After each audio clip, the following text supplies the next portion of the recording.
Hi guys, Asmo here, and today I have for you a bit of a different video. This is going to be a very beginner-friendly guide to leveling a witch through the campaign in PoE.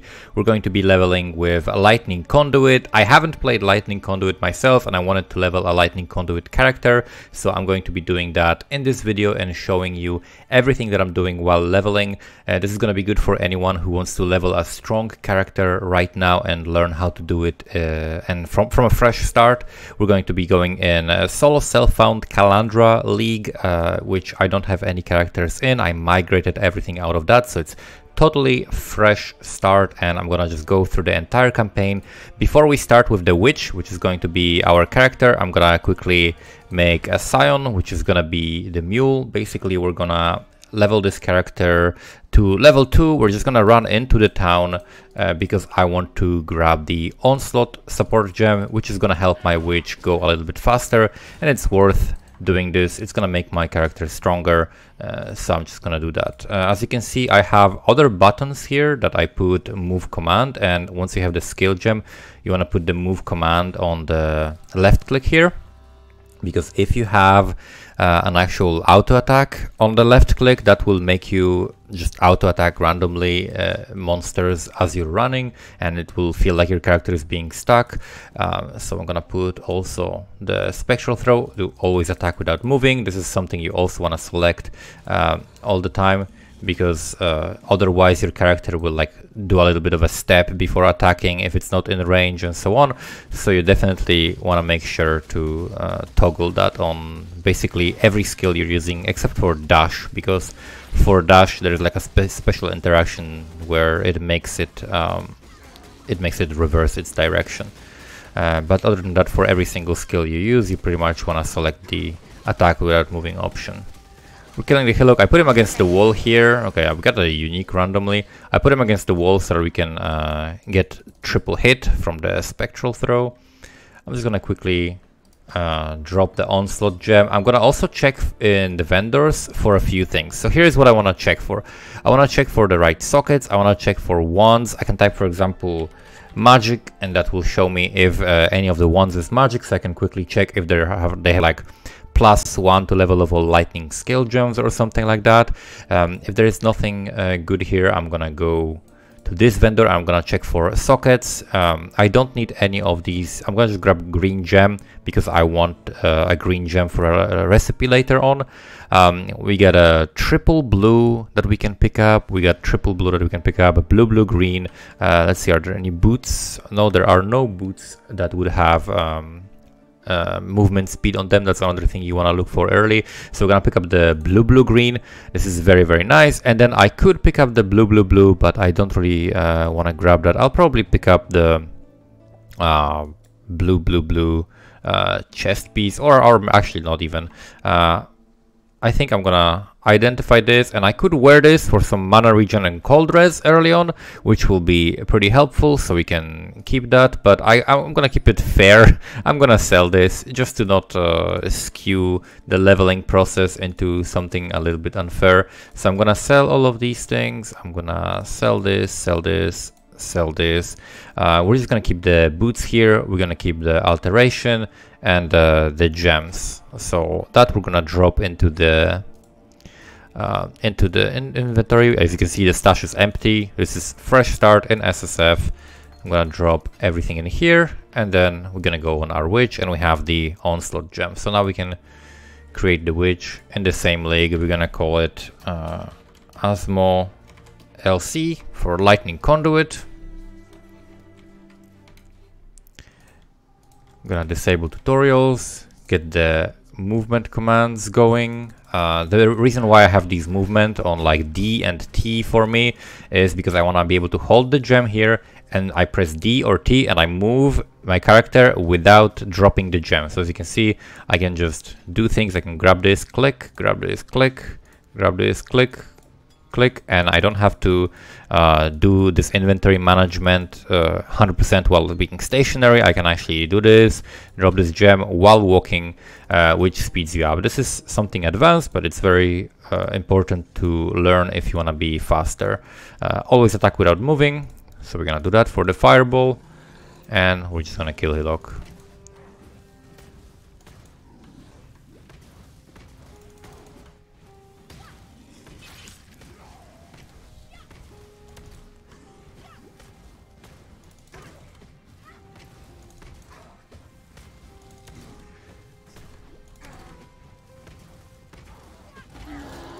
Right, we pick up everything. Very important things to do before you start or shortly after you start will be to get a loot filter.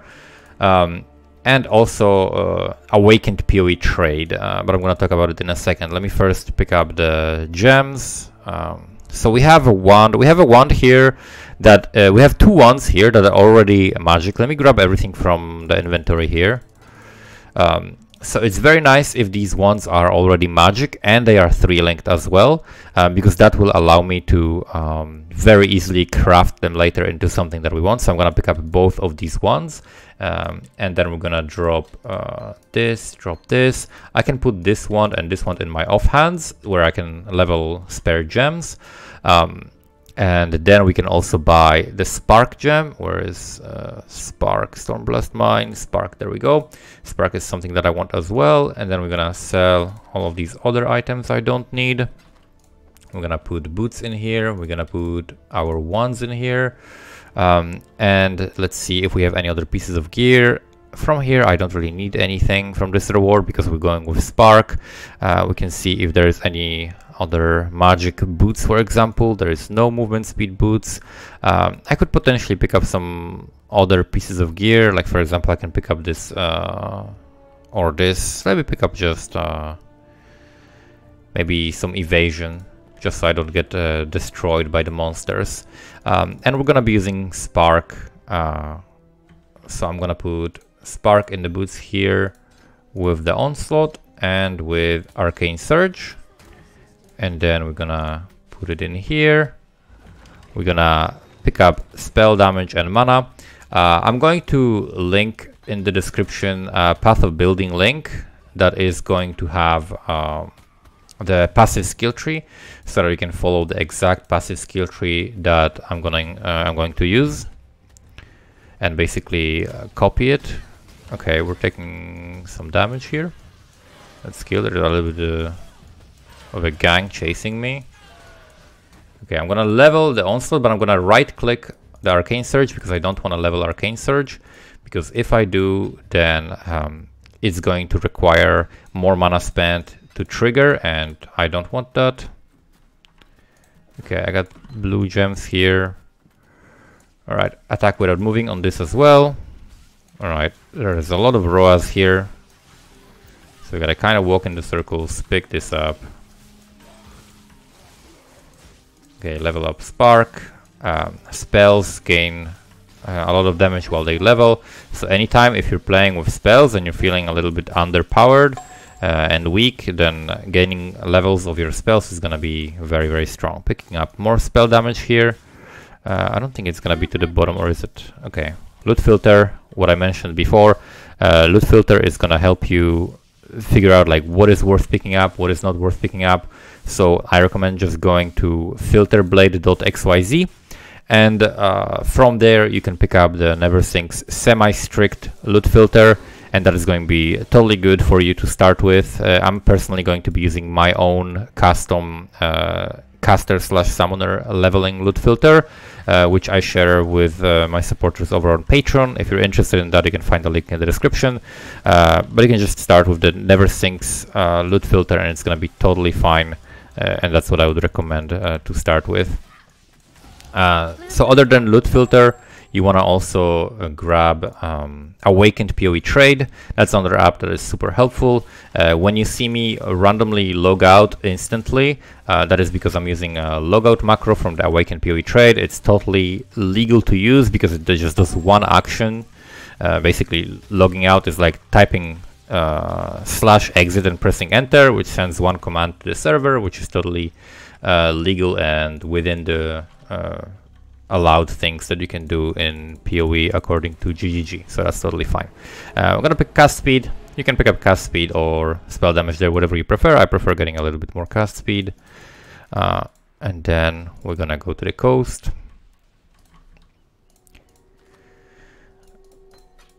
Alright, what do we have here? We got these boots. Probably I'm gonna keep them because it's a 3-link. If I manage to like get some essences or alchemies extra or something like that, I could potentially use them on the boots to try to get movement speed.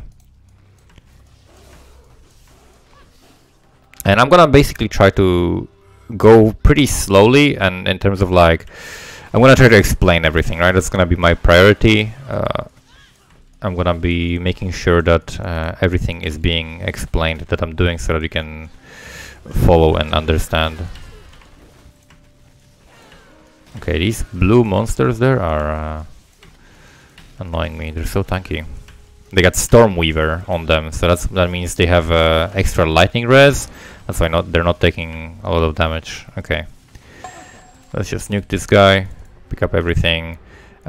Here we pick up an item that's gonna give me a chromatic, and I don't know if I need other things, but yeah, I'm logging out quickly and pressing enter. That way I end up back in town without having to use the portal. Here we're gonna pick up Orb of Storms and Frostblink. I'm gonna sell all the stuff I don't need. Selling unidentified magic items gives you transmutation shards, which make transmutation orbs. Selling identified magic or rare items is going to give you alteration shards. So for example, here I have a rare item. Because it's going to have more modifiers, I'm going to identify it. That's going to give me more alteration shards, and that's going to bring me closer to the 2 alterations that I would like to get at some point soon for the craft that we're going to be making, that I'm going to be showing you. Sell this as well. All right, we check if there are any items here, like for example magic boots or anything like that. No, I can grab this helmet, but I'm not gonna do that now. We're gonna grab Quicksilver, we're gonna grab Elemental Proliferation from the rewards. I can check if there are any crazy ones in here, and then I think that's gonna be it. We don't need to grab anything else. We just put Quicksilver, buy it before we get out of town, and we have Orb of Storms here that I can link with Elemental Proliferation, and I can link that also with the Frostblink. That means the Frostblink is also going to spread the freeze. For example, if I happen to freeze something, it's gonna spread across the monsters that are nearby.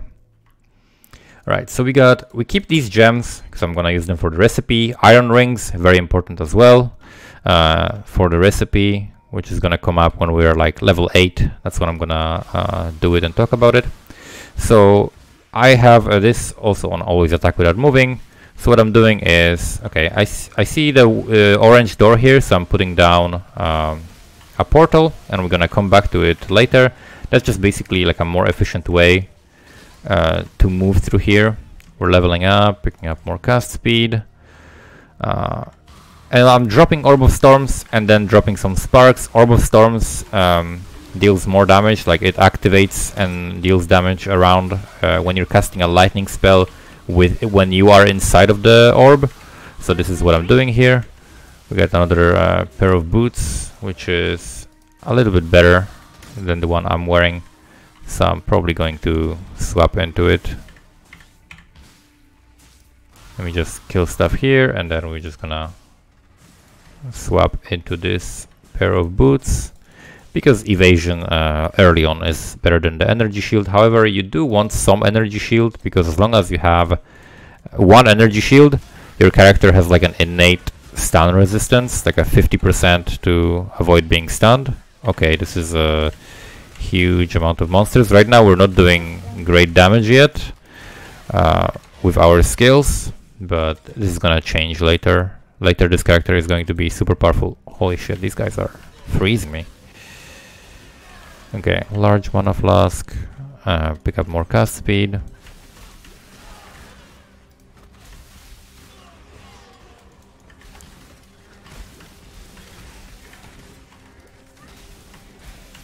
Okay, the goats are scary.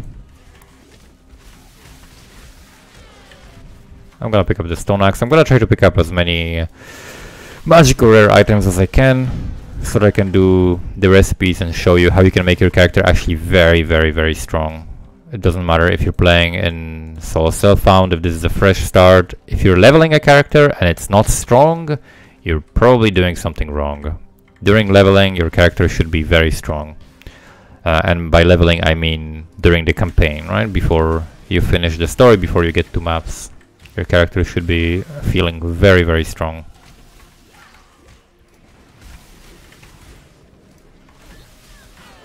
Okay, we're gonna pick up this essence. Essences are very, very useful for a number of things, from improving your gear to like doing specific crafts. So this is a crazy goat essence. Has gargantuan. Contempt essence is the physical damage. I'm picking that up. We got a sapphire ring. We can equip this once we are level 8. Level the gems. Grab Arcane's Dominion.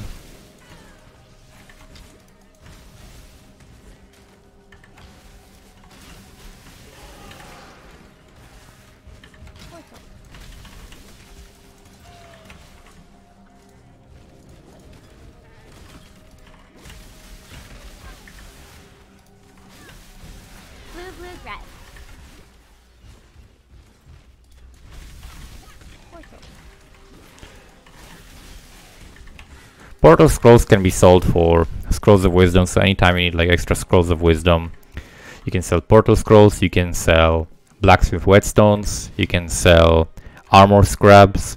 That's why these are very worth picking up. If you want to go faster, you can take off your armor, because light armor slows you by like 3% movement speed, heavy armor slows you by like 5% movement speed. This is not written anywhere on the item. It's like a hidden modifier, so if you want to go faster, you can do that. However, you're gonna have less, you know, you're gonna have fewer defensive stats when you do that, so it's also a risky thing to do, but it makes you go faster.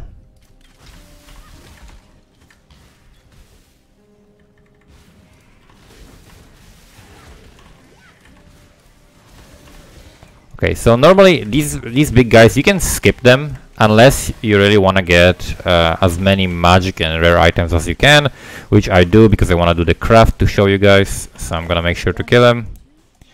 Okay, too much clutter. We're gonna wear this, pick up the shoes, and continue. And there's another big unique monster here, which we can kill.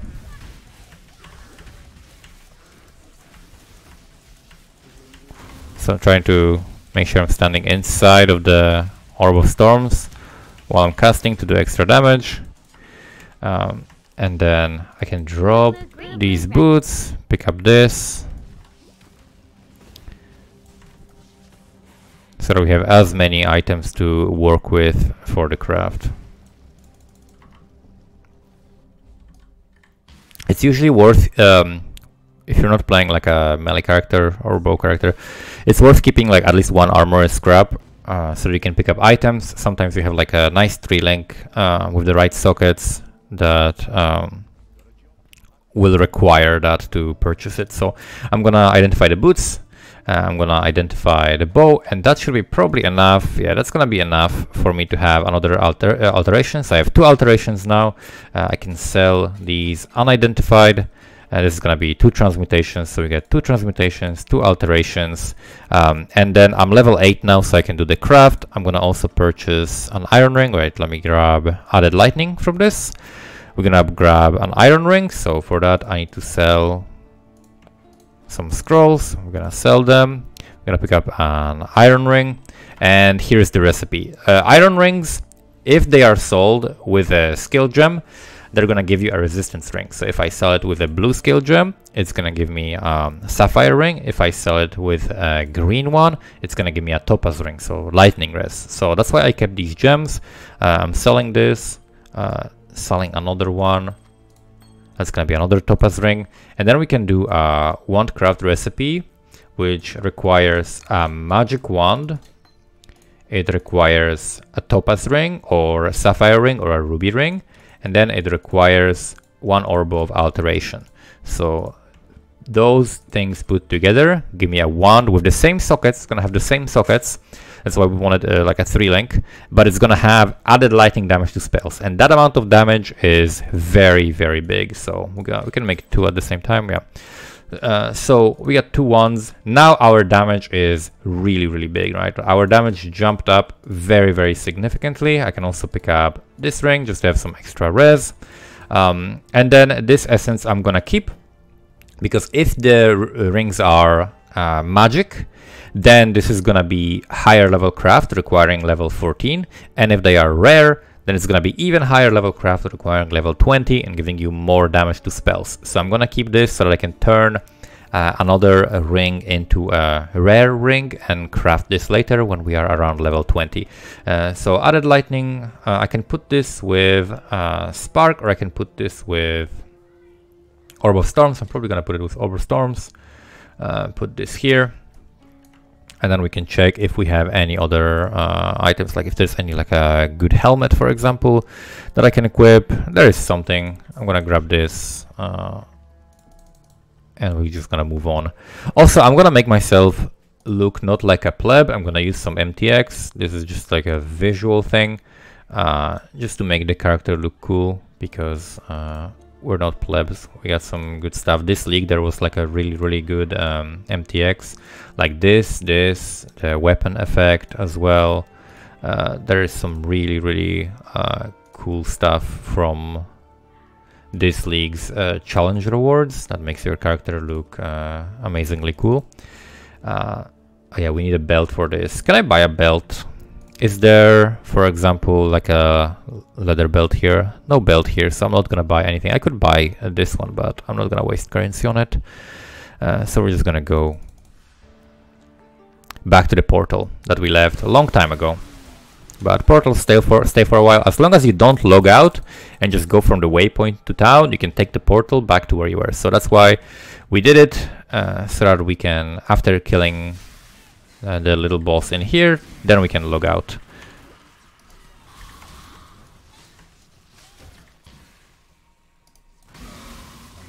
So now my damage is really big.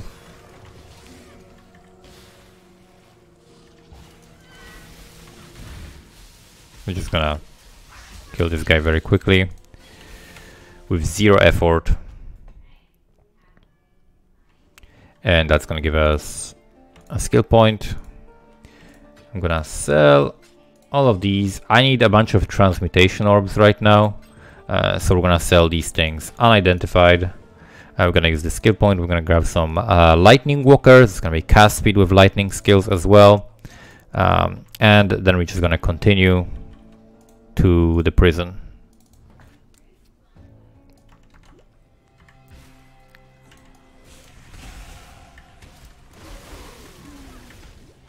Okay, we got a medium life flask. I can equip it in here.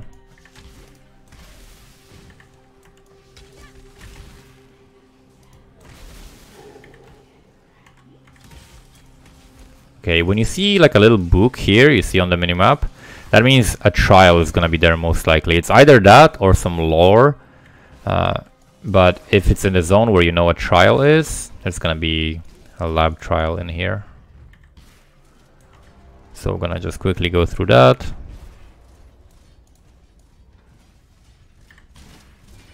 We can just walk straight through it. As long as I use a flask, I'll be fine.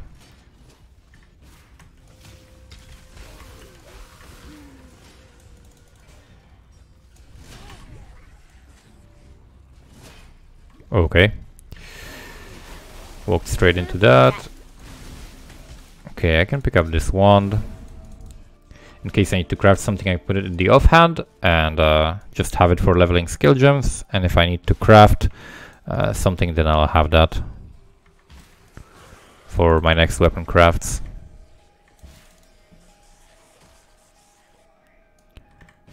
Alright, we'll go through the upper prison.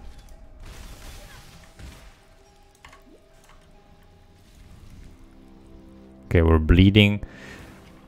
You can use steel skin to stop the bleeding, and later I'm gonna show you what you can do in terms of using beast crafting to get a flask with bleed immunity or bleed removal. Go and grab the portal because we're low on scrolls. Gonna head through more damage, so I'm picking up all the damage.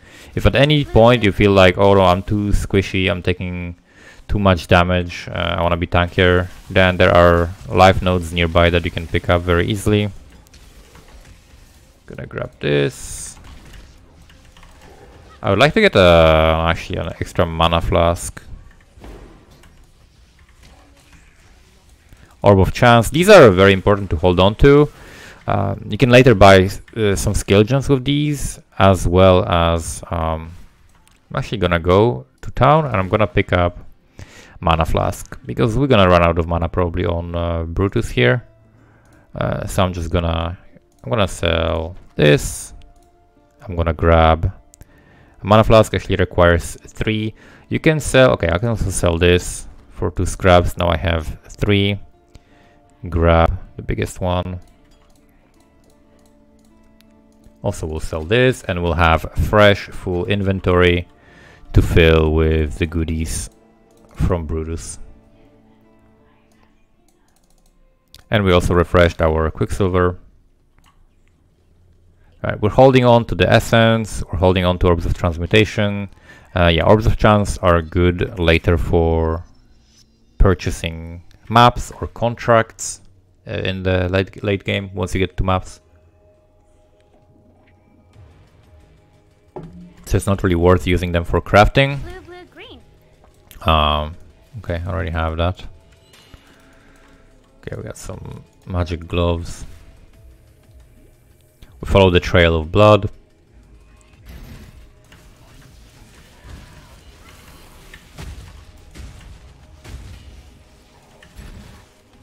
Oh, he still hit me? Right, we just demolish him because we have the wand crafts. They're absolutely huge. You can log out after you're killing like a big boss. The next waypoint is usually unlocked, so you can just log out. I'm gonna grab Flame Dash probably. I'm gonna sell all of this stuff. I'm gonna swap Flame Dash with Frost Blink. Gonna check if there are any good items to pick up, such as movement speed boots. No movement speed boots.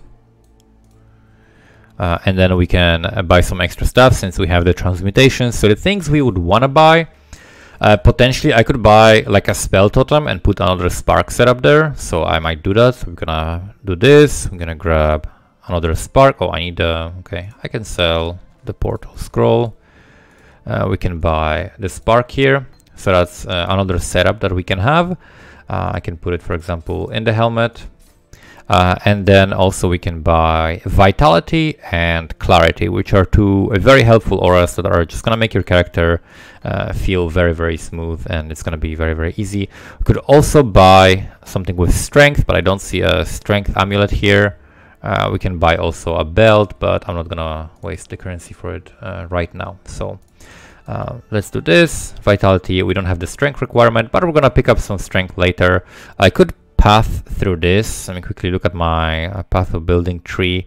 Not really gonna path through this, so I would like to pick up some strength on gear, which would be either from a belt, so I could buy a heavy belt like this, or I could buy an amulet with strength, right? So I'm gonna be on a lookout for that to get some extra strength, because we're gonna need that for our character.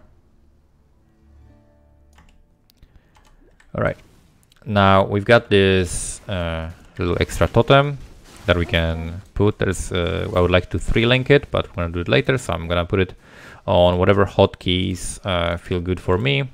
We're gonna put the clarity on, and that's gonna be basically it for now. Wait, I accidentally clicked on this. There we go. So with totems, you can just leave them on. They're gonna do extra damage. If you're not using any totems, then adding them is just basically a little bit of extra single target, which helps.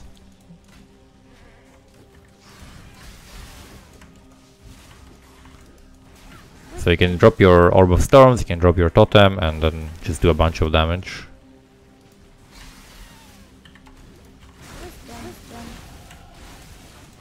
Picking up the Wisdom Scrolls.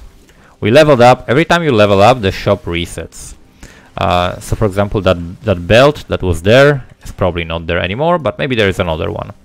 But yeah, every time you level up, the shop is being reset. Every time you level down as well, the shop resets, by the way.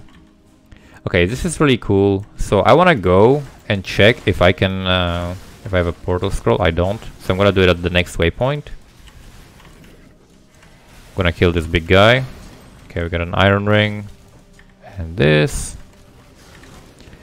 Iron ring is gonna be helpful to craft the next weapons when we do that. Okay, so I'm gonna look for the waypoint. I'm gonna go to town and we're gonna grab something with strength, so that way we can equip the chest, which is gonna give me a 3-link. And let's see what we got. Okay, so we got a belt, for example, which is cheaper than this. So I'm gonna pick up the belt. That allows me to equip this chest, and I can swap clarity in here, and we can put spark with spell totem, and I can buy another added lightning, and now we have another damaging setup. Then we can also put vitality in here and make our character stronger. And then this ring I could sell with like I could buy like a green gem, for example, and sell this ring to get a topaz ring, and then that's gonna be another ring for our crafts that we can use. And the blue gems here I actually don't need, so I can just sell them, get another scroll of wisdom, and now we're no longer gonna be bothering with like wisdom scraps or anything, because we're way past that. Okay, so now we got more damage, so as you can see we can leave this and it's just gonna kill stuff. Now we're looking for the cave. Blue packs of monsters give more XP, so if you're going to prioritize something in terms of what you're killing, you want to prioritize blue packs of monsters usually, because they give significantly more experience than just the normal monsters.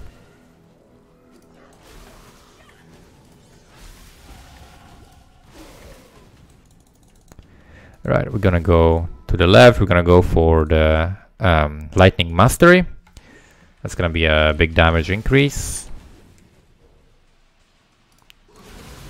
I'm gonna, in the end, I'm gonna probably pick up like all three Lightning Masteries that are nearby, because from them we're gonna want the lightning damage with non-crits is lucky, because we're gonna be going for non-crit setup. And then we also want probably like, oh, that was a weird glitch. But yeah, we're gonna want also the chaining of Orb of Storms. If I wasn't using elemental proliferation for the shock spreading, I would also want to use like shock spreading mastery. Okay, this guy doesn't need to be killed. However, I can show you how insane our damage is right now. Jade Amulet for dexterity. This would be something that is really nice to wear if I needed dexterity for something, but we don't really need dexterity for anything. Okay, I got frozen here. That's why it's nice to have, for example, like a flask with freeze removal, because sometimes you're gonna encounter that. Okay, we're gonna pick these up, and we're gonna get our level 12 skills now. And I got another sapphire ring, so we can just equip that and have a lot of cold res for Merveil, which is gonna be super helpful. Since I have so many items, I'm gonna go to town actually first, and I'm gonna level soon, so I'm gonna have like opportunity to check the shop twice. So I'm gonna sell all of that. I'm gonna keep this in case I need extra dexterity. I'm gonna check if there are if there's anything in terms of like movement speed boots. There isn't. Are there any better gloves? What colors would I need on the gloves? If I can find like blue green or blue gloves, then I would like to get that as well. And then from this, I don't think I really need anything, right? We don't pick up anything. I could pick up arc in case I want to play with that, but I don't think that will be necessary.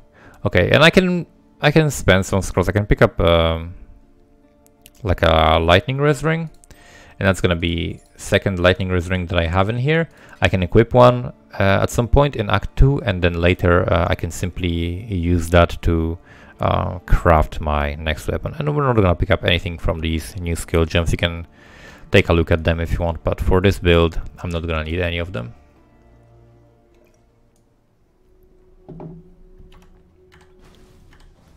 Alright, I'm gonna also put MTX on this because it looks cool.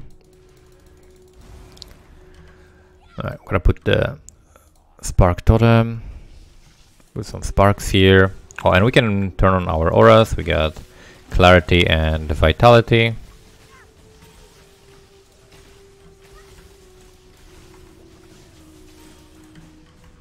And you're gonna see we're gonna absolutely demolish this guy here. Yep. Alright, we can log out.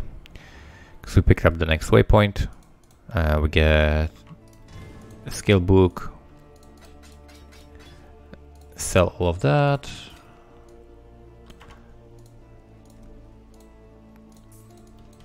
Alright, and now we're gonna go for the lightning damage cast speed. So we're picking up tons of damage. My cold res right now is at 56%. If I wanted to craft more, do I have something? Okay. So at this point, you probably don't have the hideout unlocked yet because you unlock it in Act 2. But if you do, if you already did some quests in Act 2 and unlocked your hideout, then on the crafting bench, you can very easily craft resistances, right? So you can craft them on a white item, such as, for example, this strength belt, right? So I could get this belt, I could put cold res on it, and it's gonna cost me 1 transmutation, and it's gonna make it heavy belt of craft. We get a nice roll of 20%, and that's something that you can do to increase your cold res. And as you can see right now, I have 75% cold res, right? So now going into this Merville fight, I'm gonna be insanely strong. I got double wand crafts, I got capped cold res. We get the setup with the spark totem as well, right? So you can see I'm doing absolutely insane damage. Immunity to chill and freeze. Okay, that's gonna be a really nice flask to have, like as an extra flask. So I'll probably keep it just to be safe. Probably not gonna level the clarity here because it's gonna increase the mana that it's eating from me. So I'm just gonna leave it as it is. And let's run to Merville and kill her.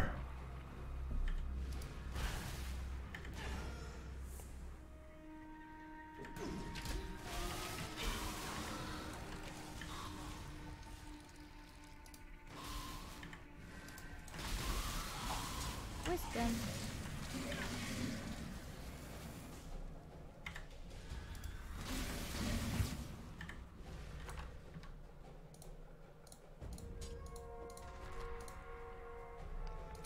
Alright, so next step for this character is gonna be the level 20 wand crafts, and then we're gonna look to cap all of our resistances and get as much life and armor, for example, as we can.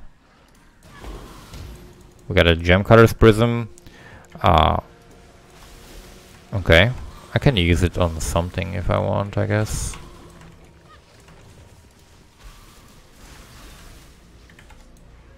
Let's see. We can... Orb of Storms has increased lightning damage. Okay, we can grab Orb of Storms damage. So this increases the quality of a gem. So why not? And we grab the cast speed here. Put the totem down, Orb of Storms. And just spam damage.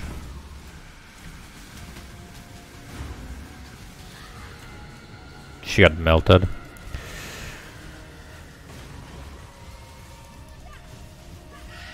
So I'm gonna press the Flask to be chill immune, which is actually very helpful here.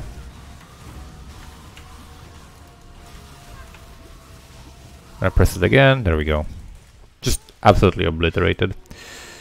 I can grab leather cap, and there we go. Super easy, because our character was just made super strong.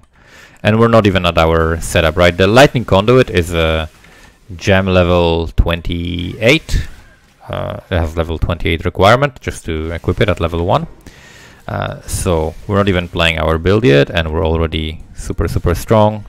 Spark plus Orb of Storms is like a very basic setup that benefits a lot from the wand craft, so it's just the easiest thing to play that you can level with.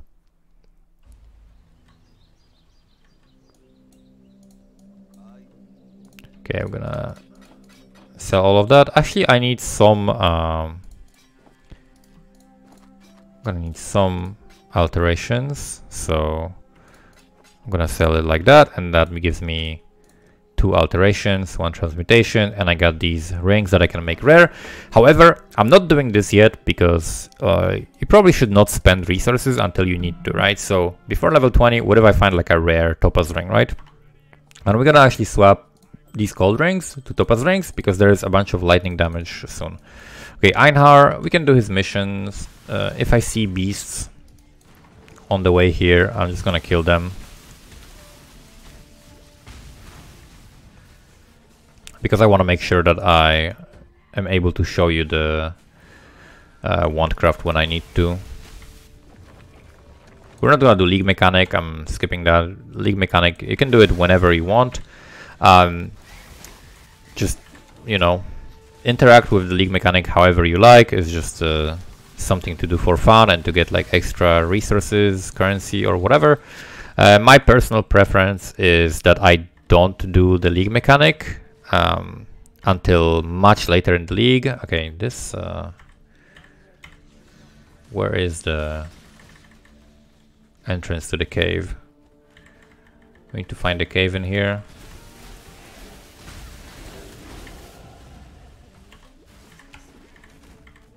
Okay, it's gonna be on the left side here somewhere. Okay, this is a crazy zone. I'm gonna pick up the crackling speed node. Okay, there it is. So I'm gonna put a portal in here, and then we're gonna go grab the next waypoint, and we're gonna come back into the cave so that we can log out after killing the white beast.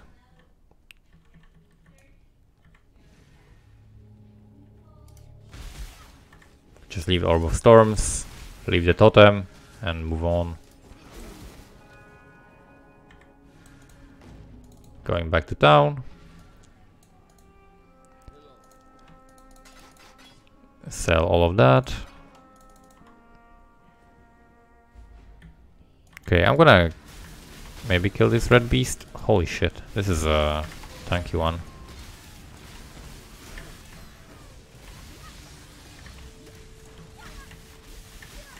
It's a scary crab.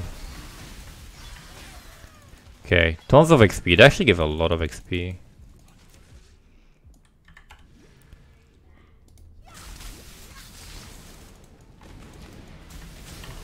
Okay, now I'm happy opening strong boxes because I cannot be frozen.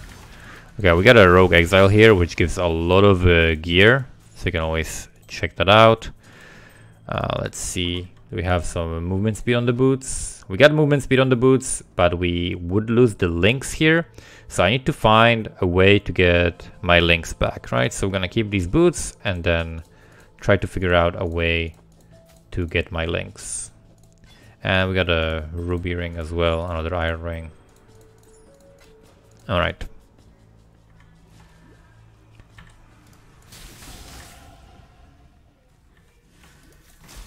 Wisdom. Gotta pick up the wisdom scrolls.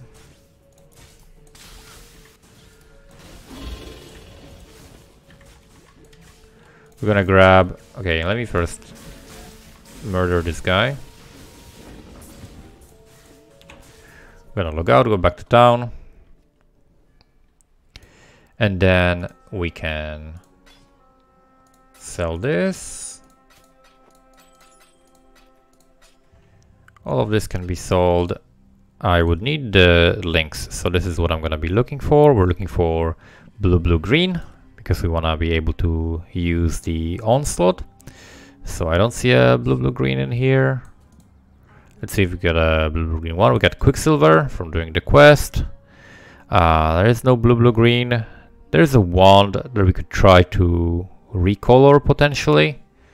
I could try to recolor one of my wands, so I could try to recolor this one or this one actually. So we see if we can grab blue, green on this. Blue, green. Okay, so we got a blue, green on this. That means I can drop Flame Dash, grab movement speed boots, and dump this in here. But I would need to craft this, right? So are we level 14? We're level 16 even. So I could make one of the rings magic, for example, right? I could grab, let's see, We can sell this. I could grab... Okay, we already have a magic ring here. Okay, I can grab this one. I can make it magic. We can make this wand magic as well. So let's do this. +1 level of all cold skill gems. And then we can grab this. We're not using cold skill gems, so this is still going to be better. And then this requires level 14 and gives me a little bit more damage, right? So because I'm picking up so many items, I can very comfortably do that. And then we can put this in the offhand, drop this, ID the Quicksilver, have immunity to chill and freeze. I can put this flask maybe in here, or always have it in here. I'll just keep this flask for a while here. And then I think we are totally good. So level all the rest of this stuff. And then we're gonna pick lightning damage with non-critical strikes is lucky, which is gonna give me huge damage, or because I don't really need the damage right now, I'm doing like tons of damage. So what I could do is increase my clear, which will give me more XP. So I'm gonna pick non-projectile chaining skills chain +1 time. This applies to Orb of Storms, which is basically increase the range of Orb of Storms. So I'm gonna pick this. Again, the lightning damage with non-critical strikes would give me like 15% more damage or something like that. That's what it roughly translates into. But I'm just gonna do it like this. Okay. This cannot be leveled anymore, so I could equip this, but I'm just gonna elect to not level the onslaught. We're probably gonna drop it at some point.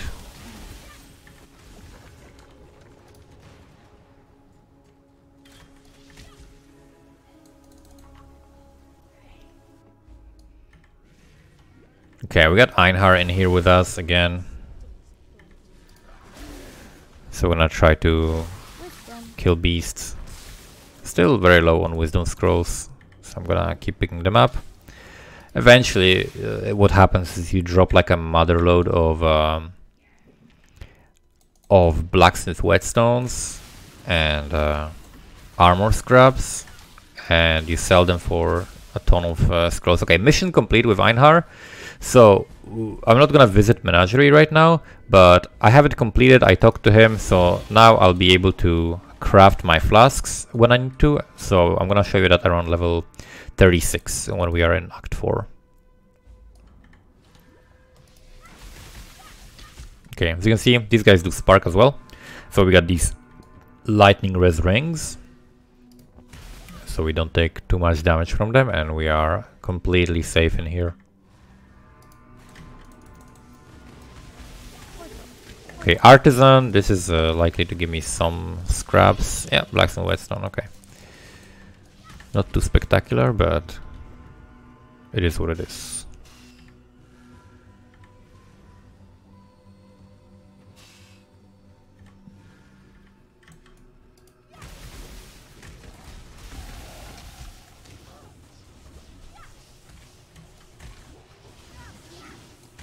We got some boots. Okay.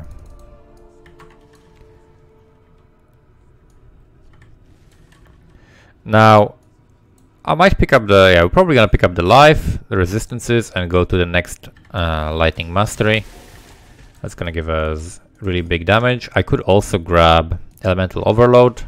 Actually, probably I'm gonna grab the life, then elemental overload, and then go toward the life mastery.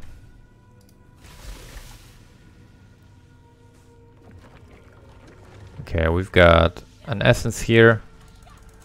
Essences are very nice to do early on. You can just throw them on whatever item you have, and you have a chance to get really good rolls.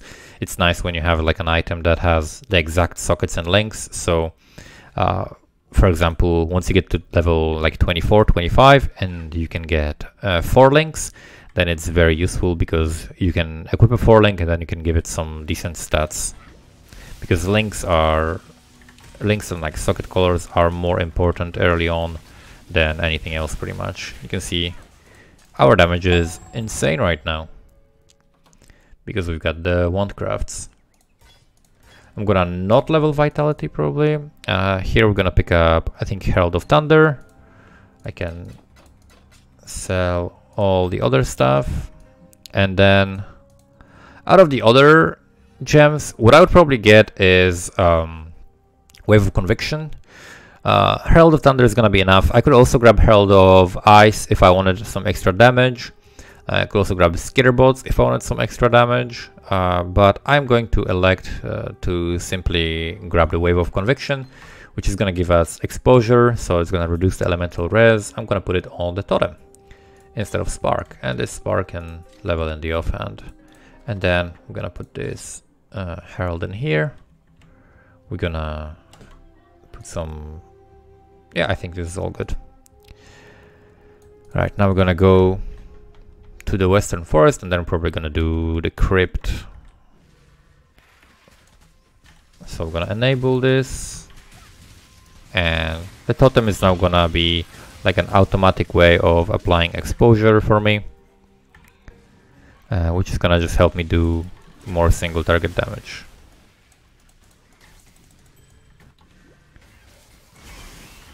Okay, if I find an amulet with strength, I could replace my belt, for example, with an amulet, and then use this 40 life belt.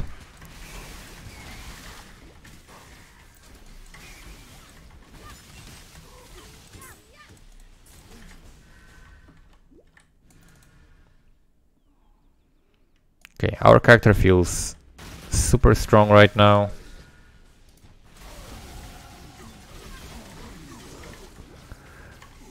I'm just gonna go to town, sell the crap I picked up, and then we're gonna go to the catacombs.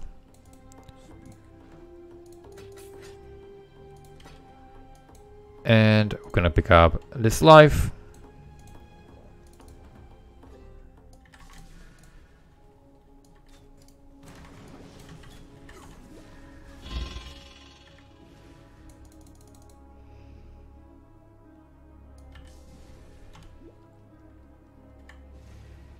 With Quicksilver flasks, by the way you want to manage them is you always want to use the one that is full.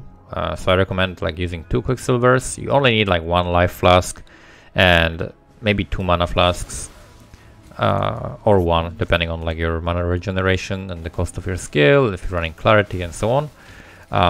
But with 2 Quicksilvers, you want to use the one that has more charges first, because you want both to be gaining charges as you're killing monsters, right? If you have 1 Quicksilver that is full and 1 Quicksilver that is missing some charges, you wanna use the one that is full so that both of them can be gaining charges, right? Because that's gonna like double the amount of charges you're gaining and double basically your uptime of Quicksilver. Okay, so here we're just looking for the trial. So again, we're looking for the book on the minimap.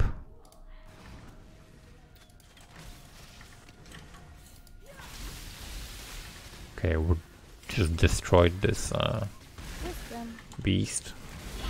Wisdom. Okay, we got a book and we got the trial. Nice.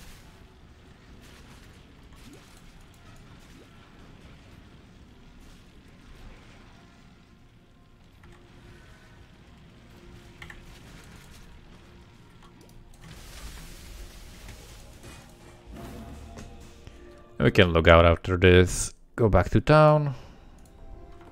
I can look for movement speed boots, so you can just check every now and then the vendors if they got any movement speed boots, and also I guess gloves with good sockets. That's what I would be looking for, and helmet as well, I guess, but I don't see anything worthy.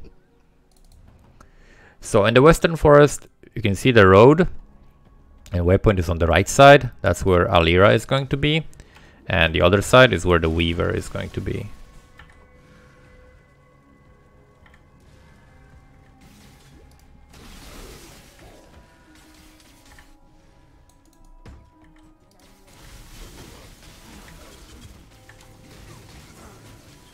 Okay, I think Alira is going to be higher up. Yep, we missed her.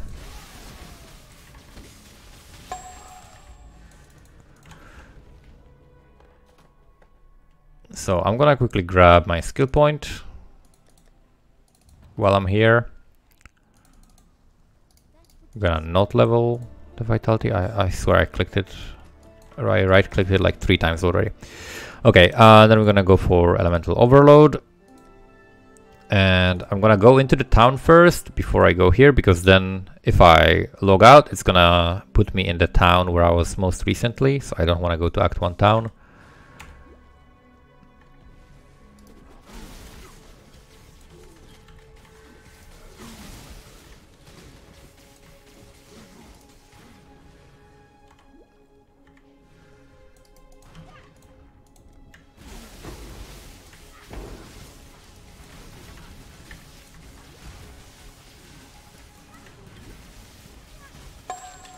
Alright, we got Alira. We can ID the wand. Lightning damage to spells. Okay, that's actually pretty good. It's just not linked. So I need an extra 3 link. Although I don't need the... I mean, it's pretty good. It's like a level 14 craft. But I'm gonna lose the added lightning. So if I can replace it, if I can link it maybe. I don't have any... fusings right now to link it, but that's a pretty good wand. If you didn't have the wand craft, it's definitely a very good one to use. Okay, now I want to go to the opposite side from the road to go to Weaver. Okay, we got transmutation. Thank you, loot filter.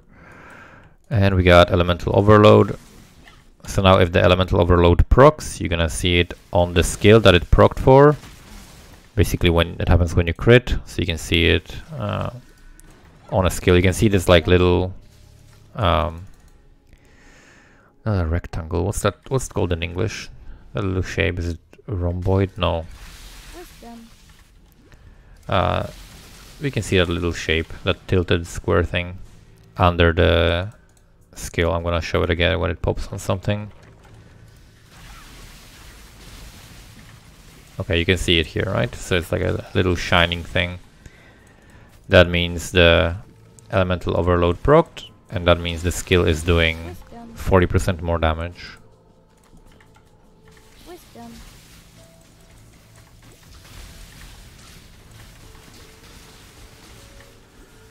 Okay, I'm absolutely demolishing these beasts. So we're definitely gonna have enough for some flask crafts.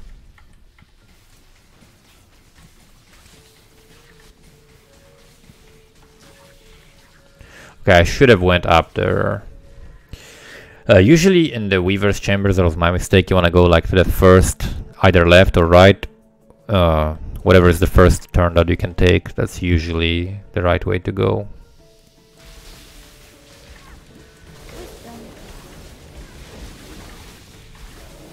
Okay, that's a lot of crazy beasts.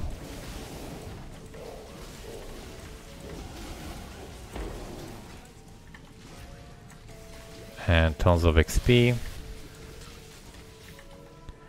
And we also have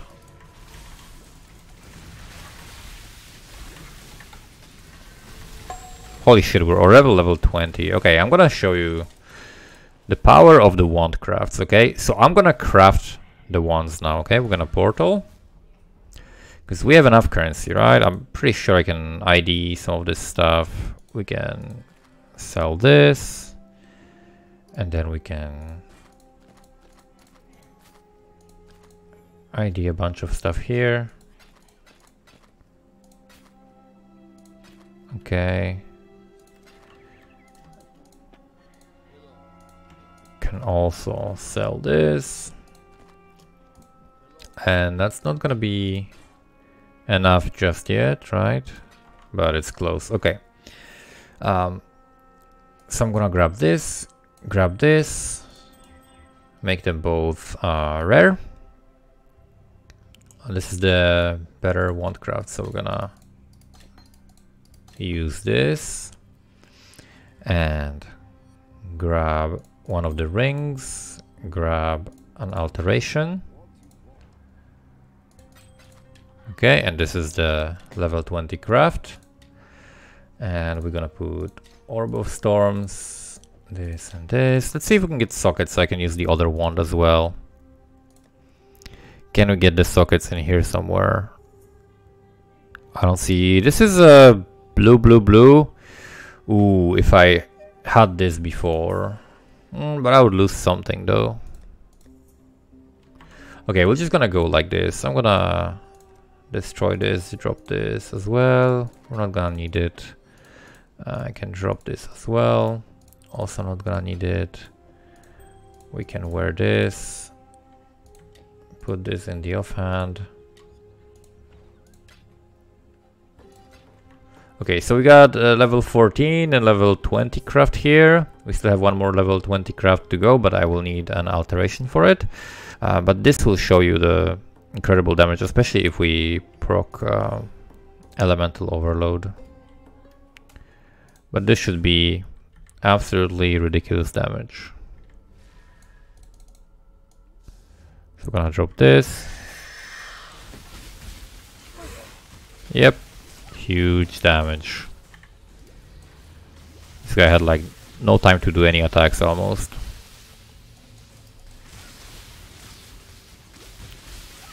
Wasn't quite enough to kill him before he went up, but still pretty good.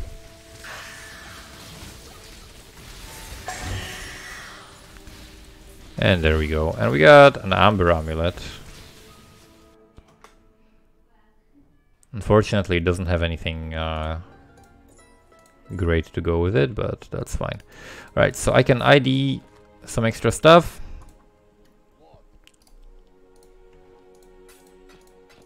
And we can sell this, and then I can do the other wand craft, right? So we can craft the level 20 wand. Where is this? Okay. Sell this, this, and this. And that's the level 20 craft. And then you can also put some resistances on these. Since I'm not going to be swapping them for a long time, I can go to my hideout. I'm using the Awaken PoE trade macro. I look at my res. I'm going to like equip the cold res ring here and look at my res. So I'm missing fire res the most. So I'm just going to do double fire craft. Fire on this one. Fire on this one. Okay, so now we got 47, 61, 47 resistances, which is pretty good. I could put res on some other pieces of gear that I have, but for now they're not really great in any way. Like this ring is okay, so I could put some res on this, but I'm gonna wait until I get something better. For the rings, I actually recommend grabbing 2 stone rings, because this can get to maximum 30 res, but 2 stone rings can get more. As you can see here, cold and lightning, this is 32 res, right? So perfect, we got 2 perfect rings. I can sell this, pick up this 16, 16. So we've got 2 really, really good rings that I would craft resistances on. So I can sell this, sell this. I'll craft res on one of them because that's how much I have currency for. So we've got lowest is lightning res. So that's what I'm gonna craft. On the fire and cold one, I'm gonna craft lightning. And then we're like 63, 63, 63, 52. And you can see how effortless it is to get like high resistances. Like you should never really struggle with that as long as you just do these basic crafts. And if you have a lot of augmentations, you could potentially do this. Like add another modifier on them with the augmentation, but I would keep augmentations until you have like 3 of them at least stockpiled, because you're gonna need 3 of them if you want to ever put movement speed on boots. That's gonna be a craft that we're gonna unlock soon as well. All right, let's kill all the bandits, because that's what's gonna be the choice for this character. We're gonna just kill all the bandits because we are the good guys.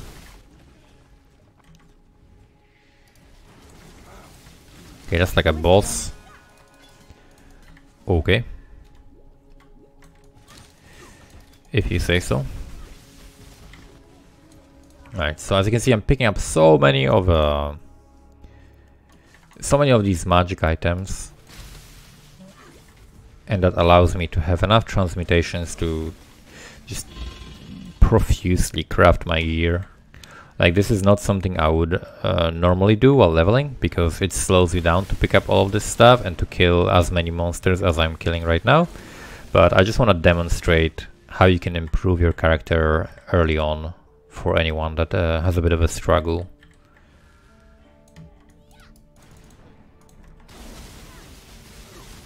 So as you can see, we're just absolutely obliterating everything in seconds. Alright. Selling everything. We got another transmute, so I can totally go to the hideout. Look at my lowest res, which is lightning. Craft another lightning roll, and now my lightning is almost capped.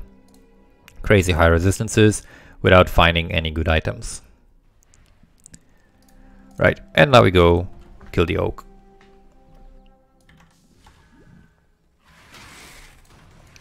Wisdom.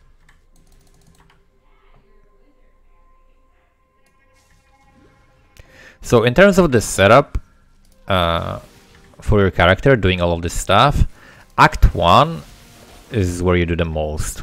Act 2 and 3 you also do a bunch, but the later acts you actually do less stuff. Like, it's most noticeable in the early acts.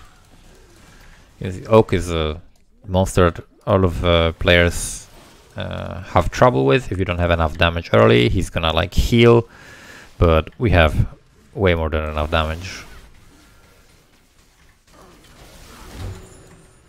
Okay, I can pick up Amber Amulet. My loot filter shows it for caster leveling because strength and dexterity are usually a bit of a struggle on a witch, so it's worth having that available.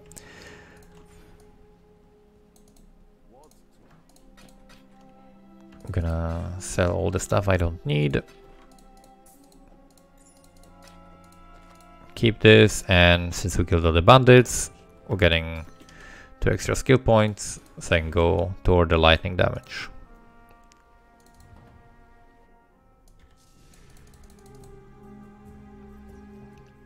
But the Act 1 you do a lot of setup, Act 2 you do a lot of setup, Act 3 and 4 a little bit as well, but after like Act 4 you do much less of that, because you're gonna have all the skill gems. Once you have like your 4 links set up, then the main thing you do after that is fixing up your gear, right? So you're gonna be trying to get more life, more resistances, that kind of stuff. Alteration.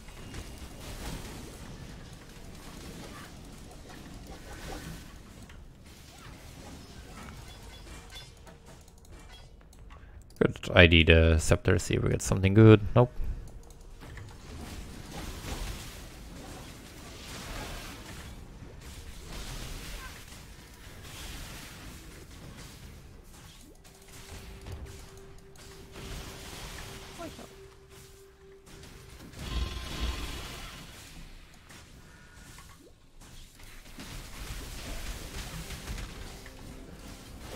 Wisdom.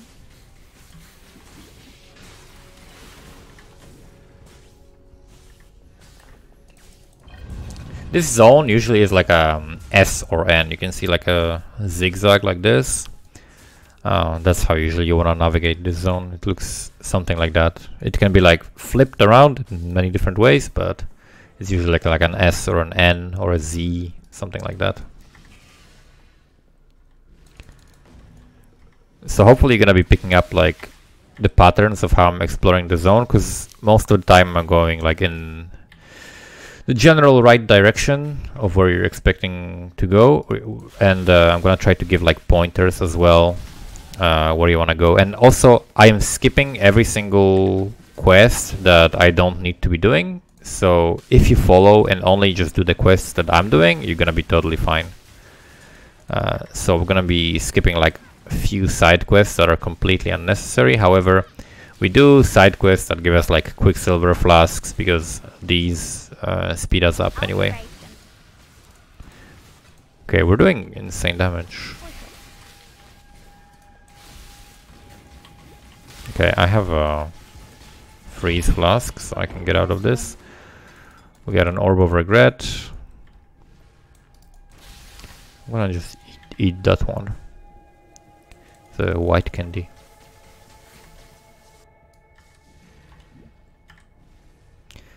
So at the end of this zone, or like almost at the end of it, when we get to the waypoint, there's going to be a recipe for movement speed on boots. So if you haven't found boots with movement speed until this point, which is going to happen a lot, like movement speeds, boots are not guaranteed.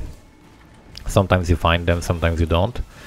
So if you don't have boots with movement speed, you want to find boots with good links, and then you can craft movement speed, which is going to cost you 3 augmentation orbs.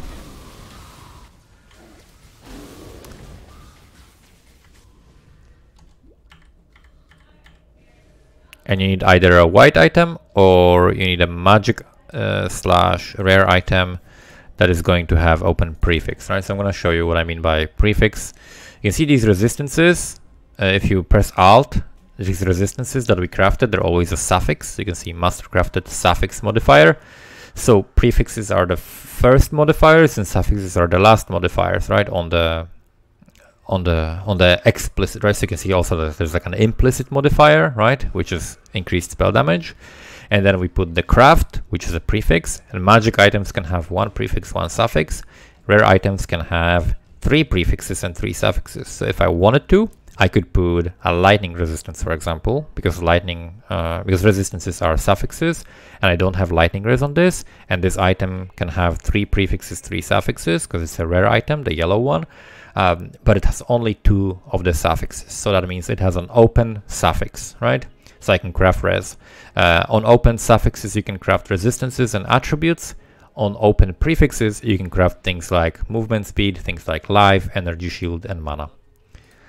So let's sell this. Check if there are maybe good links that I need. I need like a helmet and gloves with good links. Nothing here. So we're just gonna move on.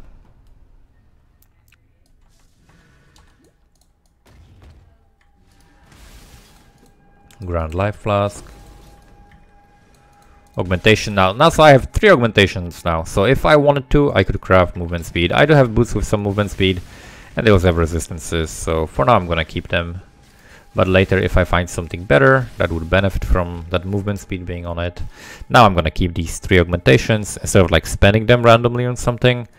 I'm gonna hold on to them so I can craft MS when I need.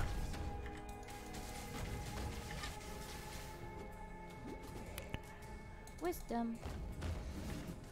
Alright, where is the exit to this zone?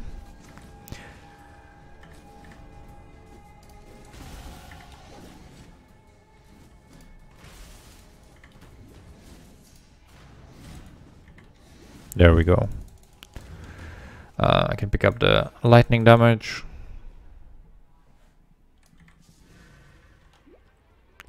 And in Ancient Pyramid, you're gonna want to go to like the opposite side. Most zones in PoE are kind of, you want to think of them as being placed in a square. So as you can see, this is the bottom square. It's like this, right? So this is the bottom square, and this is the top. This is the bottom corner, and this is the top corner, right? So that's how you want to think about it. So you want to go to the opposite corner, right?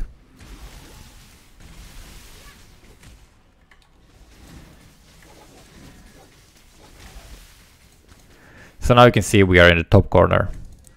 And from the top corner, we want to go to the bottom corner. That's when the exit is going to normally be.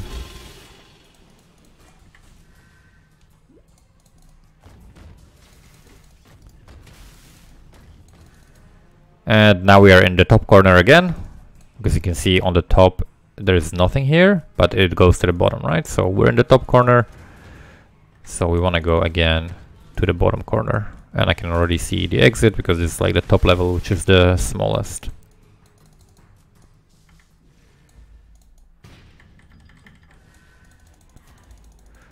When he goes up here, this is like if you watch speedrunners, people usually use this time, this downtime, to, you know, cook a meal, go to the town, craft their level 21s. This is when people normally would like be 20, 21, something like that. We're a bit over leveled because I'm going slow and explaining things, but yeah.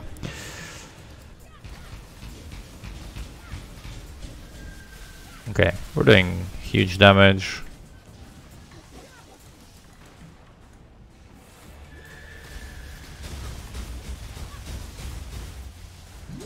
And he's dead. And I think we can just leave everything else on the ground and go.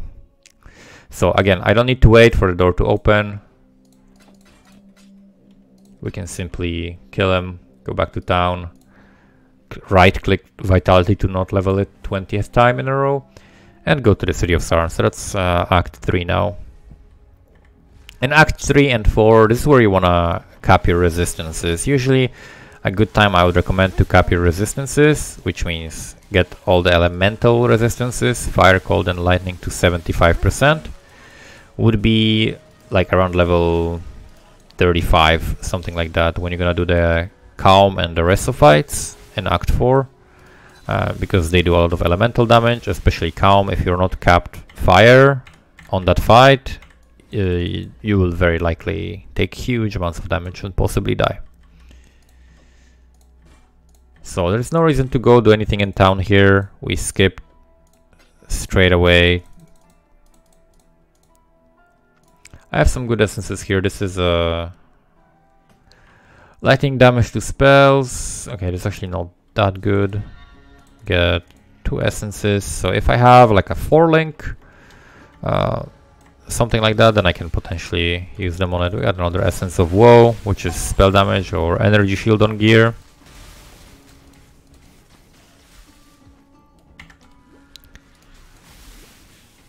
So this is zone level 24, and once we are 24, we're actually eligible to get 4 links from the vendor, because vendor sells items that are +1 to your level. So if you are level 24, then the vendor sells item level 25 items, and item level 25 is where you start seeing 4 links. So every time we are in the shop now in town, we're going to be looking for 4 linked items.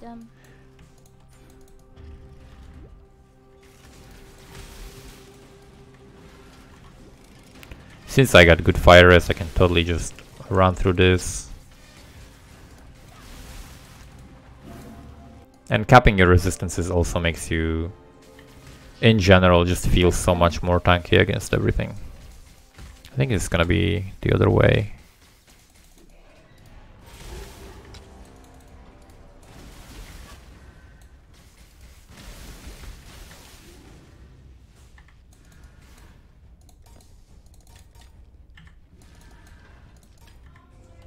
Here you actually need a lot of lightning res. We got 71 lightning res, so we are totally fine against this. Okay, everything died instantly. I think she's phased as well, yeah? Nice. And now we can go back to town. From here, I'm gonna pick up either conductivity.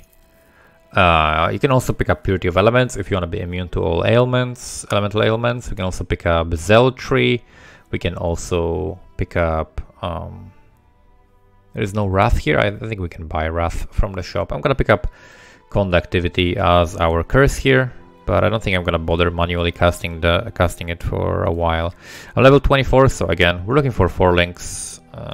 So let's check out if there is anything available, particularly on items that can roll blue sockets mostly. That's what we are going to be looking for. And we're going to grab the key. Sell this. I can potentially look for like strength and dexterity amulet if I find something good. And auras, yeah, there's also Wrath aura that I could pick up if I wanted to do more damage, but I don't think that's going to be necessary. I would rather go with like a discipline aura much later when we're gonna get like some mana reservation efficiency. We're probably gonna get like pick discipline aura to be a little bit more tanky. But for now, I'm just gonna put conductivity, and maybe I'm gonna level it in the offhand weapons.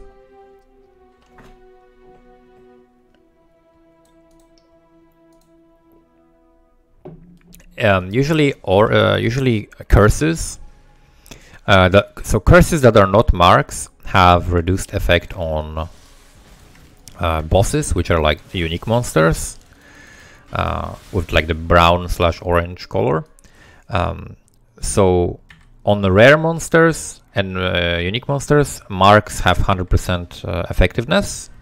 So marks are totally fine for those, but for hexes, like conductivity, they have reduced effect. For rare monsters, it's like 33% reduced effect, and for unique monsters, it's 66% reduced effect.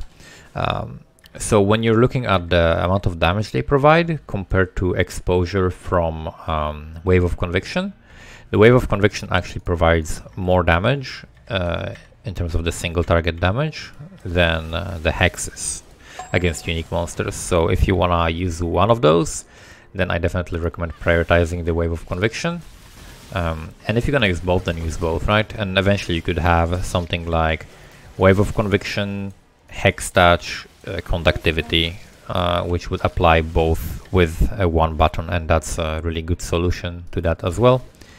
You can also keep the Wave of Conviction in the totem and, for example, have Hex Touch with Orb of Storms, right? That's another way to do this.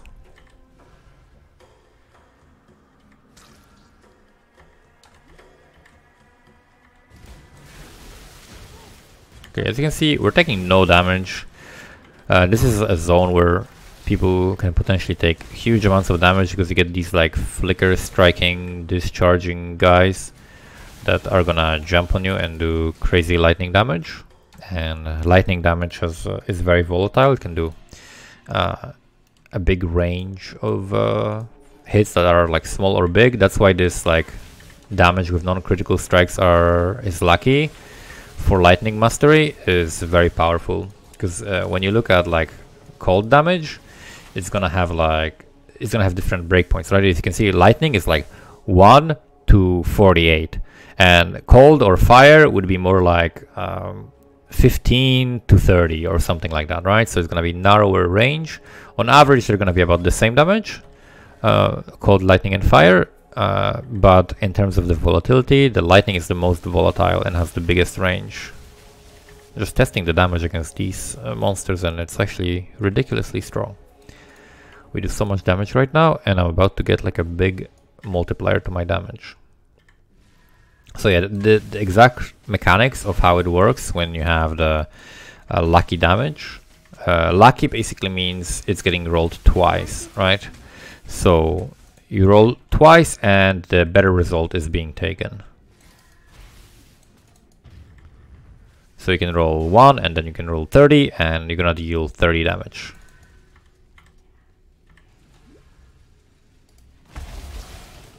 Okay, we're not gonna pick up, so for 4 links, in terms of the colors, you wanna look at the requirements of the item. If it requires int, it's more likely to roll blue sockets. If it requires strength, it's more likely to roll red. Dex is green. That's how you wanna look at it to determine whether a 4 link is gonna be useful to you in terms of the colors that it can potentially roll or not. So we're looking for like this type of a 4 link. This is not gonna be useful for me because I don't need like armor. This is armor evasion based, so it's gonna be red and green, which I don't need really. We need mostly blue, as you can see, with a little bit of red and green. So now we're gonna pick the lightning damage with non-critical strikes is lucky. Could also pick shocks spread, which we're gonna need soon at level 28, but we have elemental proliferation, and you can also pick later like a maximum effect of shock, but for now we go the lucky damage. And now I'm probably gonna, since I picked up so much damage and I'm about to pick up also like a very important skill. Wait, where am I going? It's not this part yet. marketplace. Normally when I level I don't do catacombs later on because you only have to do it once per league, right? If you're not playing like a fresh SSF start. So normally I'm used to from if I go to town, then I go that way. But nice to have to do the rest of this. Okay, we're doing ridiculous damage.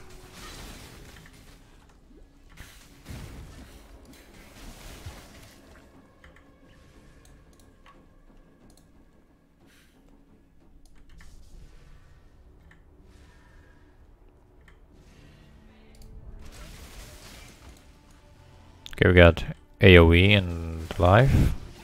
Wisdom.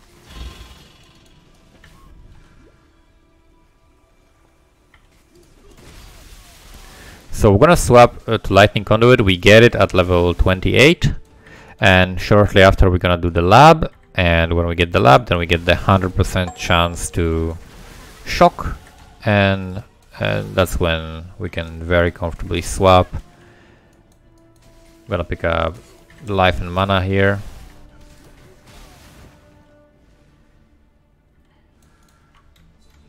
Level 26, going to dogs. This is the order. By the way, if you just follow the order that I'm doing everything in, it's gonna be a pretty efficient way of doing this, where you don't have to backtrack.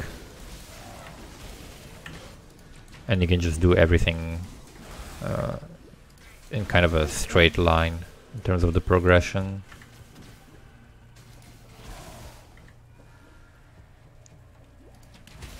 With my Orb of Storm is so strong.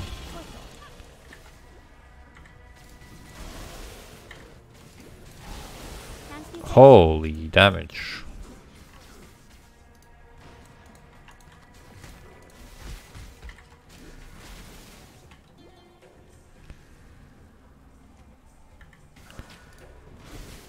If you are ever under-leveled, let's say you were not killing many monsters, you were just running forward, trying to be super speedy, this is a very, very good zone to catch up on XP, because there's so many blue monsters and they give a lot of XP. But we're level 27, so it's totally fine to progress. Since I leveled, I'm gonna check the vendor, also gonna sell the items, look for 4 links. There is nothing here, there is nothing here, so we're just gonna move on. And we're gonna grab this life.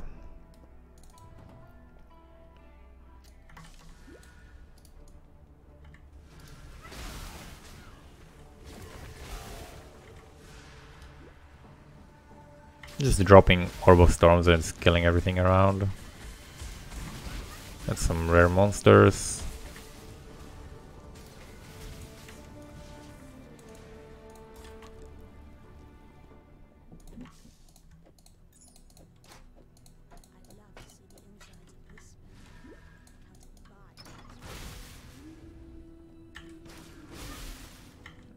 Here you generally just want to follow the carpet.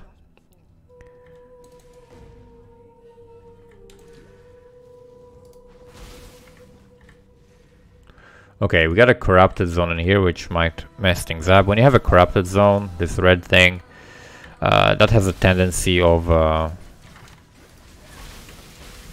messing with the layout, and it can be quite weird and unexpected sometimes. But this one seems totally fine.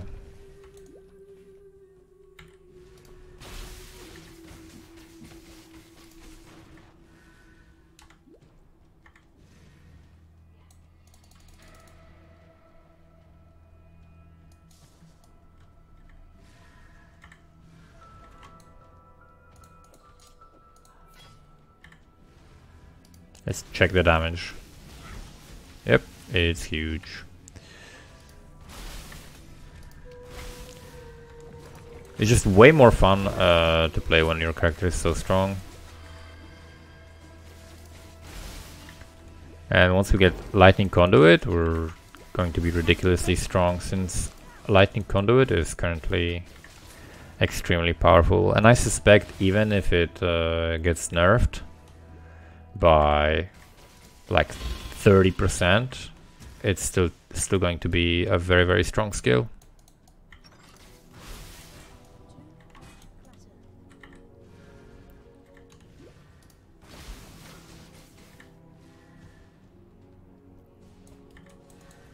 Okay, we'll grab the strength amulet, grab this. And I'm gonna go straight to Gravicious, and after killing Gravicious, we're getting the skill that we need, the Lightning Conduit. And maybe you can swap to it right away. Although our shock is not gonna be like consistent. So it's probably gonna feel much better if I do lab first. So I think that's what I'll do.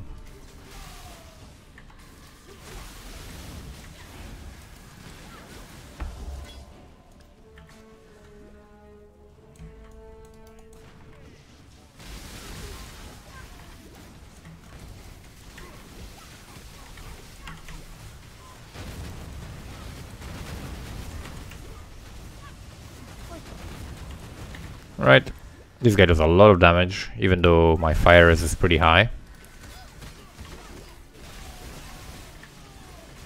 Wisdom.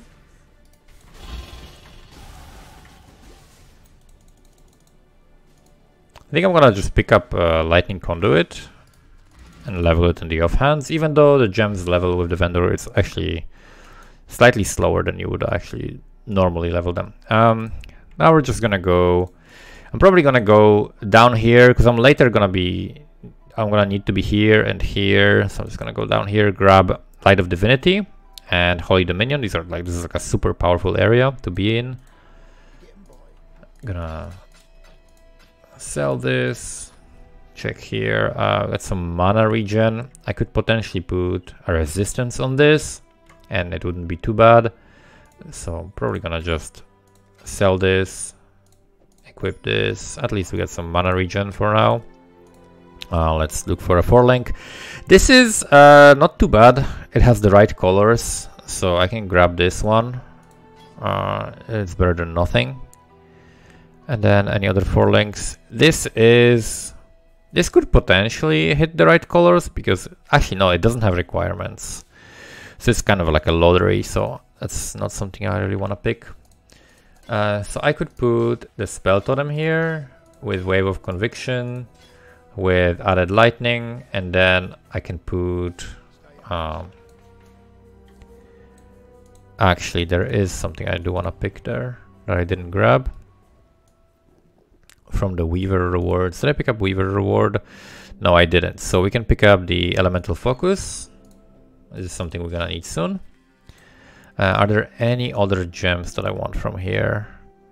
Elemental Focus. I could pick up Power Charge on Crit as well for more consistent proc, but I think this is gonna be it for now. And I'm gonna put Flame Dash in the helmet or in the boots and drop this out.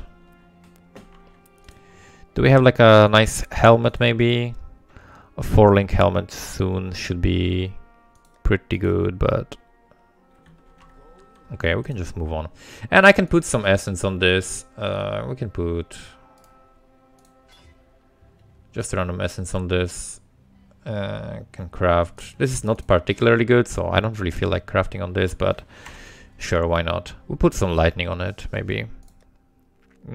Or actually cold. Let's do cold. Let's do cold res. That way we are capped on cold res.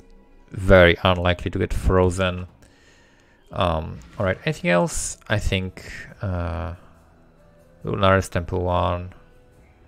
I wanted to pick up the Lightning Conduit. That's another thing I wanted to do. So let's grab Lightning Conduit and I'm gonna level it in the offhand.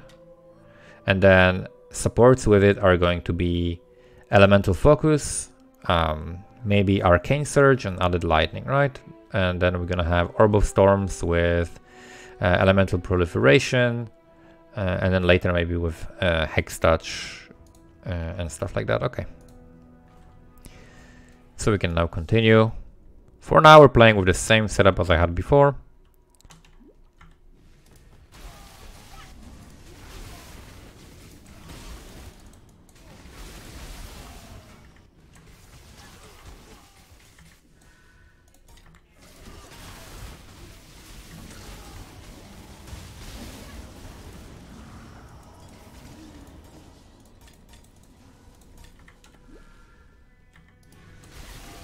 Here you want to go the way the carpet is going. Again, you don't need to kill this guy, you can skip it. We have such insane damage we can one-shot him, but it's just faster to skip it.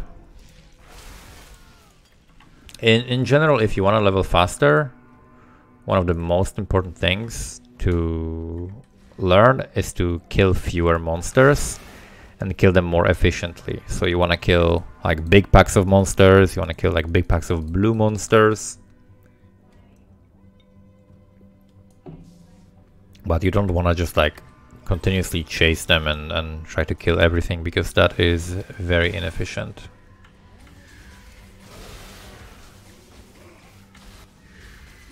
And just like drop Orb of Storms and I don't need to do anything else.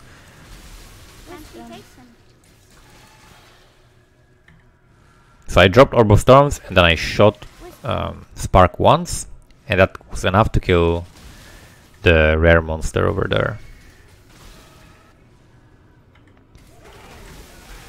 Again, I shot Spark once, and that way I don't end up overkilling and casting too many times. It's not gonna be good for my character because it's gonna have the wrong colors.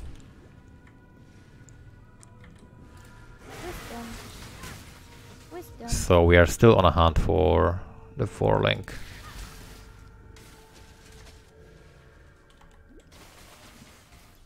Meanwhile, my damage is utterly ridiculous.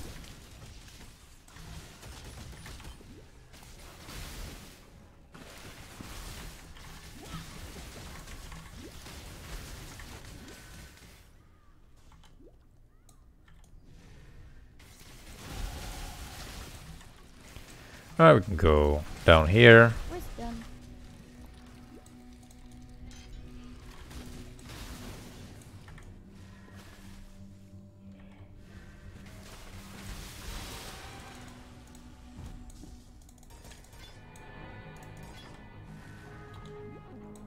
Pick up the recipe, lightning damage, actually useful.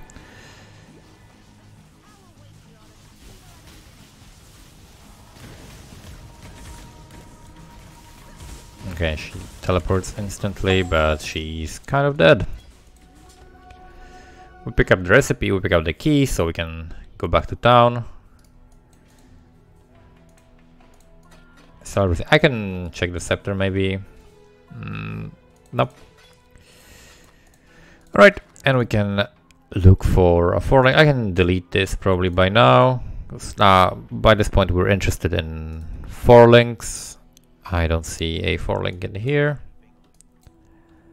so we can just grab the book. If you time correctly, you can move while talking to an NPC, but it's basically like all about timing, right? It's a pretty advanced thing if you wanna speed yourself up a little bit, but you can click on an NPC and then click away while the window is basically popping up, while it's you know, like at the moment you walk next to the NPC, when the window is appearing, you have like a, you know, half a second or less window where you can click away, and if you hold the mouse button you can actually just like walk around while the vendor is open, but that way you can save yourself a little bit of time. Right, I'm gonna go find a waypoint first here.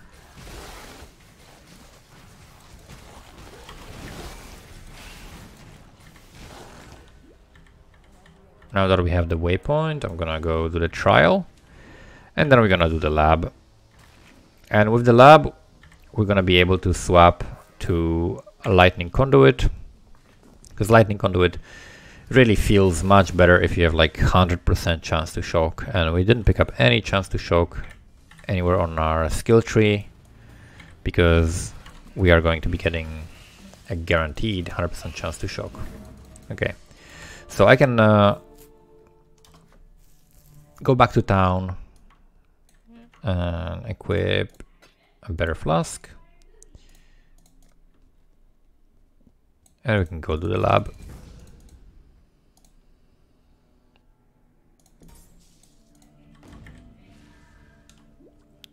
I could fit a better aura, probably instead of the Yeah, let me go to the town. And we can keep this Herald in the offhand leveling maybe, and see if I can do Wrath or something like that. Let's see how much damage that would be. So we've got the Zealotry, which would help my crit as well. It's pretty good as well. Or we can have the Wrath. So if I put the Wrath in here, let's see how much it is. I can test it in the hideout. So right now we are dealing 1790 DPS roughly. And if I enable Wrath and disable the Herald, it's 1900. So it's pretty decent increase, and we're still gonna have enough mana to do everything. So I'm gonna use Wrath instead of the Herald of Thunder. It's gonna be less hits around us from the Herald of Thunder, but it's gonna be more damage overall. So I'm just gonna do that and use the Wrath Aura for now. Since we don't have access to Determination yet, but once I get the Determination access to that, then I would rather run a defensive aura because our damage is going to be nuts.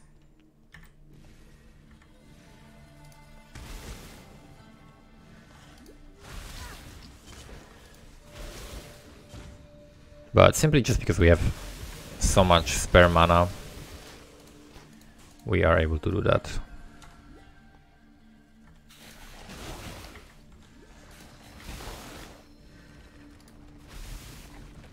You could probably see throughout this whole run, I'm selling items and getting like these chromatic orbs that change the colors.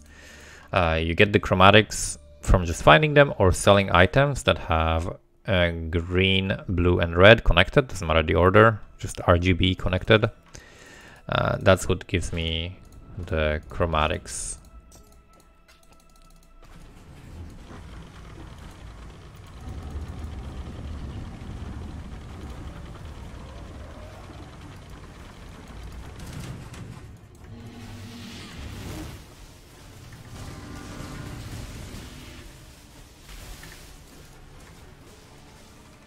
Okay, easy. I can level the clarity maybe slightly, get a little bit better mana regen. Probably gonna pick up some like life and mana regen nodes soon as well. Wisdom. Transmutation. Alright, so much currency. Transmutation. I don't think I'm gonna go back for that. At this point we have a bunch of transmutations. I don't need to pick up every single one. We got like 9 transmutes because I've been picking up so much stuff. We're doing very well on the currency front.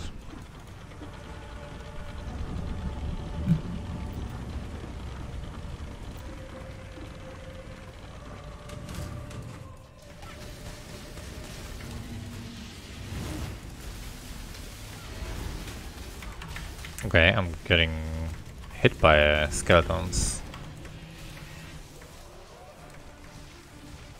They don't like me.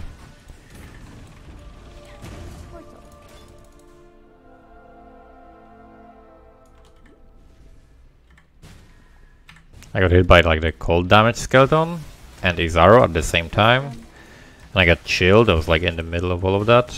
That was not nice. Alright, we're gonna pick up this. If you have enough fire res, you can walk through this fire, no problem. Dodge every single poison dart like Neo.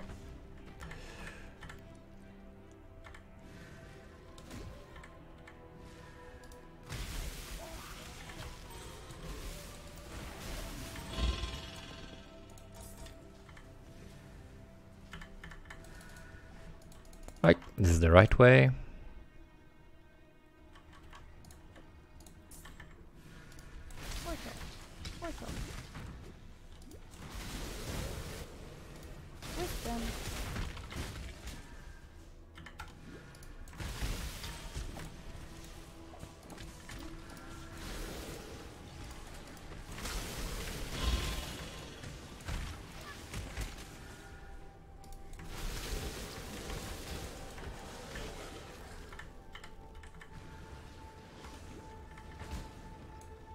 Okay, last aspirant's trial.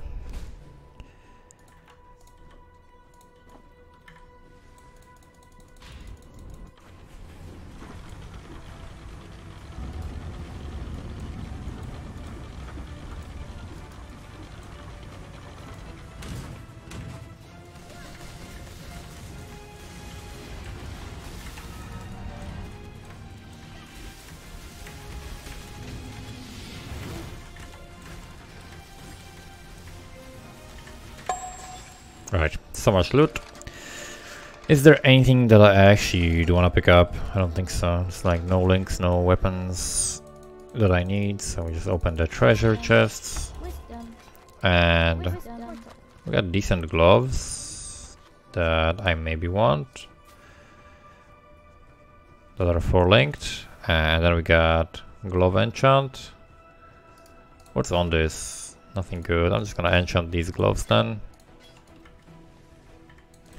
Then we're gonna go elementalist, and we're gonna go shaper of storms. My hits always shock, and that is going to allow me to swap to lightning conduit very easily.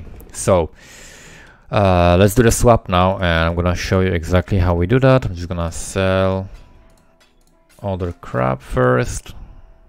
I'm gonna sell this as well. And then we're gonna purchase a 4 link if there is one available.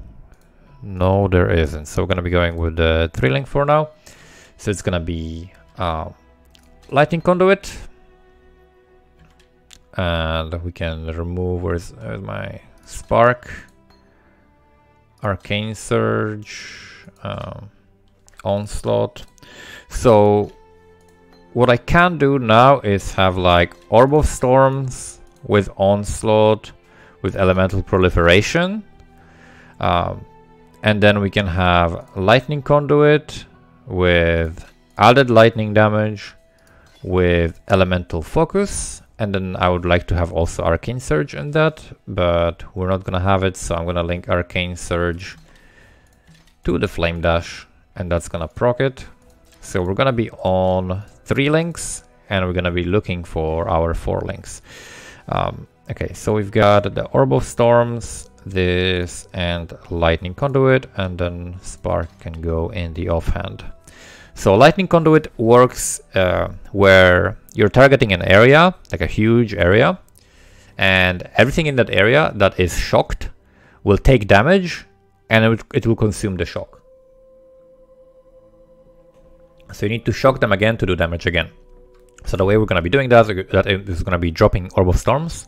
Orb of Storms is going to hit things and it's going to shock everything. It's going to chain, and then the shock is going to spread through the elemental proliferation. So we're going to shock everything that's being hit in a very large area. And then we're going to use Lightning Conduit while standing inside of it. And we're going to deal damage. Using Lightning skill inside of Orb of Storms is going to proc Orb of Storms again, which is going to shock everything again.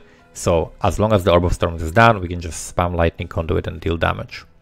And we don't need to like go out of our way to like shock things and then do this and shock and do this, and we're just gonna be able to cast it as long as we are inside the Orb of Storms.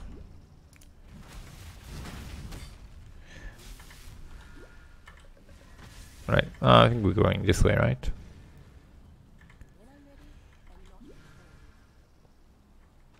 What's my lightning res? 71 should be fine.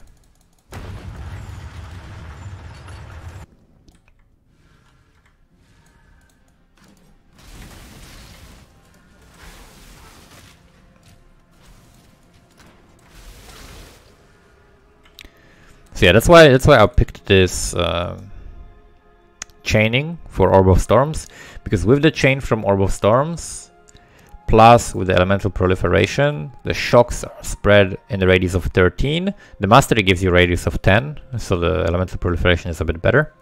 However, it does cost you a socket link, right? I could have like added lightning here if I didn't have that, but we have enough damage. Damage is not our problem. I just want maximum AoE so I can kill as many monsters as possible.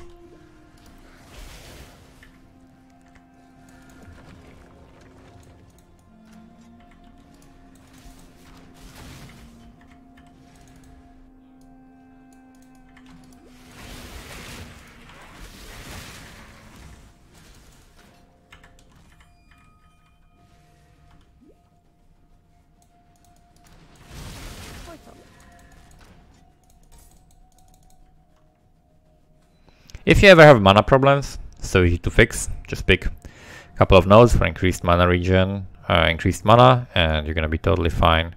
But now I'm gonna be picking like life and mana regen nodes as well. which is gonna help me stay topped up on mana no matter what.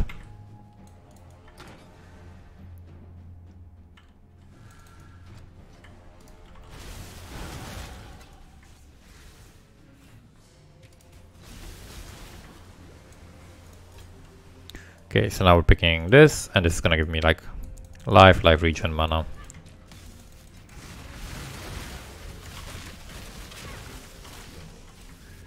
Okay, why is this guy not taking damage? This is a crazy essence monster. Okay, this guy is like harder than Dominus that we're gonna fight. That's really nuts. I'm probably just gonna go and look for a 4-link again. Let's sell this and look for a 4-link. I would really like some 4-links. Let's see. What do we got? We got boots. This is potentially okay if I can link it, so I could try linking that.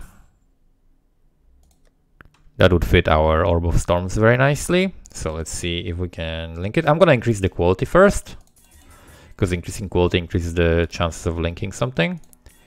So we got 2 tries, we didn't get it. Fusings, what do we sell to get fusings? We sell Jeweler's Orbs. Okay, so we don't want to do that, we don't have enough of that. Alright, I'm just gonna keep this and try if I find some extra fusings. Basically, just gotta keep trying to get a 4-link. This is fairly late for me to still not have a 4-link. Usually I get it pretty early. But it's okay, we got enough damage that we don't really need it yet. Usually you'll have it like around Piety if you keep checking the vendors. Wisdom.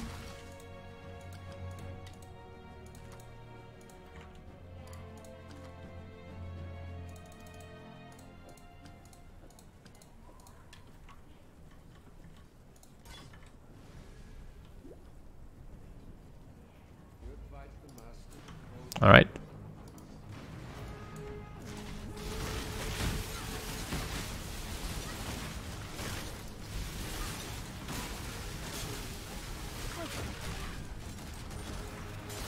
Wisdom.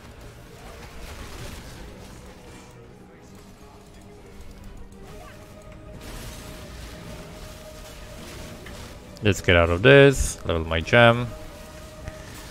I can pretty much stand in the beam.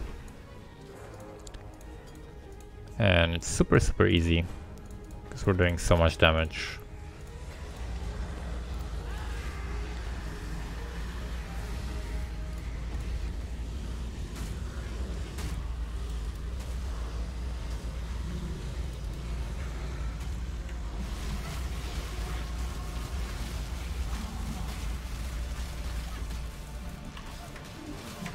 Okay, I'm taking so much damage, but we're fine. We win the race. Who kills the other guy faster? Alright, I don't see anything good in here. Just gonna go back to town. What's going on? Sell all of this. Unfortunately, no 4-link. Immunity to poison. No, we don't care about that. Alright, let's continue. Not Imperial Gardens, we go Act 4 now. The Aqueduct. So everything is insanely easy because of the overwhelming amount of damage we have right now.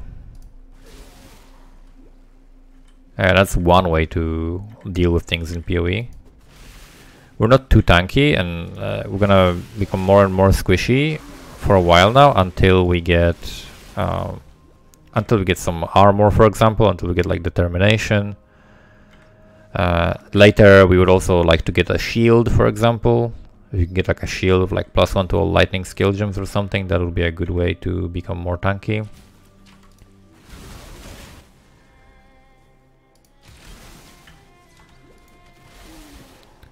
It's nice that the Orb of Storms, virtually without any support skill gems, is still killing monsters.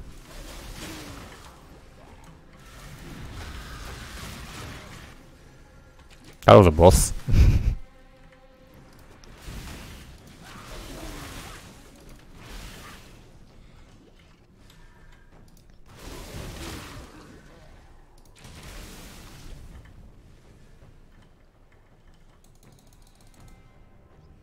Alright, let's check this vendor for a 4-link. Hopefully we get something. Let's see. We got a 4-link over here. It's level 32, but that's totally fine. Okay, that's one of the 4 links that we need. What else do we have? We have a helmet that we could potentially use. Could potentially craft something on it. Let's get it just in case. So this, I could reroll this with an alteration, for example, and try to get something decent on this, and then maybe craft something else. But let's go to level 32 first, see if there's any other 4-link, and then if we need to, then we'll do that. And for that 4-link, we're basically gonna like smack Arcane Surge into the Lightning Conduit as well. Although Arcane Surge is pretty good with the setup that we have right now. It's also nice to add extra damage for the Lightning Conduit.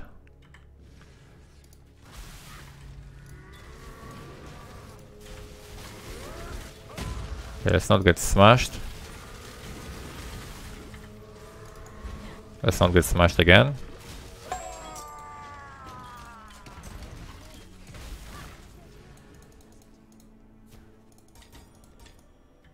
Alright, we can go back to town. We can sell this and then check if we have any good 4-links. This can potentially be linked. This can potentially be linked. But nothing else here. I'm gonna grab this node. I'm gonna see if we can get something decent on this. We got lightning res on this. That's pretty okay. For now, gonna put Wrath in here. Actually, no, Wrath should be... let's put it in here, I guess. Elemental focus, added lightning conduit. And then I could pick faster casting. I could also drop the Arcane Surge in here, which is going to give me like 10% more spell damage. So that's one option that we have. There are some other options, but we're gonna go with this for now. The cost of this is 12 mana, so after 2 casts, this will proc. So I kind of want to set it at like 24 mana, right? So I probably want to level this to be requiring 24 mana, since if I'm not gonna be proccing this with 1 trigger, then I want to proc it with 2 triggers to the like maximum extent, right? On a maximum, at a maximum level.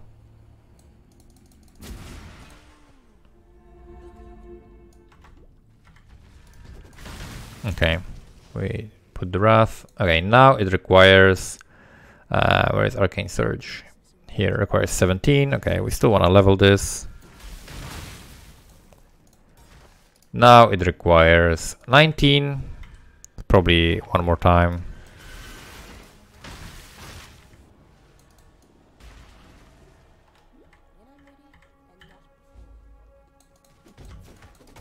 Holy moly.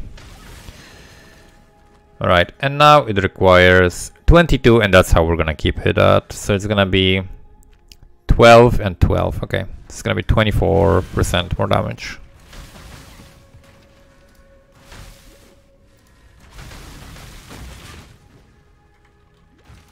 Transmutation.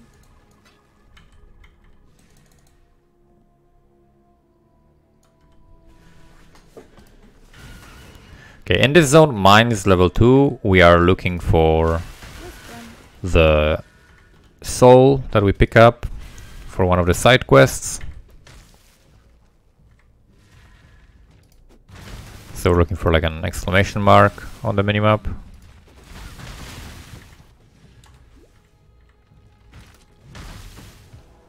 Orb of Storms is like killing most packs. Okay, right click Arcane Surge, don't level it again.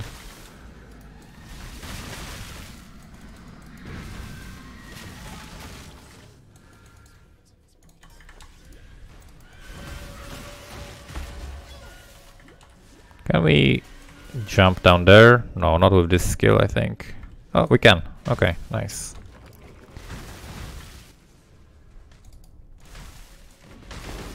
Wisdom. Yeah, we got an Orb of Fusing. Could potentially try with the helmet, but I don't think that's necessary. If I don't find anything better, I'll probably craft like Fire Res on this helmet or something for Calm and move on with that. Gonna grab this dex here and go for the Holy Dominion.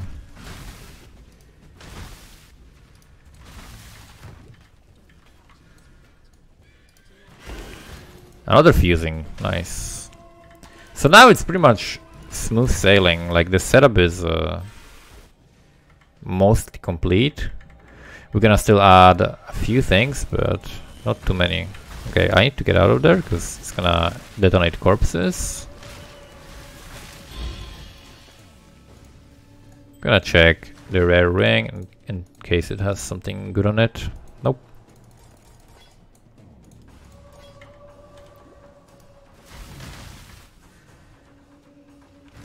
Okay, so we're still gonna add Hex Touch to the setup with the conductivity.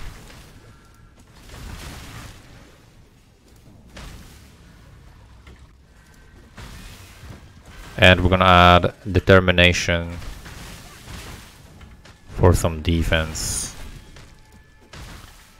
And then it would be nice to later have a shield as well, so that the character can have like actual real defense. But early on we're not using a shield because number one, we don't have access to shield charge unless we do the library, which usually you wanna skip. It's not really worth doing most of the time. Especially since we would have to sacrifice a lot of damage by dropping the wand that has the flat damage crafted on it.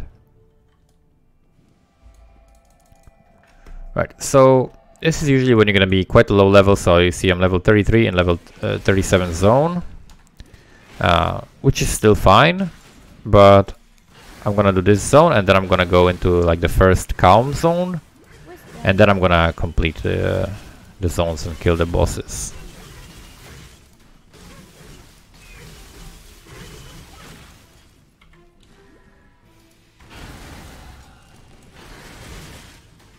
Transmutation. Right, now we grab Retribution.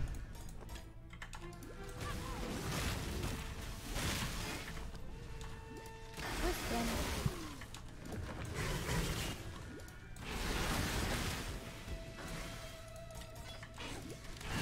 Wisdom.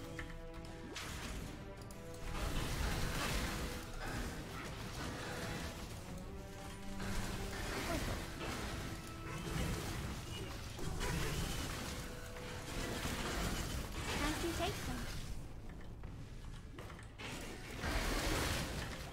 This skill does so much damage, it's crazy.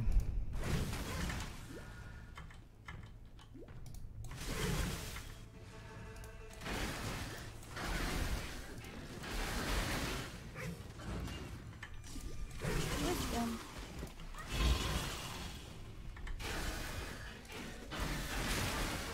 Okay, we got Sacred Life Flask.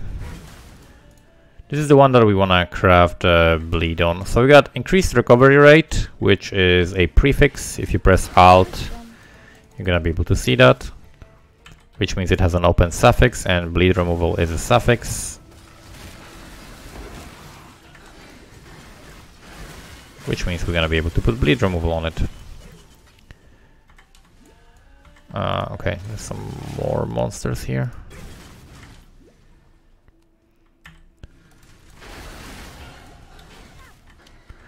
Okay, we leveled up, pick up the life. So I'm gonna craft the flask now. I'm gonna show you what we do. So we go, okay, let's pick up this recipe as well. Socket numbers 2 to 4 sockets, cool. We go to the menagerie. We grab this flask, which is either gonna be white or have some prefix that you like. We put it in. We scroll down to flasks and we go for sealing. So sealing is, you can think of it as like sealing your wounds. That's gonna be anti-bleed. I cannot craft because I need a rare creature level 20. I don't have enough beasts killed. Okay, we need to kill some more beasts then.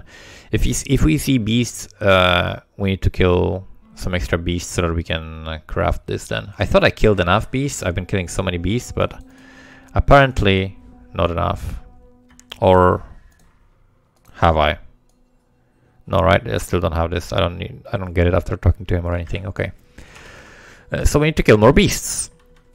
And then we're gonna be able to do it. Otherwise, I could just like alt spam it, but that's kind of a waste. So we don't want to do that. We go back to Crystal Veins. And then we go to Count's Dream because it's also gonna be level 37 zone. And now we're closer to this.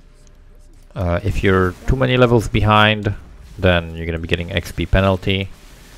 And you don't want to do that. But being like 2-3 levels under the level of the zone is totally fine. As long as your character is strong enough to handle it.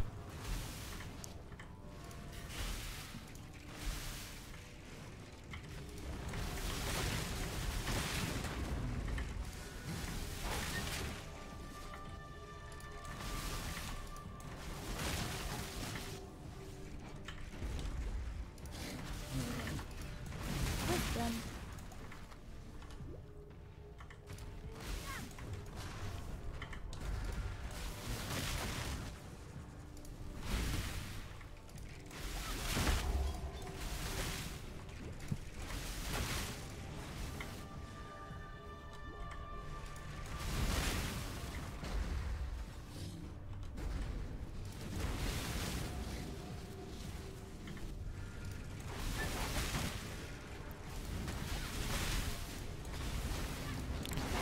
Just killing a decent amount of stuff to Wisdom.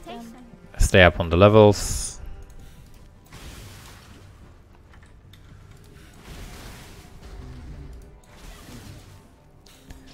And that way we have a very easy time killing everything, since our damage scales largely with the levels of the gems.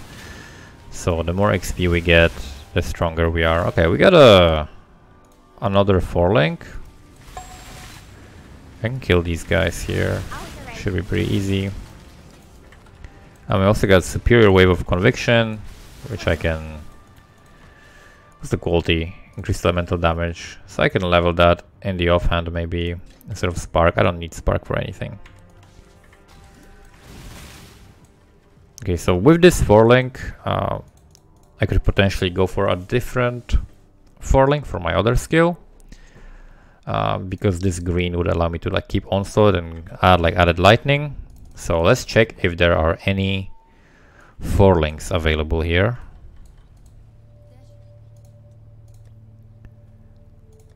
On other items, we got the gloves. Okay, we got the gloves, which we could potentially change to 4 blue. It wouldn't be like too likely to hit 4 blue, but it does have int requirement. So it means there's a chance for this to happen. So I might try a few. And by a few, I mean spend all my chromatics. We didn't get it, unfortunately. I'm just gonna sell this. So we're gonna keep it and see if we can get it later. Okay. No luck. It is what it is. We just gotta continue. I could potentially do, like I said, the fire as craft. So I could drop... We could drop, for example, like vitality in here. Okay, let's do the fire as craft because my resistance is... Fire is like the lowest. It's the only uncapped, actually. So makes sense. So fire, drop it in here. And now we are capped on all resistances. All are 75. You can see uncapped here. This uncapped you want to push to like 105 because once you lose 30 at the end of Act 5, then you're going to be able to still sit above 75. So vitality, and then I can do Wave of Conviction, Spell Totem, added lightning, and then I can put clarity in here, and we get this free to use whatever we want in here. Alright, awesome. And then I can turn the auras back on. So this is where I recommend having all of your resistances capped, because it will allow you to be super safe in these boss fights that are coming. If you're tanky, then you can spam your Lightning Conduit or whatever damage skill you're using, and it also adds to the damage, right? Because a big portion of damage that you're dealing is also the uptime that you're able to achieve, and that is dictated largely by like what kind of skill you're using, and also whether you're tanky enough to not have to constantly run around.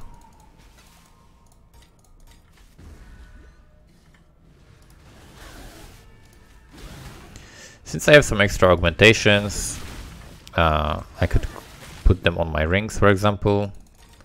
So what I could do is slap this here. Okay, energy shield. If we hit life, would be awesome. Max energy shield. Okay, nothing spectacular. And I can slap it here as well. Max life. Okay.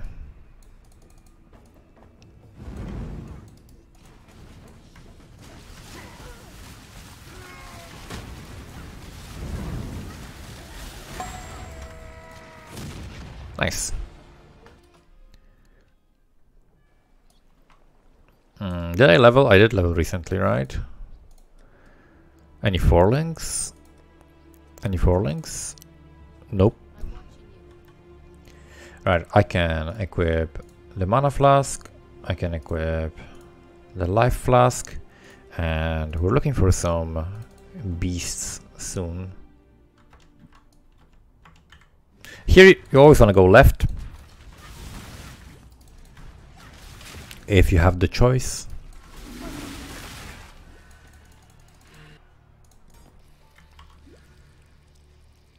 You can see the bleeding has started. Next zone especially, Belly of the Beast, has tons of monsters that can bleed you and can destroy you, because if you are moving you take way more damage from bleeding, but if you're not moving then these monsters are gonna be hitting you. Why is everything here so tanky? Holy moly. Okay, I'm gonna not pick up the unique, we don't care about it. It's not gonna be helpful to my character. Wisdom, transmutation. Yeah, I want to pick up the transmutation. There we go.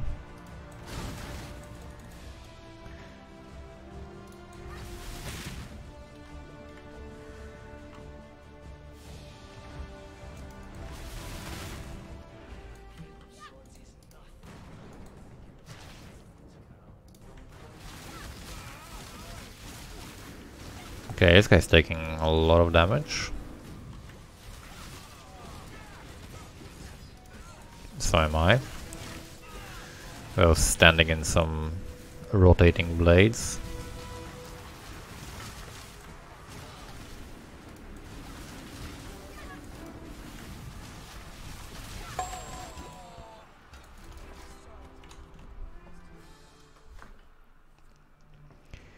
Easy clap.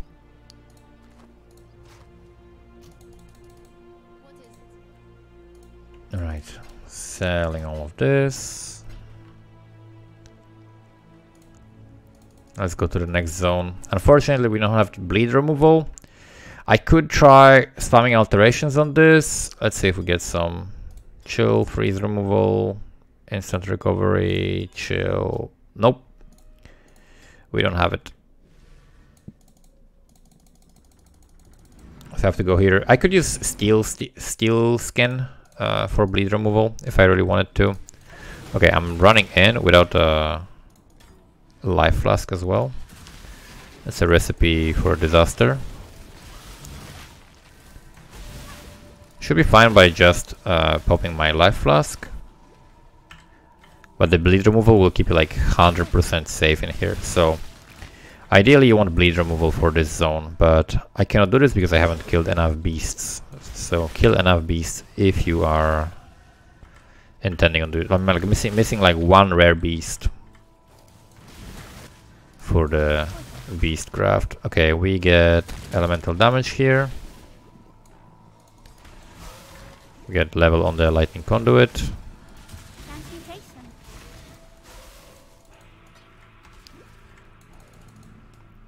Okay, got through this very quickly. That's nice. Yeah, so these monsters can bleed you. They got a puncture skill, which does huge amounts of damage. Can very easily kill you.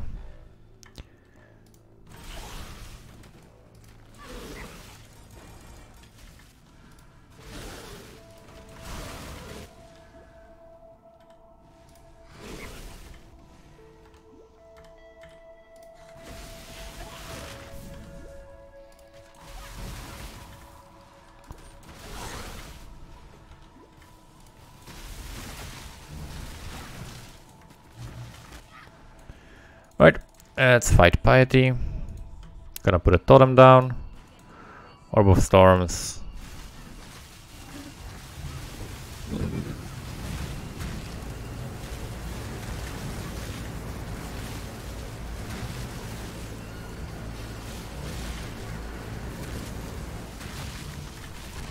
Wisdom.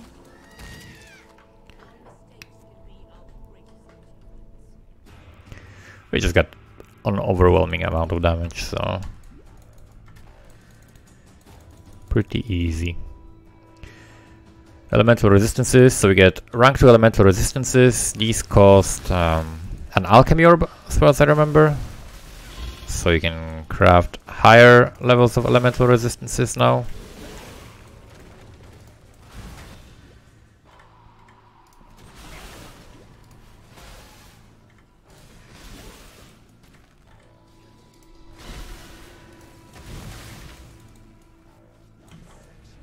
Okay, Maligaro.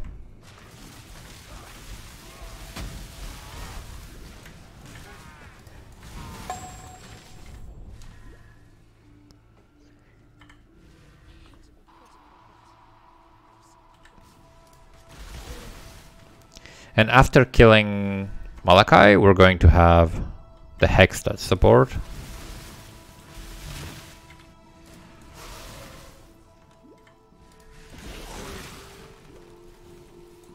Which I'm probably going to link with like Wave of Conviction and Conductivity.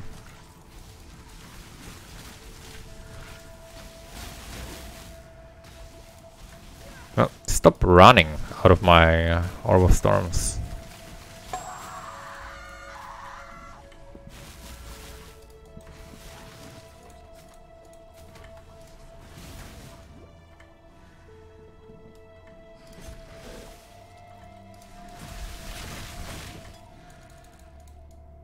Right, so here I like to try to avoid the purple, because the purple is the temp. Holy shit, why?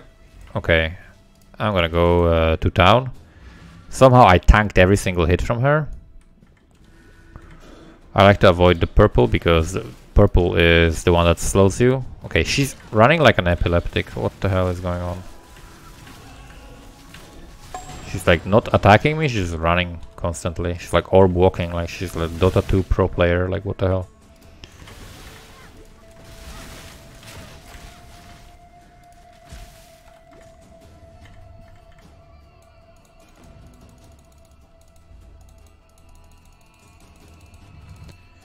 Alright.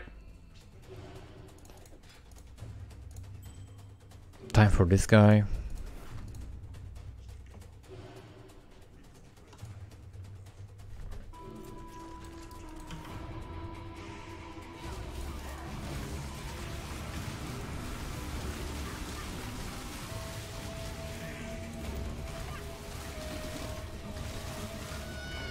Okay, now back to Malachi.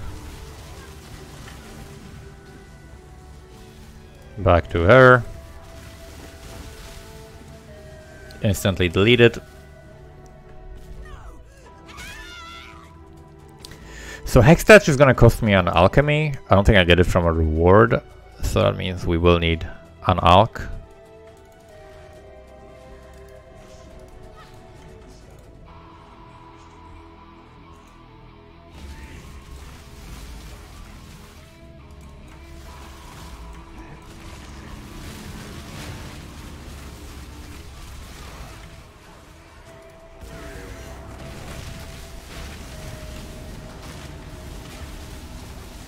Alright, now he's gonna go here.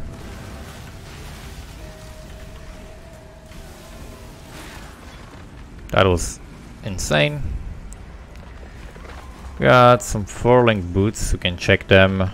They're not the colors that I want, and I'm very unlikely to get the colors that I want from them. So we are gonna check for some better 4-links, which I don't see here. This is a 4-link, but I don't need a 4-link for the helmet at this point. So this is fine. So let me just check quickly the rewards I'm getting. I'm like 90% sure we are not getting Hex Touch, but I don't even have an alchemy to buy it. So we're gonna buy it when we do.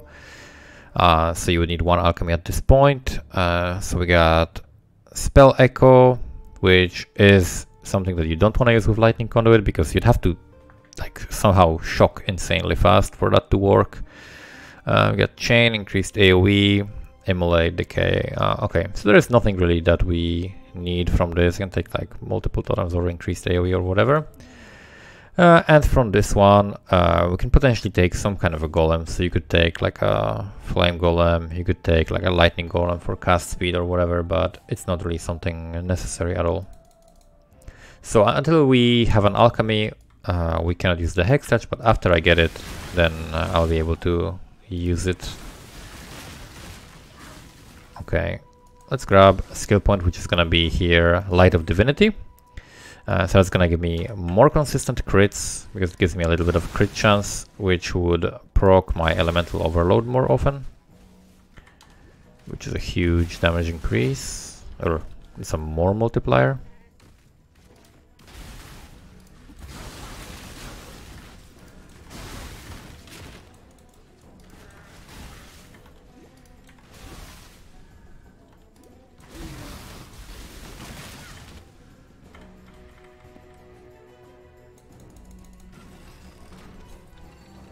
Alright, and after picking up this area, we're gonna head to this. We're gonna grab Stormweaver, and we're gonna go through live for the reservation, so we can get the auras soon, like extra aura.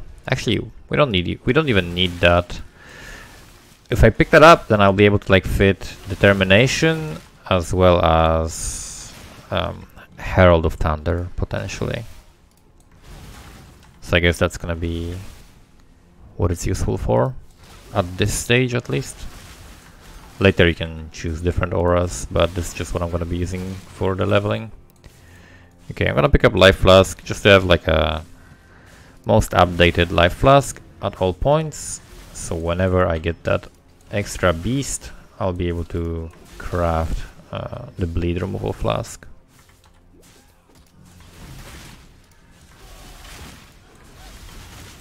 Bleed removal is actually so important on the flask that a lot of the time I craft it on like a sacred life flask, and then I keep that sacred life flask for the entire campaign, because outside of bleed, my character doesn't die. Okay, we have something potentially here. I could put this on the boots. I could put an essence on these and see if we're gonna get something decent, like movement speed. So we got, do we have an open prefix? No, there is no open prefix, so we cannot put movement speed on these, so unfortunately this is not gonna be useful for me, so we're just gonna sell it. But it's worth a try if you find like a good base with a 4-link that has decent colors that you need. That's something that it's worth using an essence on.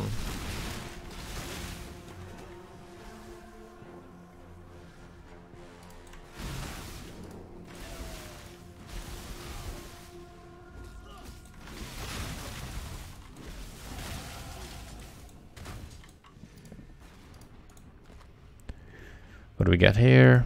Nothing useful. We're gonna pick up Holy Dominion. A lot of damage and res. I'm gonna pick up one of these. Nothing useful, so we're gonna sell this. And potentially sell this, sell this, sell this. And I'm gonna dump some stuff into the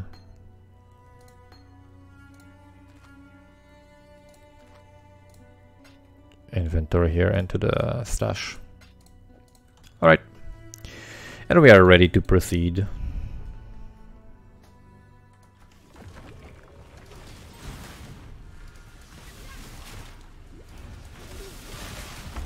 Holy damage. So the main drawback of this skill is that it has to be used. Okay, summon Chaos Golem.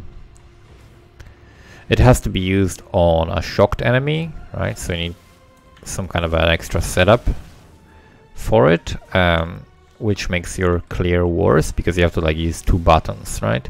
There are ways to set it up later on so that you only press the Lightning Conduit and that's it. There are actually many ways of doing this. And that's like when you're going into the full build, but while leveling you kind of have to stick with this, and that might be okay. I cannot jump through this because I'm out of charges. It might be like a turn-off for some people, but it really doesn't feel bad because you are blowing up everything so quickly. Like you'd have to cast whatever skill you're using twice anyway to kill like a blue pack or a rare monsters or something like that. So while clearing, you're actually casting pretty much the same amount of times. But while fighting bosses, you know, doing single target damage, you're doing significantly more damage than pretty much any other skill you can pick at this point. This is for spells, kind of like what Spectral Helix is for attacks. Okay, we got a Silken Wrap. So this is 90. Okay, this is like more energy shield. Actually, I kind of like the blue-green because of the onslaught that I could potentially use. So we're gonna go to the Waypoint. I'm gonna grab a Flask, and then we're gonna also put these into the stash so I don't have to run with them all the time.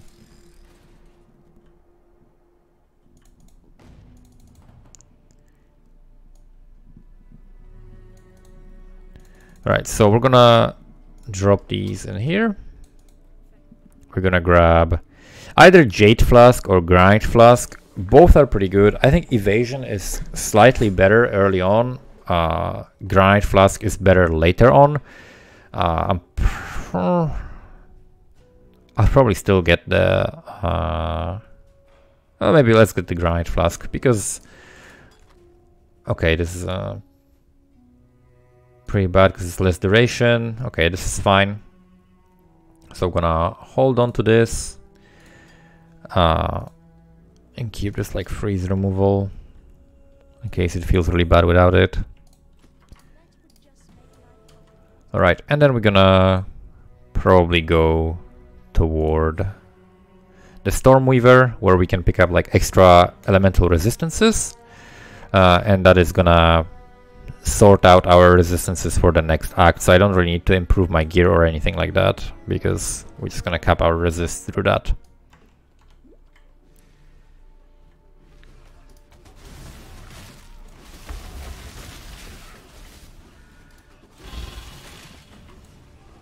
Okay, we can try to see if we can get like better colors in these.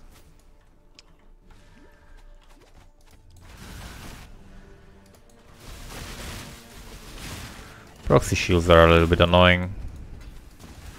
We can kill this boss super quickly. Okay, she just walked out of the circle.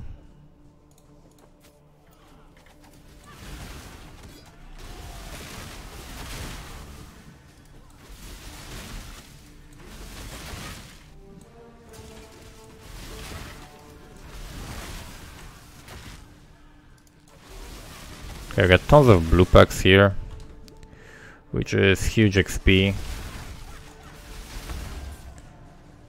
Normally there aren't that many blue packs in this zone. There are a lot of blue packs in the next zone, which is why the next zone is really good for leveling. But I am like 3 levels under the level of the zone, so now it's gonna be 4, but we're gonna level soon, so we're fine. If you ever are short on XP, then actually not this one, but the next one is gonna be really, really good. Because there's tons of like blue monsters there.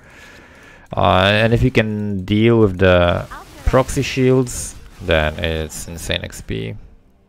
Alright, we're gonna go for this.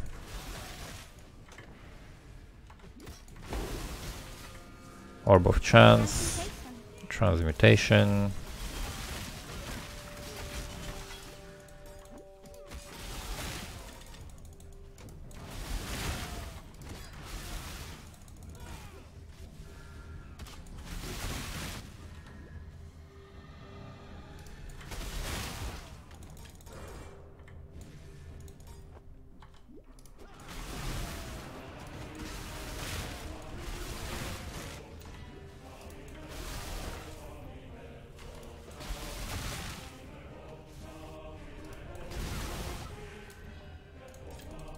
Chamber of Innocence. This is the zone where you can gain a lot of XP.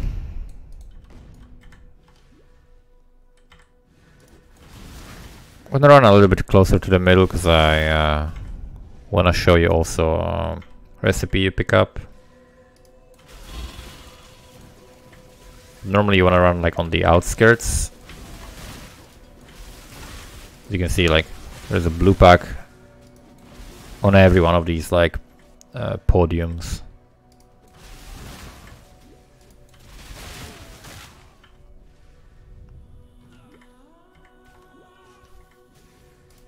Transmutation.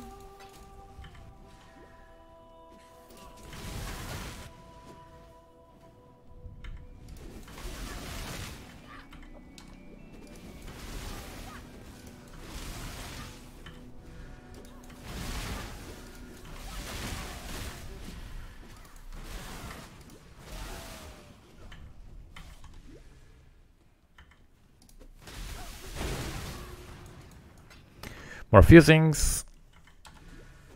So if we find like a really good item, but it's not 4-link, that's what I would spend them on.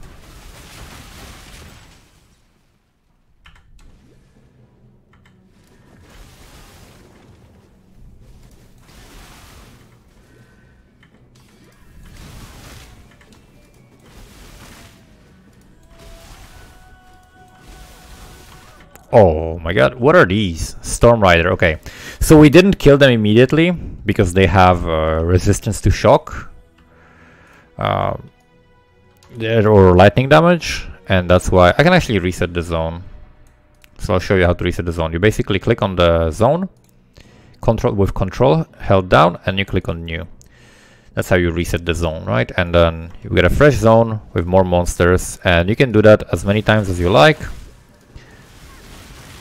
It's not like World of Warcraft where you can do like we get locked out of instances. Okay, this is crazy. Okay, you can do this as many times as you like, and you can just farm the same zone if you want. If you forgot something and you want to run through the zone again. Okay, why are we getting the most ridiculous modifiers on these blue packs? The one where they have this like white outline is Arcane Weaver again, Arcane Buffer I mean, and it stuns you. So if you're killing all of these monsters like one after another, you're just getting chain stunned again. Arcane Buffer, it's like what? You're just getting chain stunned.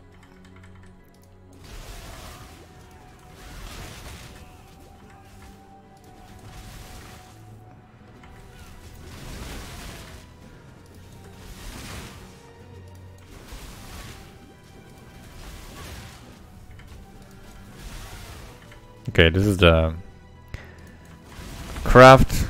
Okay, we got some boots here with 4 blue links. That could be potentially really good.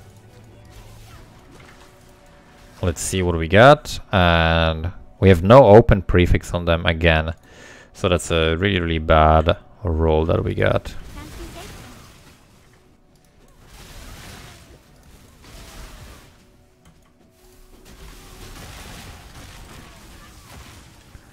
Right, I'm gonna grab this huge amount of damage. Enemies shocked by us take 5% increased damage.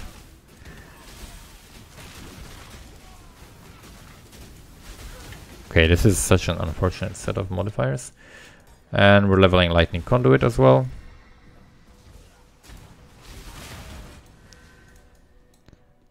So Innocence is going to be super, super easy.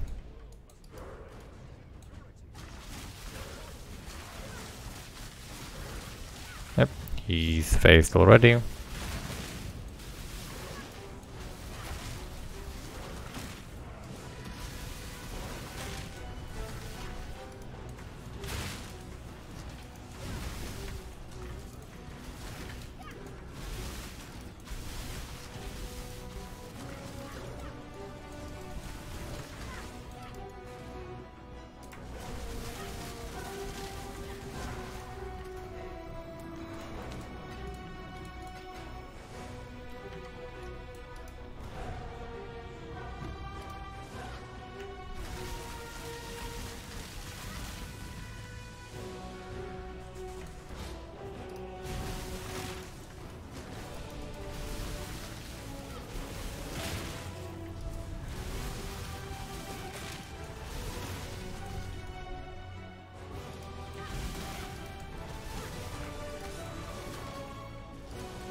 Alright, easy peasy.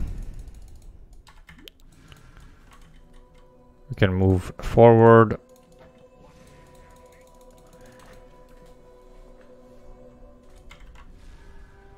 What level am I? 42, level 44 zone here. So again, we're staying like 2 levels below the level of the zone, which is totally fine. It's very chill that way.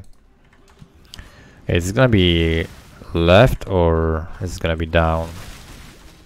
Yeah, it's gonna be down. Okay. Gotta walk all the way around.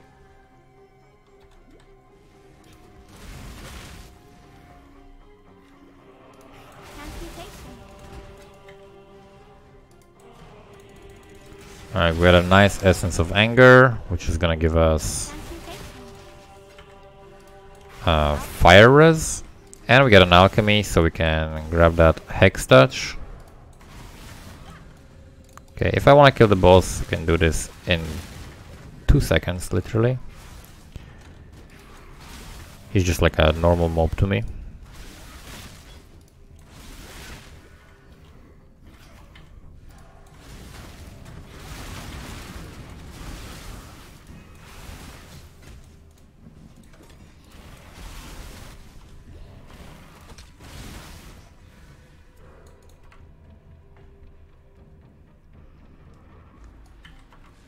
So we got this for some juicy 4-link. Again, if I find like new 4-link boots or something, we can do that.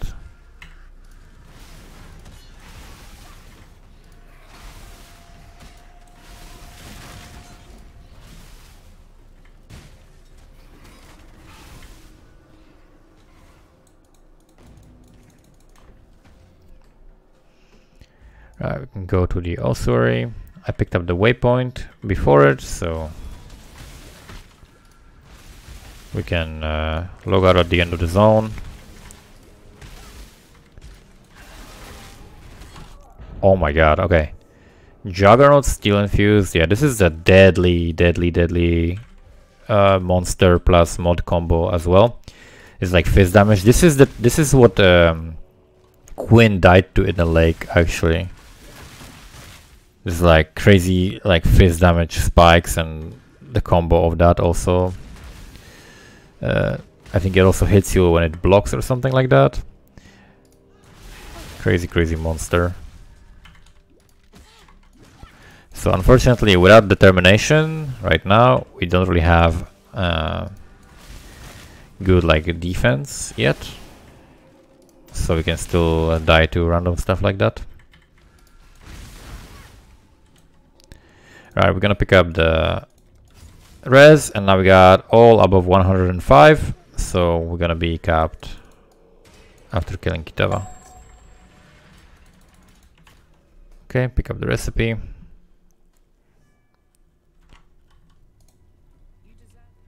Right, we got a reward here. We can sell this, we can sell this. Could potentially do something with the gloves if I wanted to. We can also check for other 4 links in here. Maybe we can get like nice boots or something. Nope. Alright, let's see what we get in the jewel. If there's anything good, we could go for a jewel socket. Nothing good. So we can just sell this, and then I can grab my Hex Touch from Act 4 Town.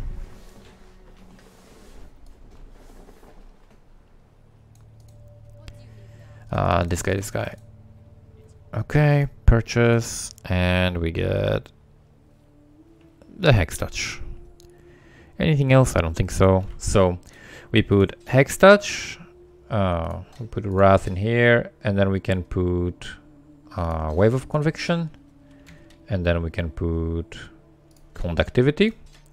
And so the spell totem now is not gonna be needed for anything. I could put something in it if I really wanted to, like I would put Wrath in here, spell totem, added lightning. I could still put Spark in it or something, right? We could put Spark, and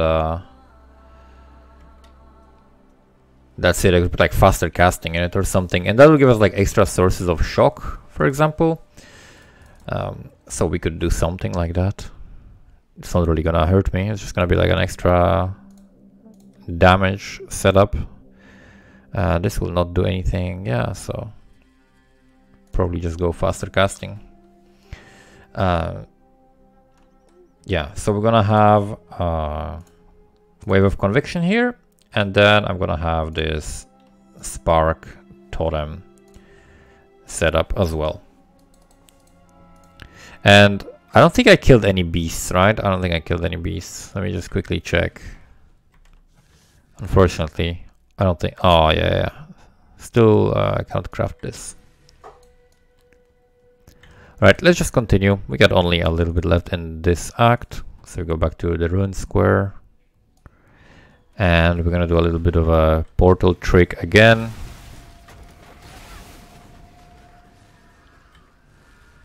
So now when we do Wave of Conviction, we gotta do it manually. But it's going to not only apply the exposure, but it's also going to... Okay, this guy is a Stormweaver, so he's like immune to shock or something. Or like he takes much less damage. So we're gonna leave portal here. And then return to it later. Yeah, so Wave of Conviction is going to apply exposure. And it's also going to apply the curse.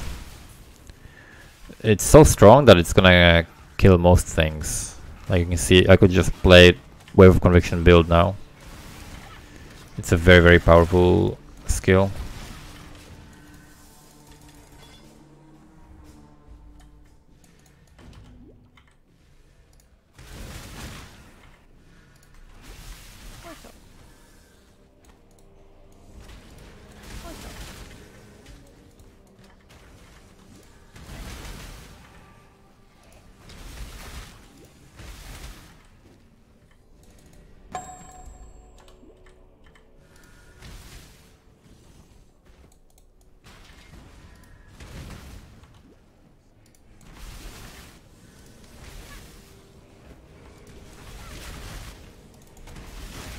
One-shotting rare monsters with this is so satisfying.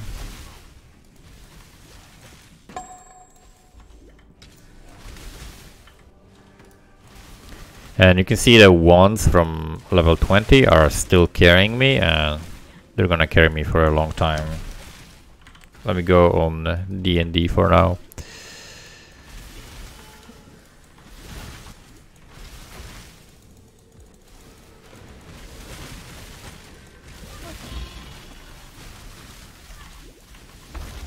Alright, we got a magic wand. Let's pick up the recipe as well. And then this item, and we don't log out in here because we left the portal. So now we are going to grab the waypoint and then go back through the portal that we left so that we save time again. Alright.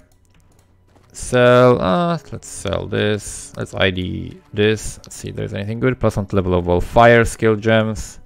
We don't need that. We can leave these 4 links in here in case they will be useful. And then we can grab another skill point, go into, I think, this area. We'll go through the life and then we'll go for the extra reservation maybe next. And we're back in here, right where the entrance to the roof is.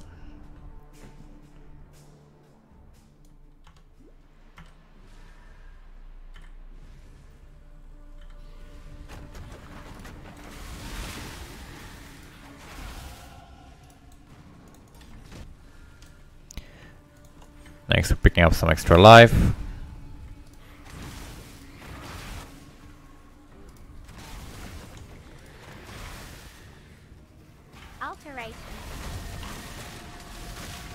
Alterations are pretty valuable early. When you get into maps, one of the first priorities is rolling flasks. Flasks are very, very powerful. So you want to make sure that you have like well-rolled flasks, and you need a bunch of alterations for that, so it's worth having a lot of them early on.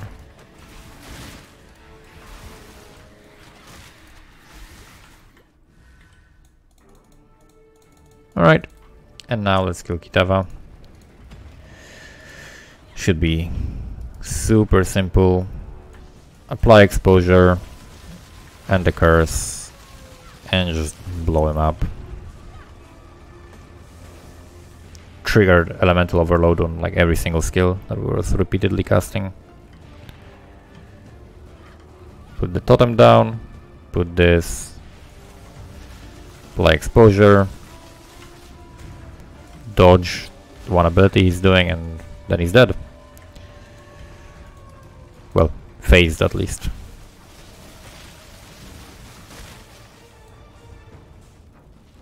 Right, put the totem, Orb of Storms, exposure, dodge out of this, he's phased again, put the totem, Orb of Storms, kill the heart, and it's gonna be last phase. This, exposure, dodge, and I think that's it, right? Is there one more? If he comes out red, then that's the last one. I think that's it.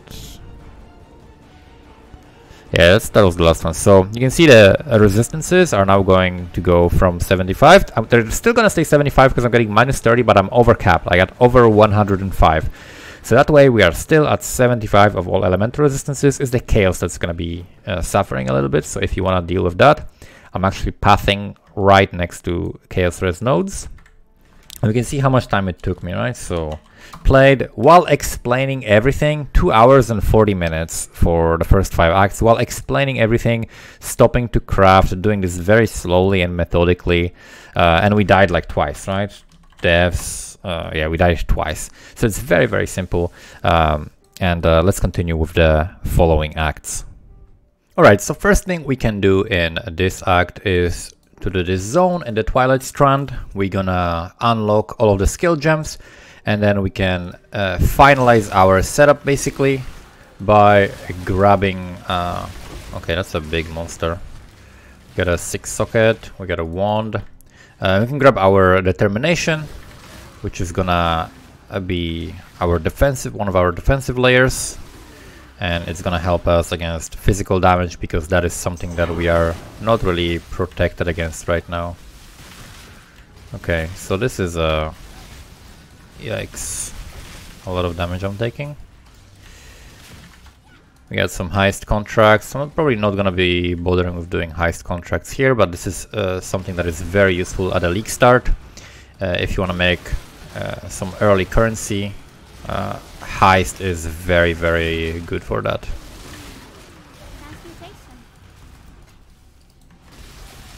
Okay, we got this giant Soul Eater crab. Soul Eater is a buff that makes the monster get more attack speed and cast speed based on like other monsters dying around them. So it can be very, very dangerous. If you type remaining, it's gonna show you how many monsters remain in the zone. We need to kill all of the monsters here. There is 8 of them, so I probably skipped some big pack. Okay, there's one Roa here.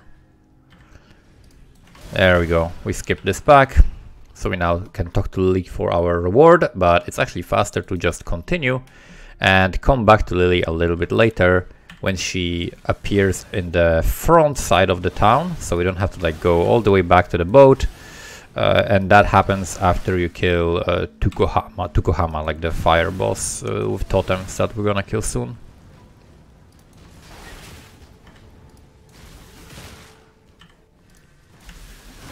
If you don't have your resistances capped, the priority in this act is to actually cap the cold res, because we're gonna fight like a boss that really requires cold res. So fire res here, and then later cold res is gonna be super important. We're gonna be picking up some more life. Let's see what's on this wand. Increased fizz damage, fire damage to spells.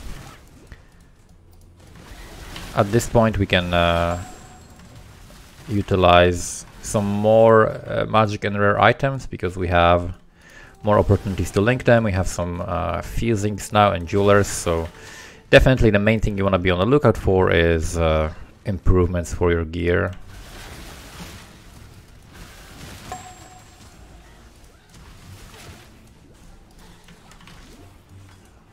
$46. Okay, my life flask has like chill and freeze immunity, which is very nice. But we just killed the beast, so we probably can craft like a bleed removal flask. So I'm probably gonna do that. Okay, there is a corrupted zone here.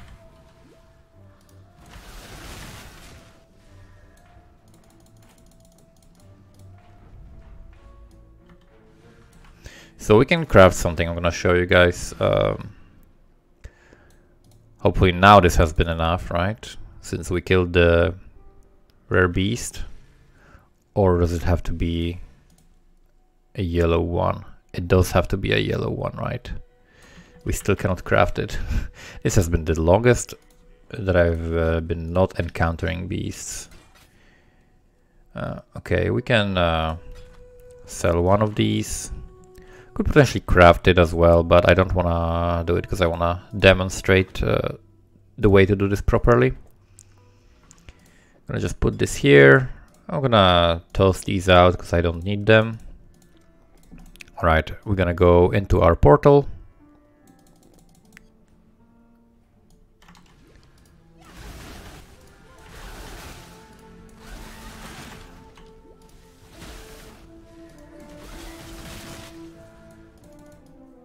And we're just gonna destroy this guy.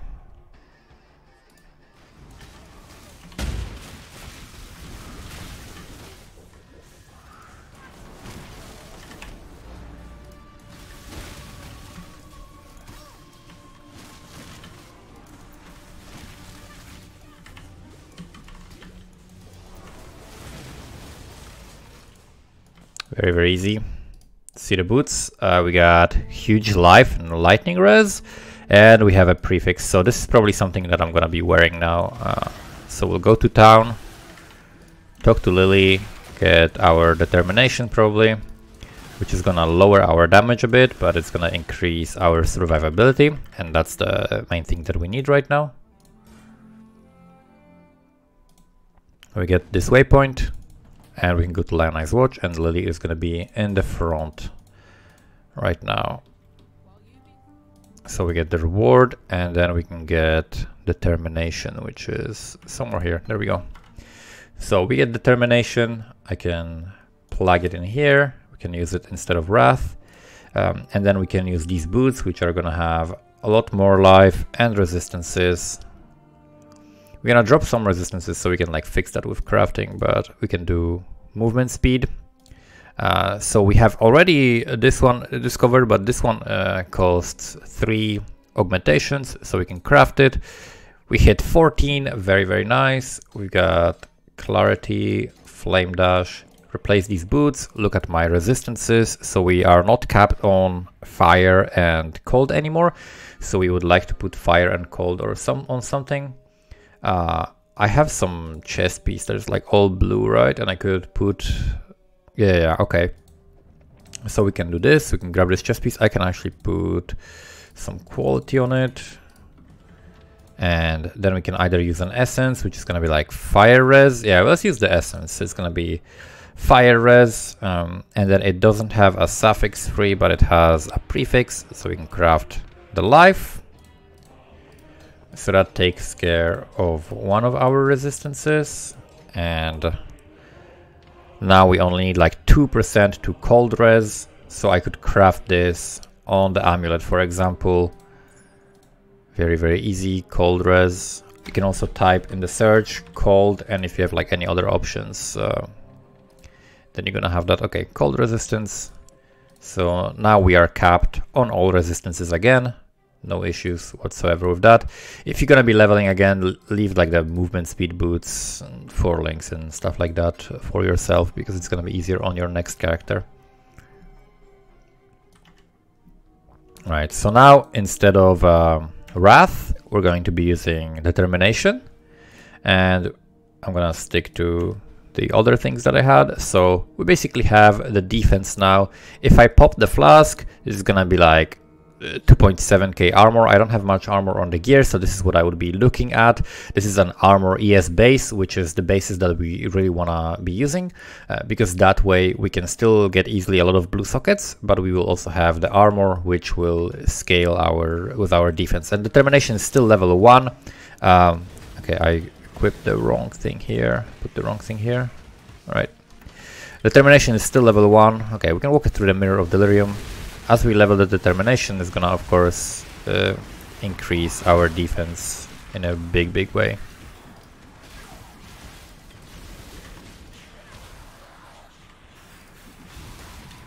So with the delirium, you can see the rewards on the bottom, and you go to as many you're comfortable with. I recommend trying to get to 3, and if you can, depending on the zone, if it's like a long zone, then going to 4, and then you can stop. Past 4 during the campaign, you're really not gonna be able to get, most likely. Okay, this guy is he doesn't take a lot of cold damage, huh? I mean lightning damage. Okay, I'm gonna level determination. We're gonna get some more strength soon from passive skill points, the way we're gonna be pathing, which coincides with the need for the requirement for the determination.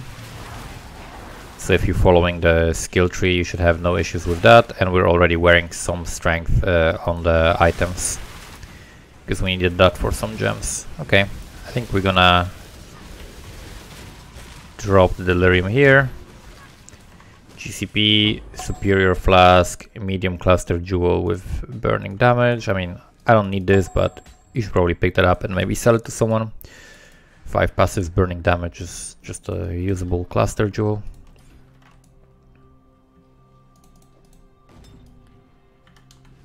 Alright, now we're gonna look for another trial in here. We got 3 transmutes, so once you get to second part of the campaign, currencies start dropping in stacks.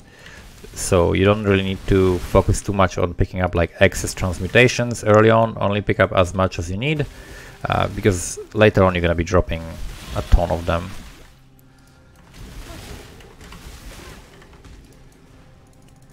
Alright, let's level all of that.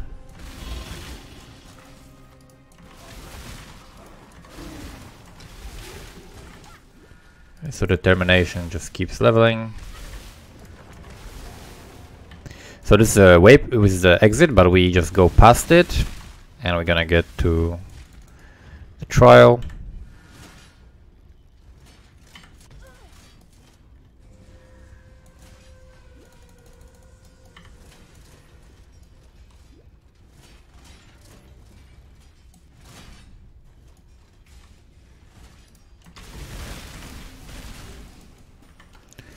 Double resistances.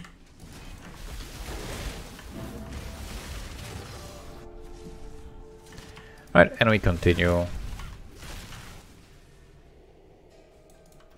to the next boss.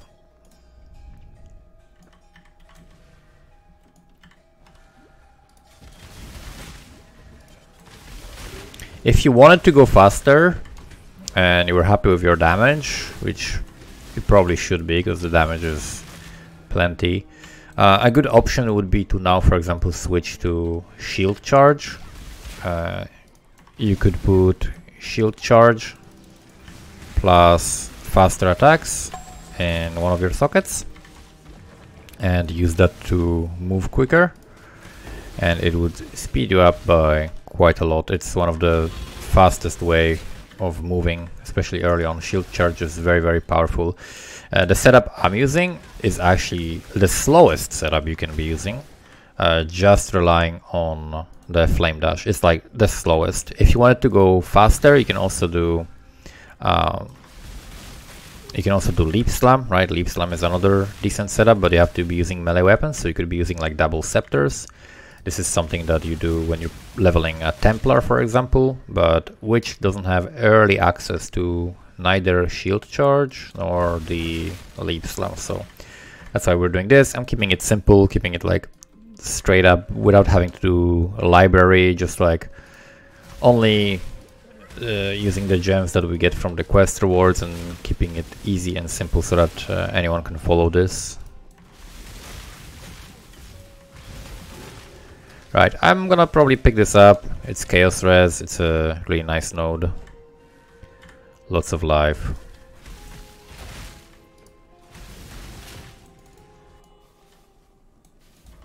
Alright, this should be pretty easy.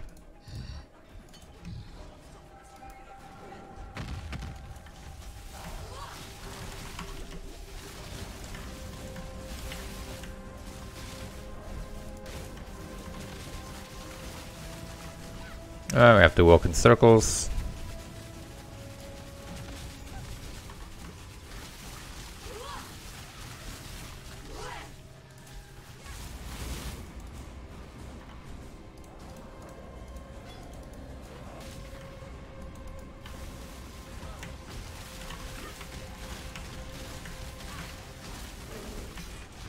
Right, now we want to go down for the recipe.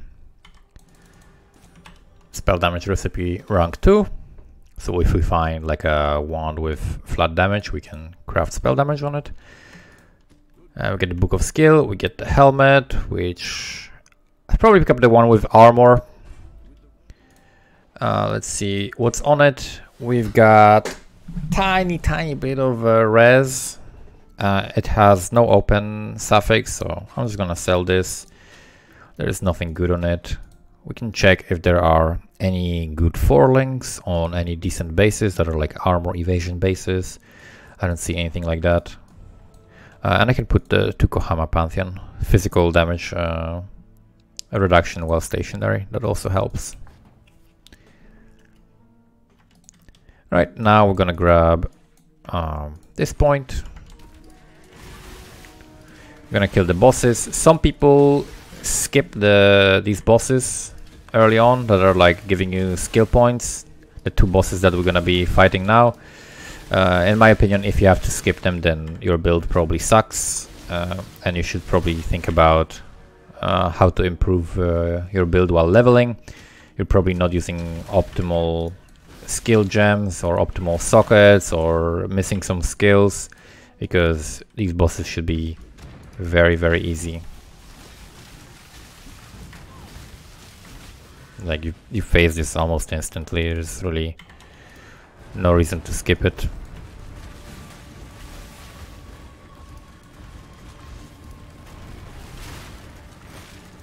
If you're doing just like regular leveling. Like this guy was even ghosted and we just obliterated him.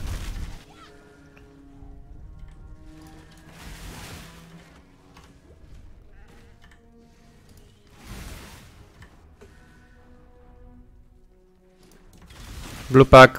A A little bit more advanced tip as well. Certain monsters give more XP in proportion to like their health. Like, you know, like for example golems, like these like stone golems, they give decent amount of XP, but they have a huge amount of HP as well, right? So it takes long to kill them. One of the monsters that has one of the best ratios of experience to life are skeleton archers. So skeleton archers are very good to prioritize if you're looking at the different packs of monsters that you're killing. I actually got an amethyst flask, which is really cool because in the next act we're gonna have a bunch of chaos damage, and in this zone you can actually pick up a recipe. So I'm gonna go and show you where it is. It's where Alira normally would be, so on the same side as the waypoint is in relation to the road. You can grab this waypoint, and this is just attributes. There's no boss, no Alira, nothing here. Just some zombies, and you can pick up the attribute recipe. Yeah, so the amethyst flask is really cool because you can be like much more safe if you are doing Act 7 with this flask. It's not important like in softcore, but if you're playing in hardcore or if you're like trying out the gauntlet, this is super nice to have showing on your loot filter so that you can pick it up at this time. And in this zone again we're looking for the waypoint, and just like we would go to Oak, we're going up, and that's where the boss is going to be.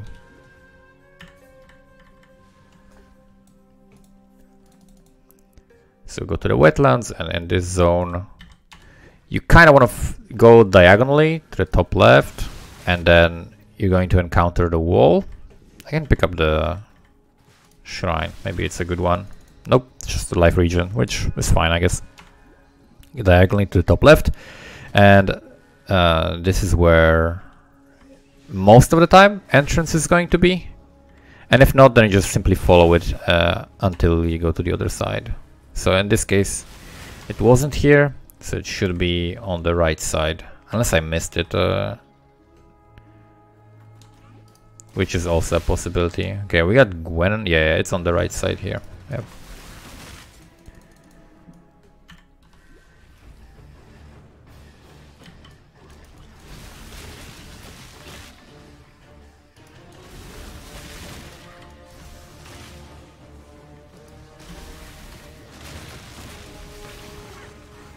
Alright, we're gonna put this exposure. Okay, he instantly jumps away. Okay, he's here.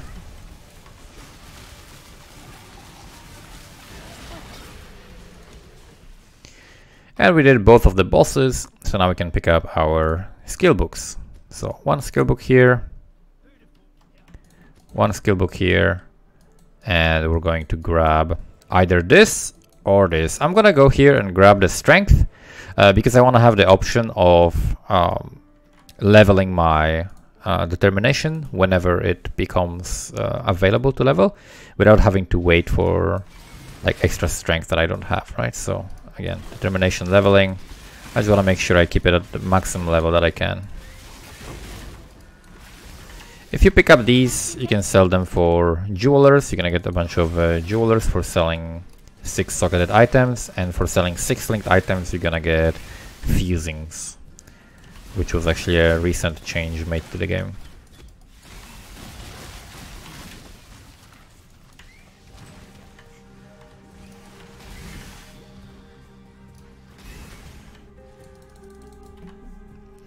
I would still like another 4 link with like blue green. Yeah, we can go grab this life now. Be a little bit tankier first, and then we can pick up more damage or our reservation aura effect. This life node also has some aura effect, so it's going to also give me like more armor on top of giving me like more regeneration and so on. Okay, let's check out this. Huge amount of mana regen. We're doing fine in terms of mana, but again, if at any point like you're struggling with mana because For some reason, I don't know why it struggled with mana, but yeah, you're not using your mana flask at all or something. You can very easily pick up some extra passives. Okay, there is so much like chaos damage from these little guys. Check the belt, strength, nothing else.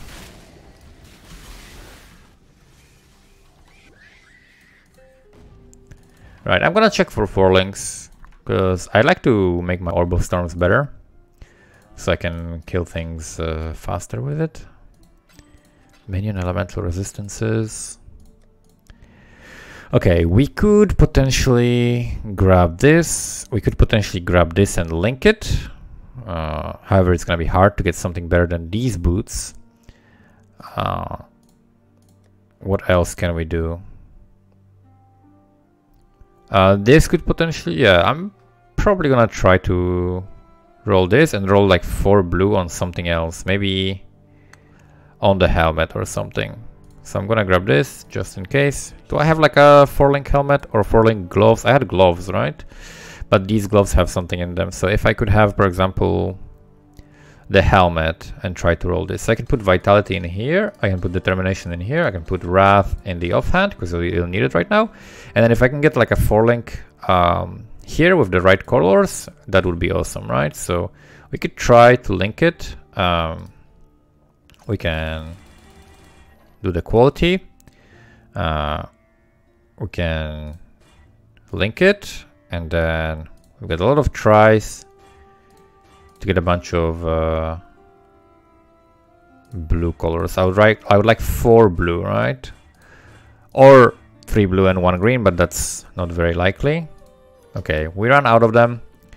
That's okay. We gotta use our currency on something, so we tried, we didn't get it, that's okay.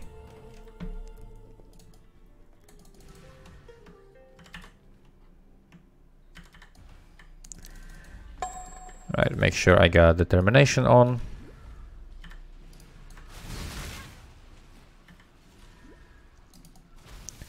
Okay, this zone is kind of annoying zone.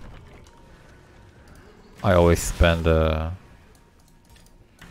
more time here than I'd like. Okay, I'm gonna do the essence.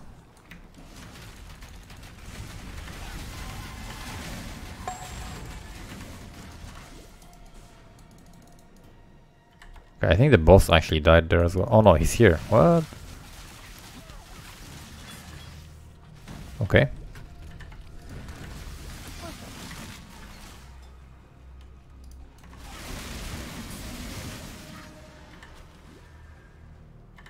Alright, fortunately we didn't spend too long in this zone, so it's all good. Grab the waypoint, grab the shrine.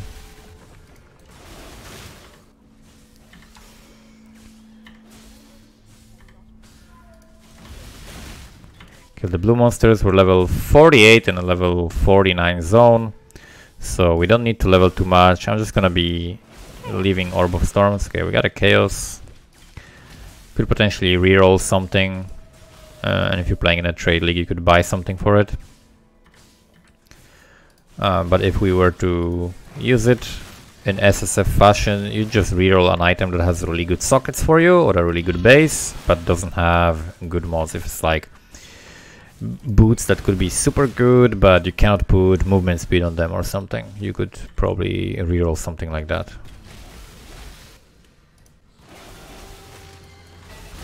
Gonna focus on killing the blue packs.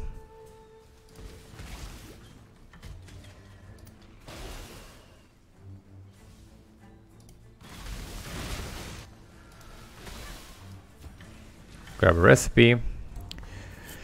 Do the little pillars. I'm gonna put the totem down so it helps me here, and then I'm gonna grab this life, grab the chromatic item. Okay, we got a item with a fractured modifier. Oh, I didn't mean to drop it. You can identify it. Okay, this is gonna do a big chaos damage explosion, so I have elected to not die. That's why we dodged out of it. This has like a little bit of life on it. It's not really particularly great. The life roll on it is very low. The base is very bad. Doesn't have the right sockets. It's not a base that we would want to equip because we can't roll majority blue sockets on it.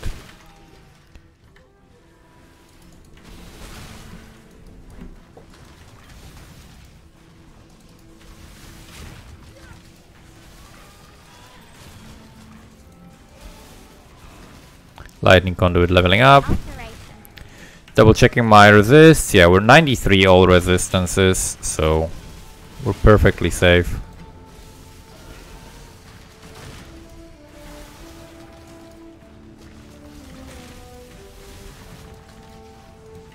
And here I can show you like a little animation skip, because normally when you finish this and you light the torch, you have to wait for the boat to arrive, and then when the boat arrives, then the guy jumps out of the boat. But you can actually skip that a little bit if you go outside of the range. So what you do is you click on this, jump back, and he's already there before the boat arrived. So before the boat arrived, before there's the animation of him jumping out of the boat, you can already talk to him if you just do what I just did.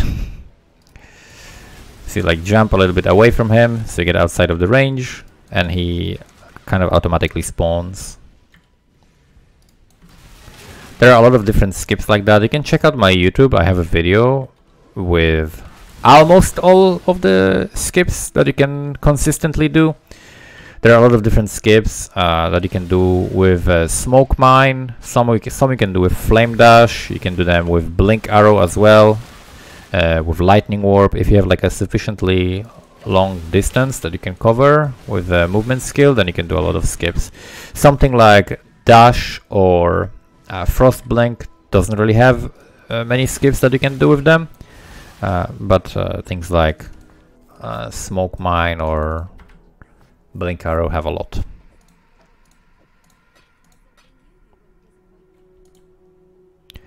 Alright, we're gonna put a totem down. I'm gonna put an orb.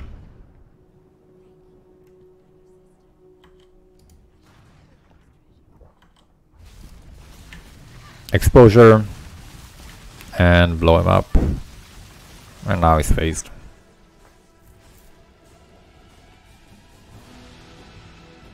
And this is like very stressful for new players. I'm gonna try to do it with minimal movement. So as you can see, I haven't moved yet.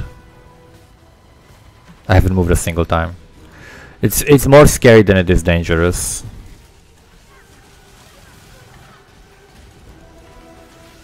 People really like panic in here because it's such a confined space, but again, I'm gonna try to just not move as much as I can. As long as nothing is hitting me. Yeah, I got hit by one thing, but again, I didn't move at all, and I'm totally fine.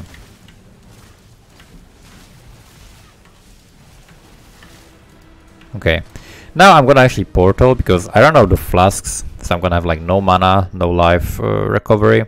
So we just portal out, recover the flasks, and as you can see, there's in a grace period invulnerability. If you don't move, you actually are invulnerable at this time.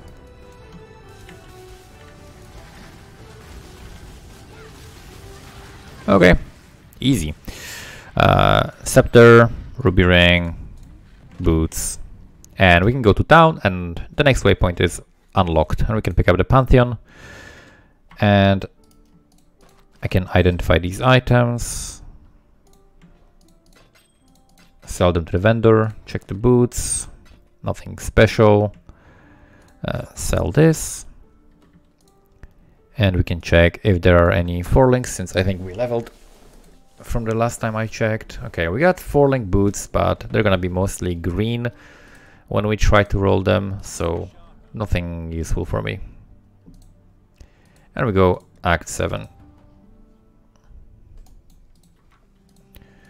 So again, in this act, I'm gonna try to show you the right order of doing everything. I'm gonna drop this in here. Look for a 4-link with the right colors that I need. Nothing available, so we just move on. I can drop these currencies actually in the stash. We can drop a lot of them here. I'm gonna just pick up the essences because I want to see like what I have available in terms of the essences, but all the other stuff, I don't necessarily need it all. So I'm just gonna clean up the inventory a little bit and go like this.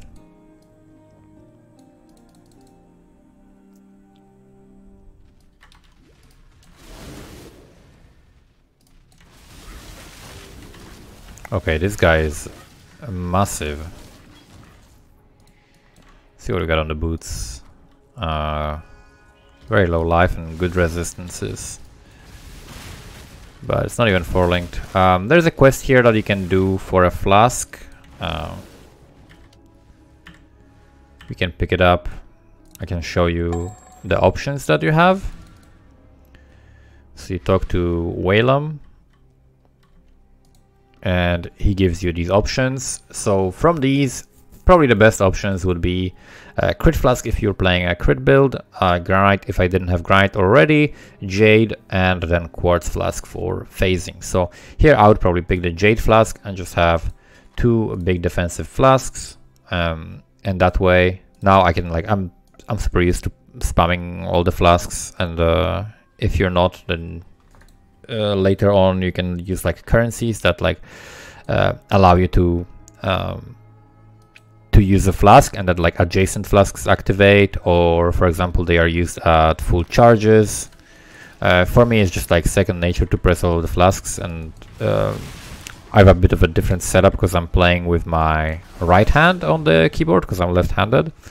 So for me it's like very easy to press up to 4 flasks at the same time, which makes me just much more tanky, right? Because I have the flask uptime all the time, right? So if I'm using all these flasks, then I'm gonna be very tanky.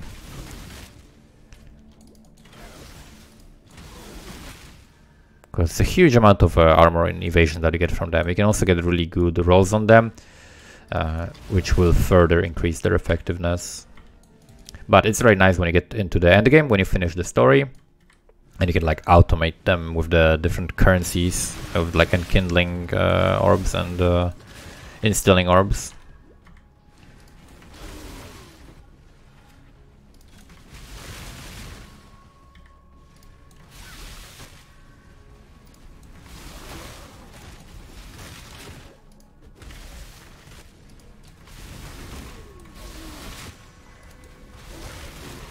So as you can see, I'm going straight down into this zone. This is the order you want to do it in. You don't even want to go to the other zone first, even though it tells you to. I think in the quests, if you like actually read the quests, don't bother reading the quests. Just do things in the right order, and you don't even need to like pick up the quests. Right? You just talk to the NPC after you finished it. Doesn't matter if you talked to him before or not. And here we also want to look for what's it called? We want to look for the trial, right? Which is gonna be here.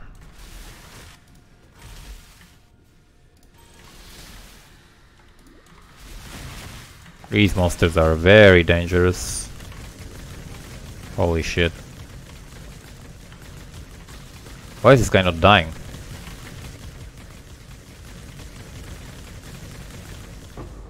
Huh? That was an insane monster. Alright, let's see what we got on the jewelry here. I don't see anything particularly great. Okay. This is kind of what we were looking for. This book, which indicates the trial here.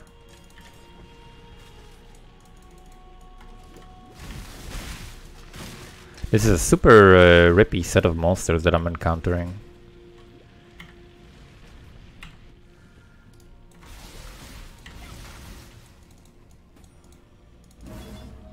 Right, second out of these.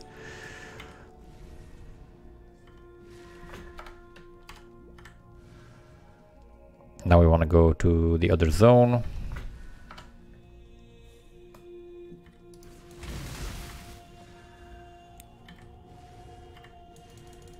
Through the sarcophagus.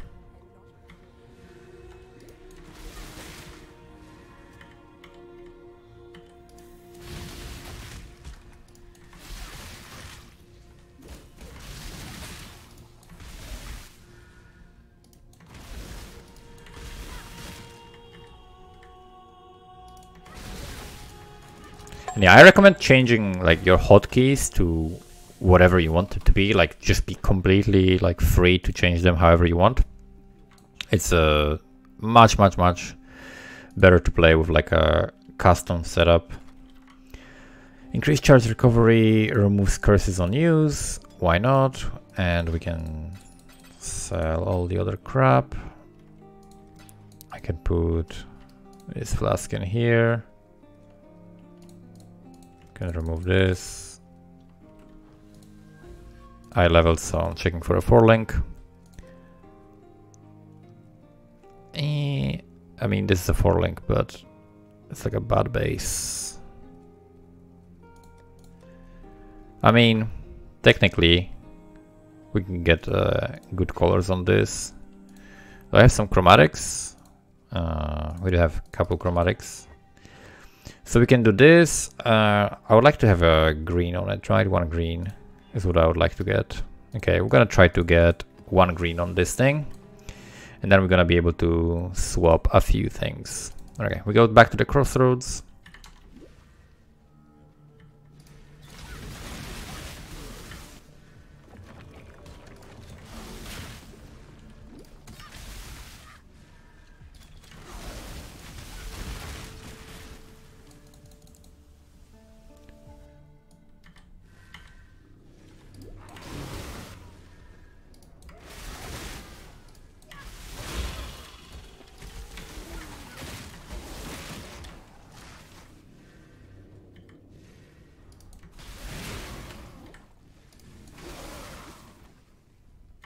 Okay, this is actually the wrong way. Cannot pass through here, so we go the other way.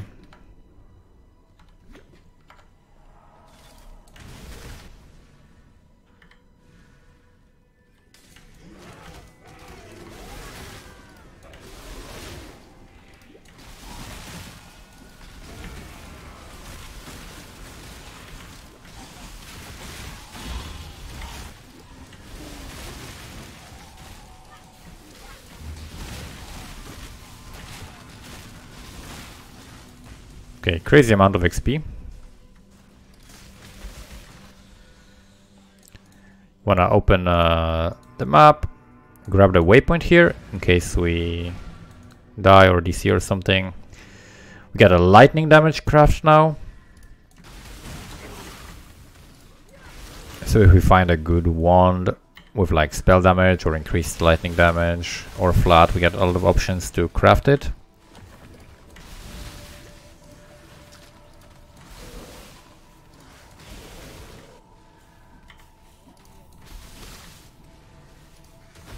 Probably want to use this flask.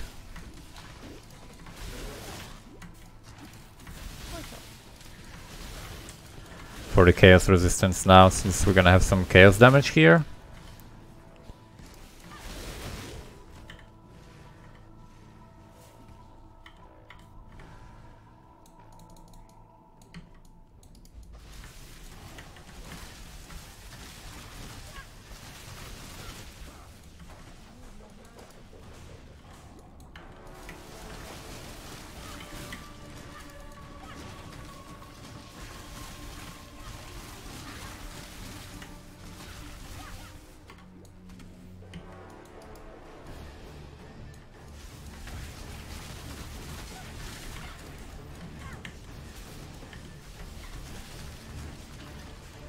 He's gonna do his thing here.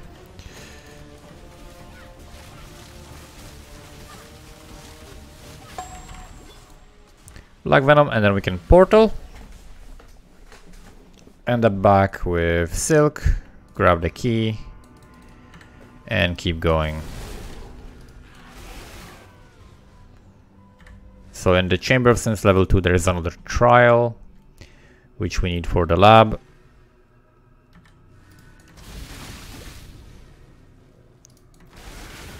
So we're on the lookout for the book icon, and probably maybe I want to go for the maybe I want to go for the damage now. We'll go for the damage, and then effect of ailments.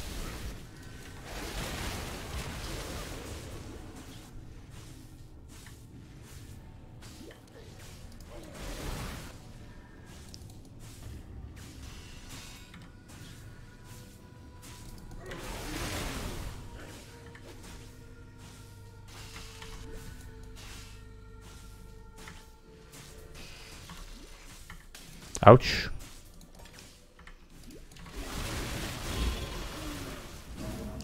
Alright, that's the last trial, so we can do next lab when we encounter it. Basically, beginning of next act, we're gonna do that lab.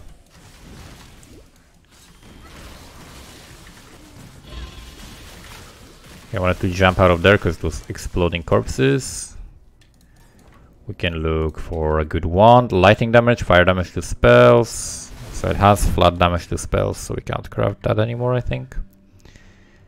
And there's a little skip in here.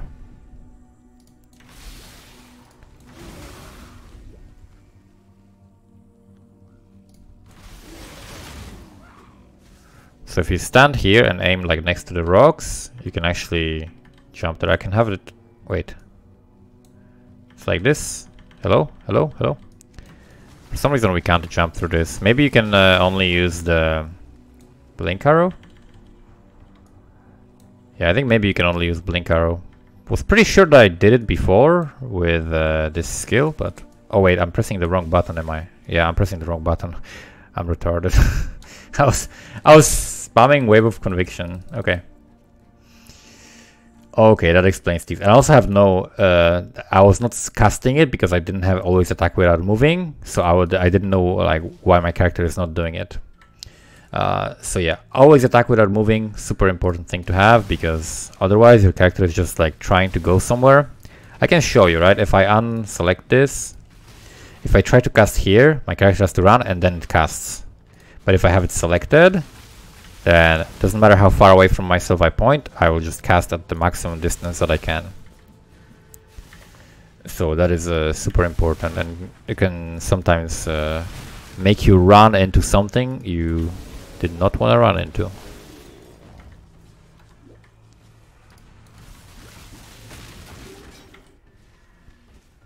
We got some axes there.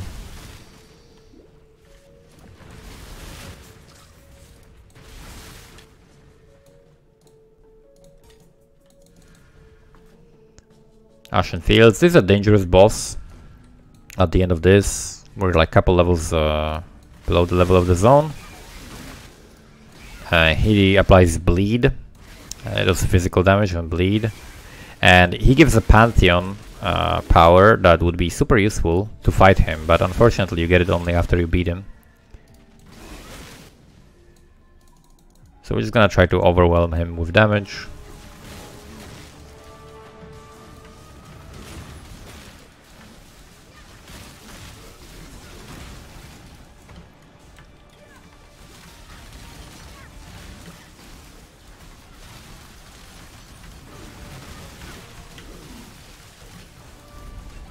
Yep.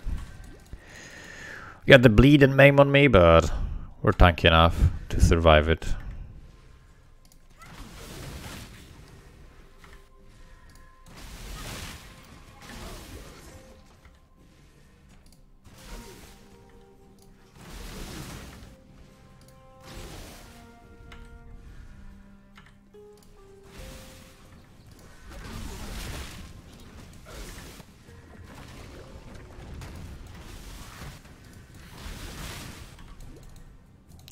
Right, we got determination, another level on it. Gonna pick up all of the fireflies.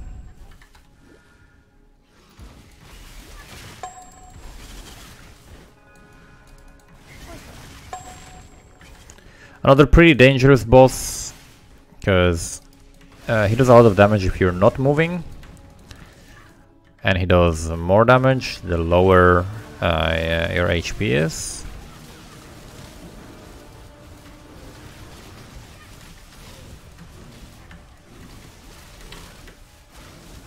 It's not a problem. Okay, let's go for the rest of the fireflies.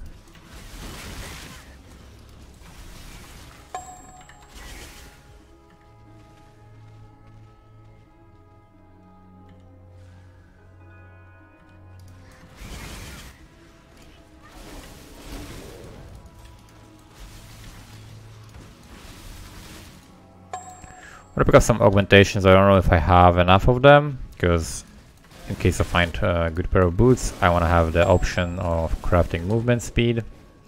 Okay, we got all the fireflies, so now the one thing that remained in this zone is to pick up the recipe.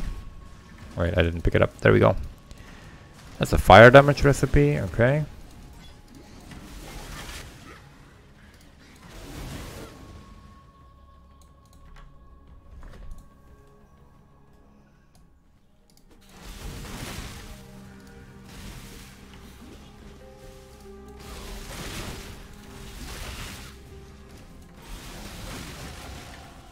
So right now I'm on the lookout for chromatic orbs, because I want to fix my gear a little bit. I need chromatics for that.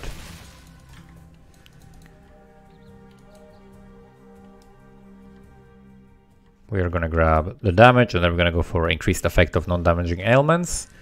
Later we are going to be picking up also guaranteed chill from the elementalist, and that will allow me to increase, like, just effect of non-damaging ailments. Applies to primarily like shock and chill and freeze, and those are going to be very, very useful. Like chill is like another defensive layer that we're going to have. Okay, we got cold damage rank 2, the Waypoint. These things like do like physical and chaos damage, so it's very nice to have this chaos flask that I can just keep spamming as I'm running, and this makes me tankier. For some reason I couldn't jump there. Orb of Binding, that's a very nice thing to have. Allows you to just pick a nice base and force a 4-link on it, right? So I could very easily do that with some nice base that I find. Right, here we got all the skill points, so I can simply pick that up right now. We got 1 skill point here. We got 2 skill points from this guy.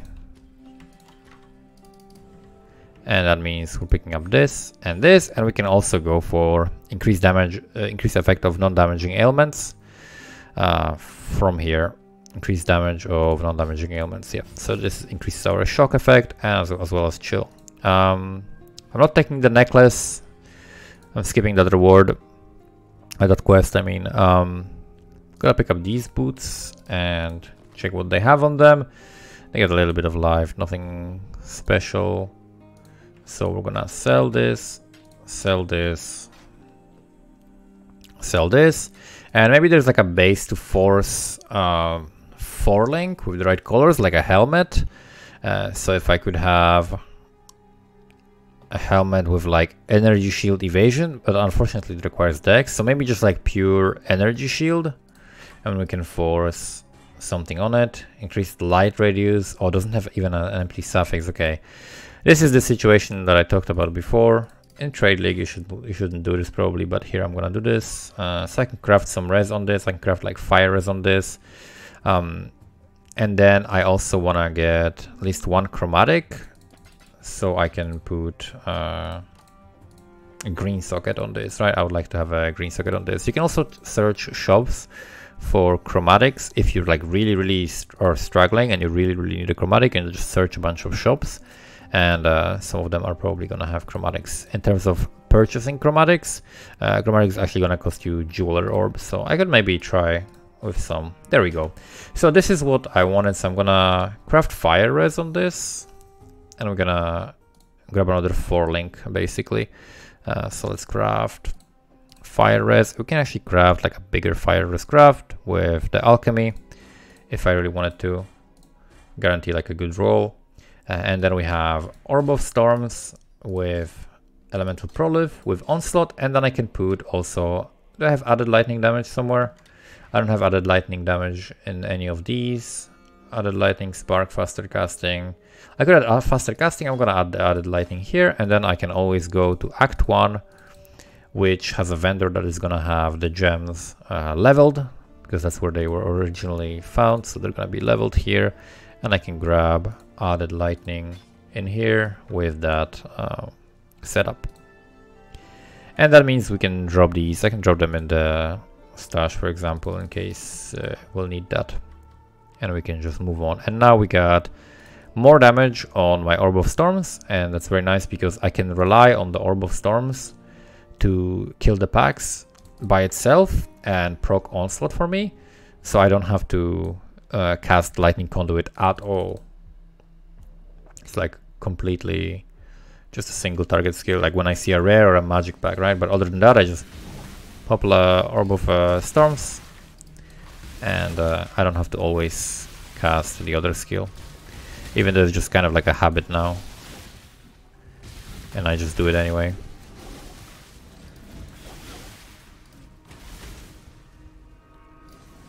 Okay, we got a shrine.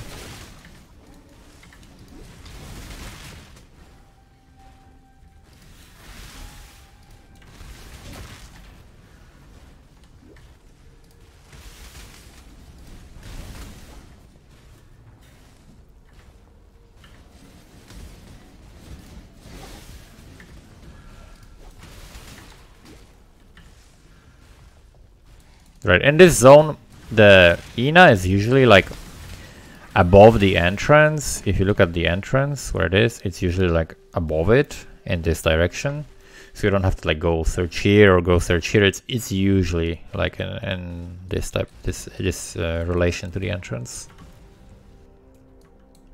Okay, so Chaos Res Flask is going to be very nice and useful here. Get a bunch of Jeweler's Orbs. Some chromatics.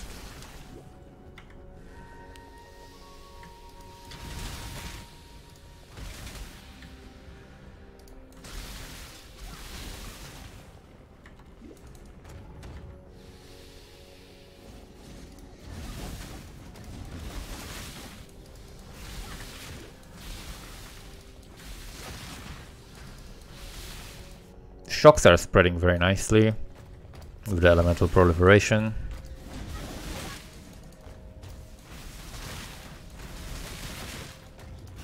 So like my superior innervate. Okay, innervate is an ability that would be useful if I wasn't using an ability that cannot shock, because Lightning Conduit itself cannot shock, right?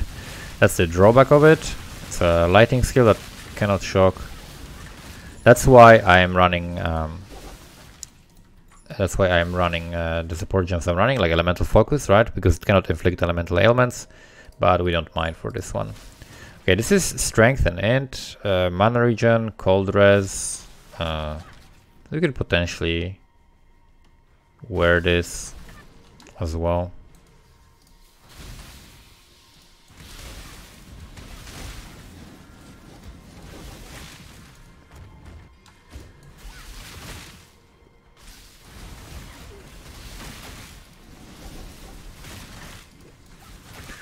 Okay, like individual spiders separated one by one. Not really interested in pursuing those.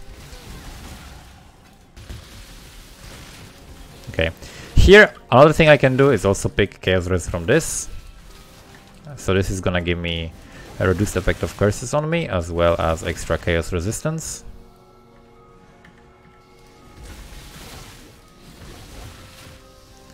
Which is gonna make me tankier for the beginning of the next act as well.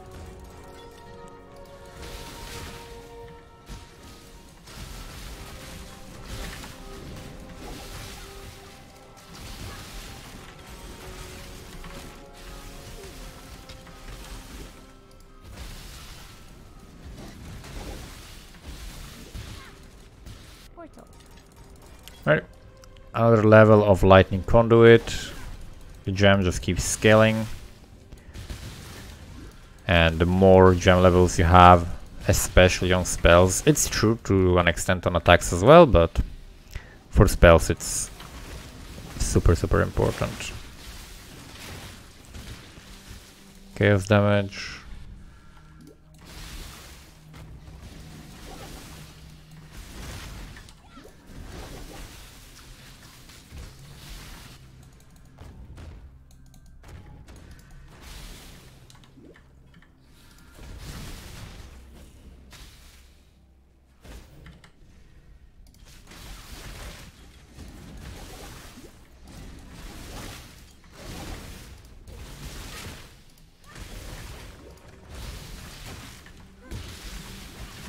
Just gonna go kill this blue pack.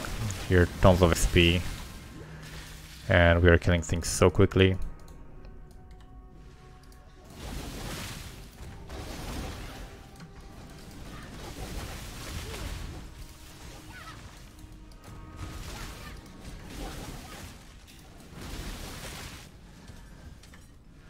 Okay, let's go this way.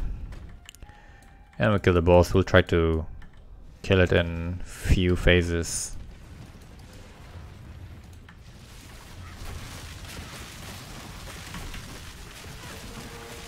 Yep. That's a lot of damage. We can put the totem. Put this. And he's dead. I'm gonna go dodge the explosions for a second.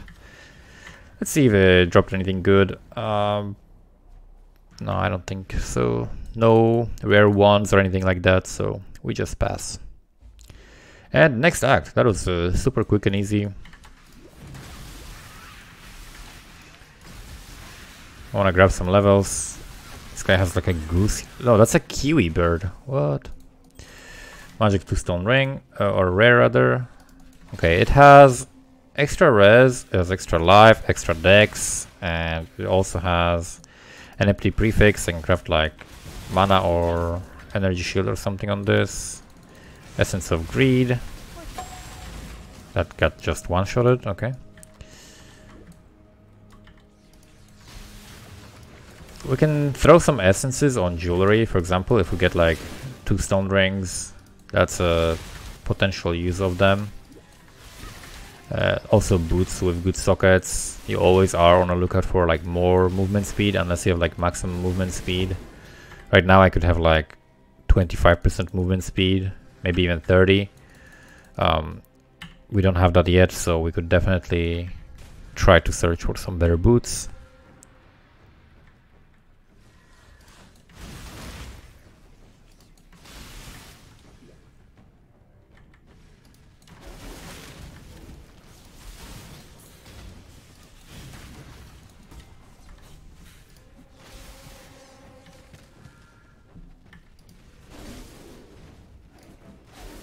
My Orb of Storms one-shots these big bears.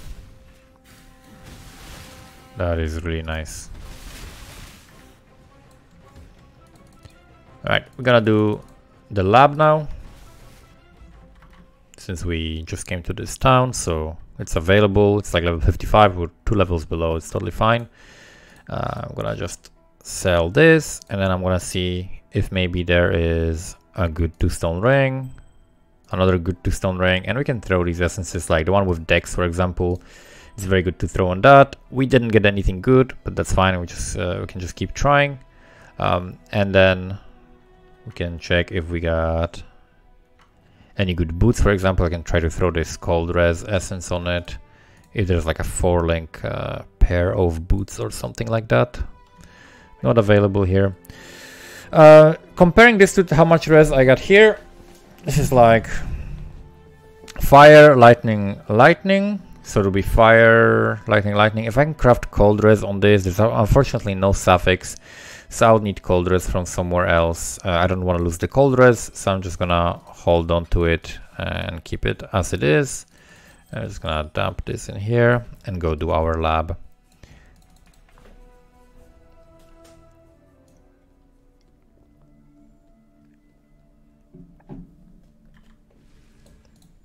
Alright, level 55, 2 levels below. We're almost 1 level below.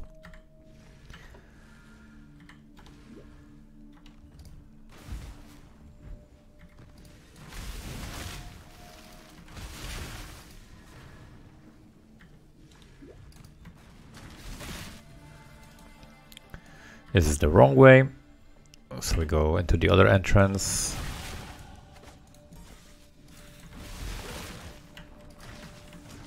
We pick some chaos res.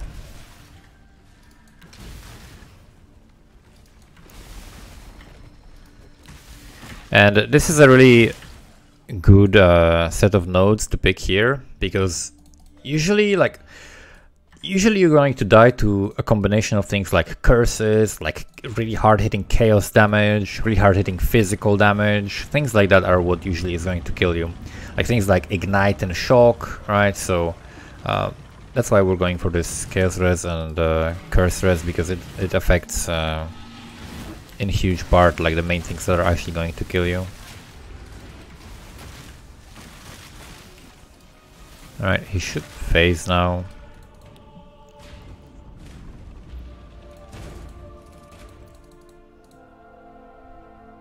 I have actually pretty decently high amount of life. Normally, when I'm leveling, I have like 1000 life here, so I'm actually feeling pretty safe. The way I'm leveling this character is like so safe.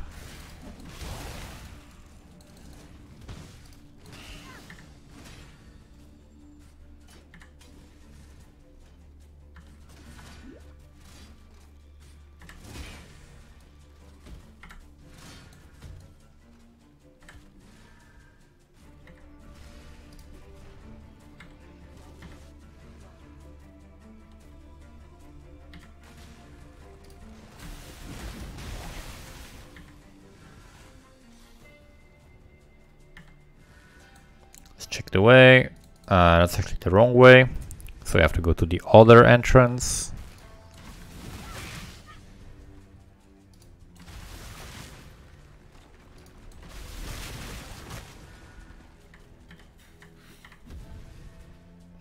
We can pick up the shrine. I have no idea what's in it. Sometimes it's decent. Oh, actually, never mind. There's like a puzzle there and stuff. Okay, never mind.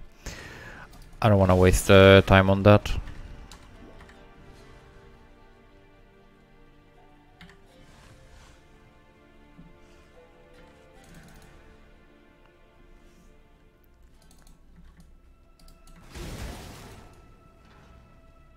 Okay, I'm not gonna open strong boxes here, because if I get frozen and it's a nasty combination of modifiers and monsters, then I could potentially die to this. So we are not gonna do that.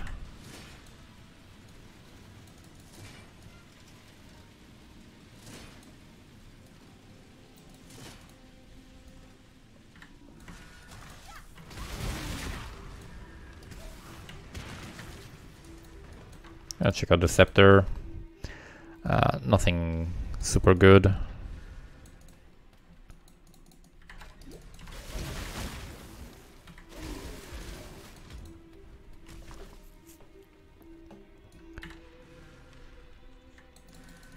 Alright, let's kill the big boss.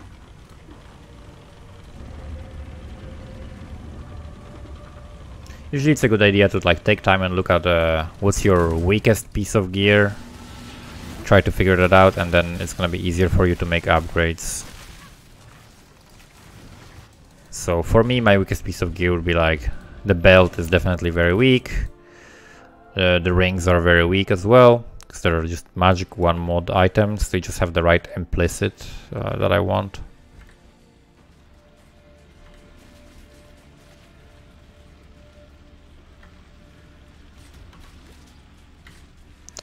Oh my god, I'm getting hit by every poison dart. The pain.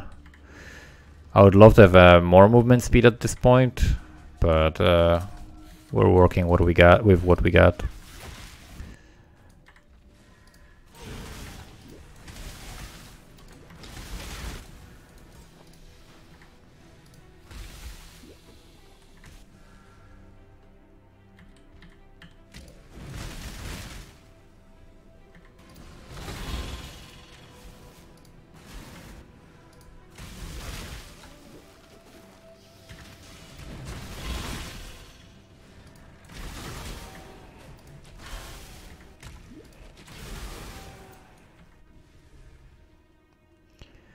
Alright, let's check if this is the correct way. Yep, it is. Nice.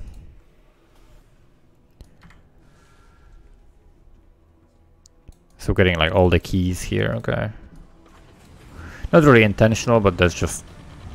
I just didn't wanna like wait and take time to kill all of the other additional stuff. to reduce the difficulty.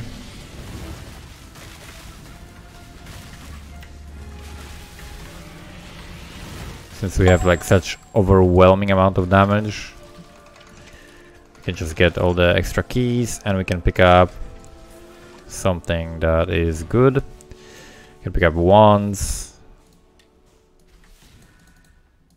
Let's see what we got on them. So what do we got? Chaos.multi, fire damage to spells, mana. Okay, nothing special.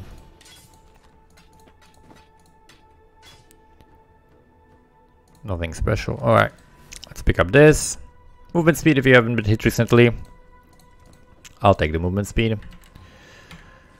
That's nice. And then we have options of either picking Shaper of Winter for chill, immediately really nice defensive thing, or Exposure, which is gonna give me more single target damage and then give me the best third option. So like I would say Shaper of Winter is probably slightly better than Mastermind of Discord at this stage, but I want my third Pantheon to be Heart of Destruction because that one is definitely better than any of these three. So we're pathing here because I want the Heart of Destruction sooner, because that's going to be AoE, which is going to increase the clear. So when you're doing your early maps, you're going to have like the maximum amount of clear speed because of the AoE, plus the maximum amount of single target damage, so you're never going to struggle with that. So that's definitely a good way to approach it. Right, next level we're going to get the last Chaos Res. The most Chaos Res that we need is actually like in this zone, because these zombies leave chaos degen ground.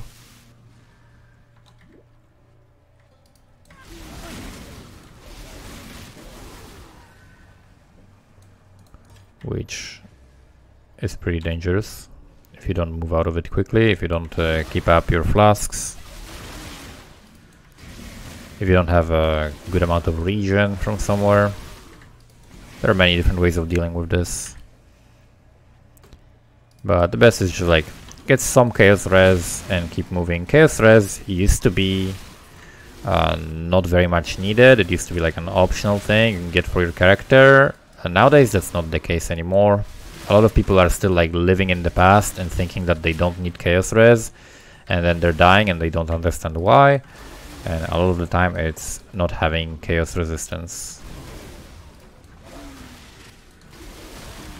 which is definitely necessary and mandatory, just as elemental resistances are.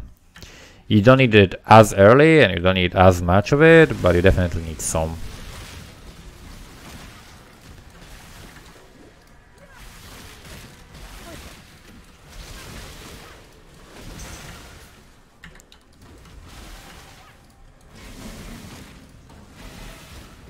Unless, you know, unless you want to die hundreds of times on a league start, as some people do. I guess that's a personal choice for some people. But it's a much better playing experience if you get some chaos resistance. So for example, if I were to get some extra rings now to craft on, I should probably actually be buying amethyst rings and dumping essences on those to get some decent amethyst rings for guaranteed chaos res. And here we're gonna grab I can either go for the life or I can go for the auras here. I can go for this last chaos res, so we're gonna go for the asylum, and then here we can get like corrupted blood immunity later. It's very, very nice to have as well. This is a notoriously difficult boss, one of the more difficult bosses in the entire campaign, but you're gonna see it's not really a problem when you're just doing giga damage. Okay, she actually did a lot of damage to me too, but we one-shot her. Okay, we're gonna pick up this, what is this, Conjurer Gloves that have decent resistances and an empty prefix. So this is a nice pair of gloves that has like double res. It's like 30 something res, so better than what I have here, and I can craft life on it as well. So I could potentially try to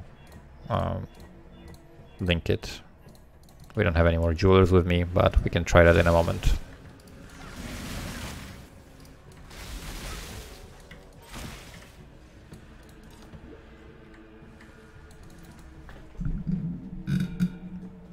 And in this zone, if you wanna do it quickly and efficiently, you wanna stick to the left side. Always stick to the left side, and that's gonna be the fastest way of getting to picking up the Ankh item. And afterwards you still stick to the left side, and that's gonna be the fastest way to get to the ritual every single time.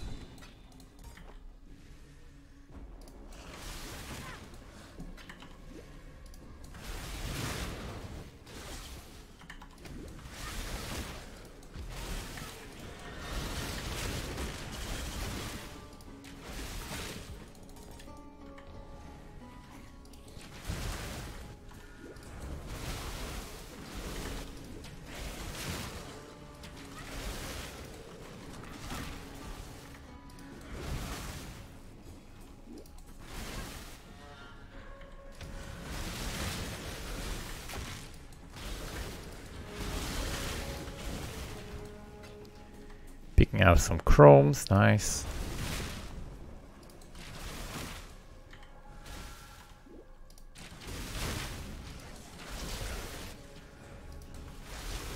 And we got the resurrection side, nice.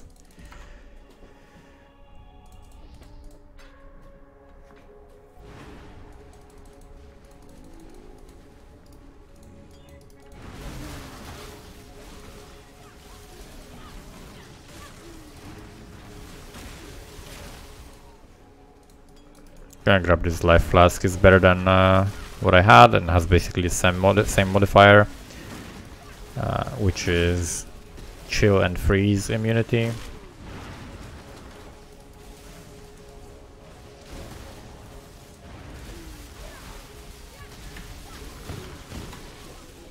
Okay, this guy is pretty dangerous because he does like detonates corpses. Corpse detonation is like one of the most dangerous mechanics in the entire game, because the damage of it is based on the life of the monsters, and life of the monsters can be very, very high.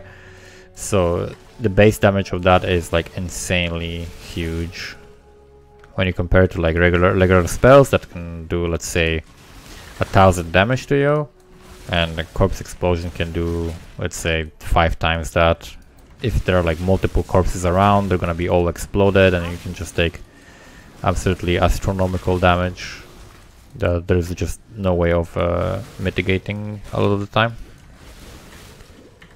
That's why a lot of builds make it a point to have some way of destroying corpses, whether it's like shattering them because they freeze them or any other way.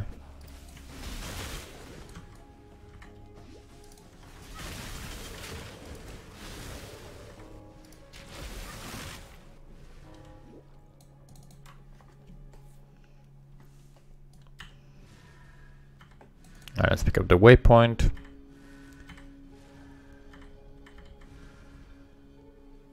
Okay, this is not gonna be, there's no exit from this, so we just go back. It's a little dead end.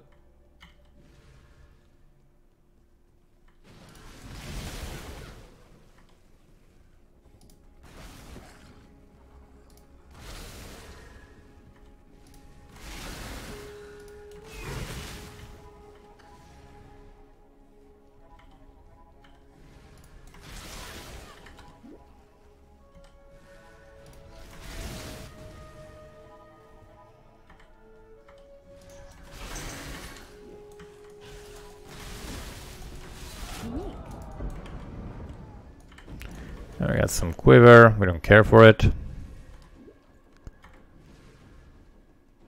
You're gonna learn that in this game, most of the items are worthless. For like new players, usually tend to extremely overestimate and overvalue items, because to you as a new player it would be like a oh wow, that's a new thing, I've never seen that before, wow, that's cool. But usually it's not a good item. There are rare exceptions, and you know, it takes time to learn to evaluate items, and you can go to one of my videos that I have for price checking items to learn how to like evaluate items. But for uniques and things like that, you want to use like Awakened PoE Trade, which is the app that I mentioned before, which is very useful. And here you see like first item. Okay, so we are in zone level 58. Rare monsters can drop items of levels +2. So you can see this item has now orange background. And on my filter, that's not going to be probably the case on your loot filter, but my filter indicates whenever items are viable for Chaos Recipe. So Chaos Recipe is a vendor recipe where you sell a full set of items, so basically everything you could equip on your character, so like one pair of each thing with like 2 weapons or a two-handed weapon, and they all have to be rare items, and if they are between item level 60 and 74, so you can check that by pressing Alt and seeing this item level 60, then you're gonna get a Chaos Orb. If they are all unidentified, then you're gonna get 2 Chaos Orbs, and if they are all 20 quality, then you also get additional Chaos Orb. So for example, unidentified and 20 quality would give you 3 Chaos Orbs, right, for doing one recipe like that. This is a really good way of acquiring currency at the beginning of the league, just to get your character going until you can have like stronger character that can do content and like drop more currency. Then it's you know, comparably like worth per time invested doing the Chaos Recipe. In the beginning it's really good to do it, and it's gonna help you purchase like basic items that you're going to need. So if I find a full set, I'm gonna show you how to do it.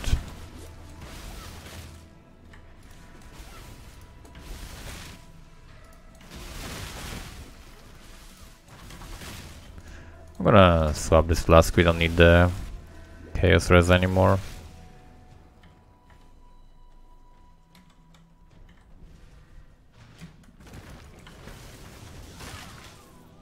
Okay. So we got, I'm gonna pick up this shield as well.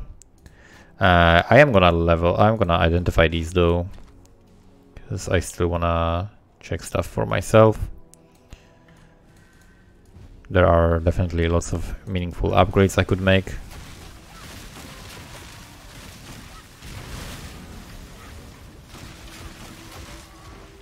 Okay, we got a chest, weapon, we can pick up the craft, go back to the hideout, I mean to town.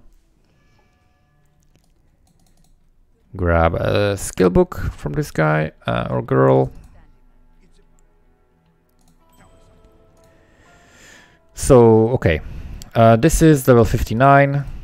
I'll identify this. Oh, actually, a lot of life and dex in it, but do I need the strength from this? That's the question. That's the question. Do I need the strength? I do need the strength from this. So we cannot wear this unless I would craft strength on it, which is an option.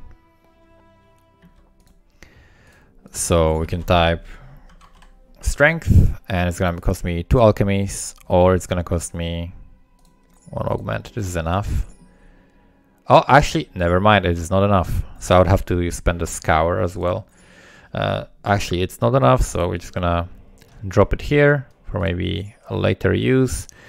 Then we've got also this. This has a lot of strength. Does it have an empty suffix? It doesn't. It has some fire res. It's like fire, lightning. It's something we could play with around with later as well. So normally I have like stash tabs, but set for like armor, weapon, helmet, gloves, boots, and jewelry. I'm just gonna drop it all here so that I can show you the recipe, right? So we got weapons. I'm gonna drop this in here, and I'm just gonna need the remaining pieces, and then I'm gonna be able to show you the chaos recipe. Let's not forget my skill point, and let's sell everything here. Let's dump it in the stash tab. Grab another skill book here, and if I wanted to, I can grab maybe Chaos res? No chaos res. Rings. Alright. What was I picking now in terms of the passive? I was picking up some life, so I can grab some more life, or we can grab the aura. I'm gonna pick up some life first. Armor, regen, strength. This is gonna be helpful. It is gonna allow me to... Actually, with this strength, I'm able to switch the amulet for this one, I'm pretty sure. Yep, we are able to switch, and this is 20 cold res. Is this gonna be enough cold res? It's not gonna be enough resistances. I could swap one of the fire resistances for something else, but I'm gonna keep it for now. Okay, we'll be on the lookout to swap this item, and we can go to the other side of this act.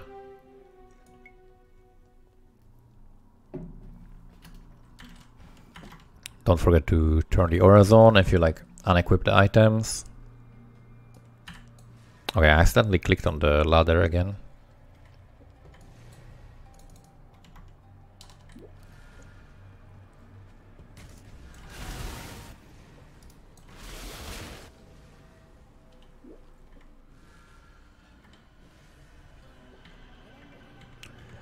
Alright, let's quickly go through this. Our damage is overwhelming.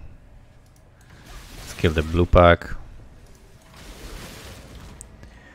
We are level 56 in 56 zone, but we're gonna soon run into some higher level zones.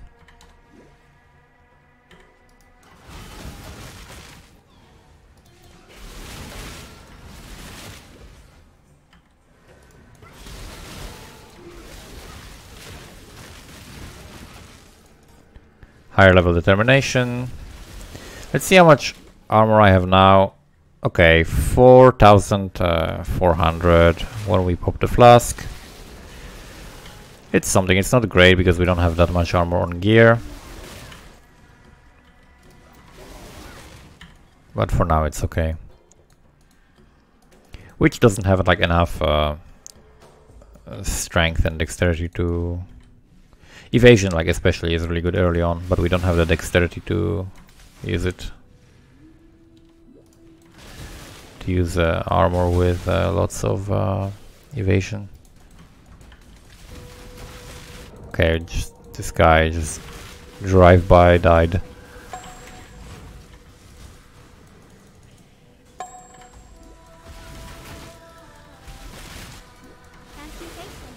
Kill this. I don't need to kill the Remnant of Corruption. Don't need this early.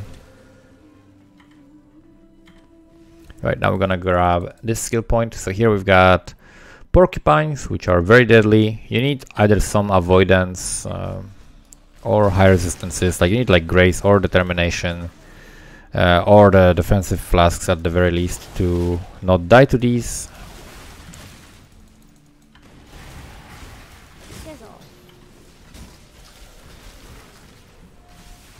Okay, we can pick up also this mana and life. That puts me at 2000. Grab a Val Orb.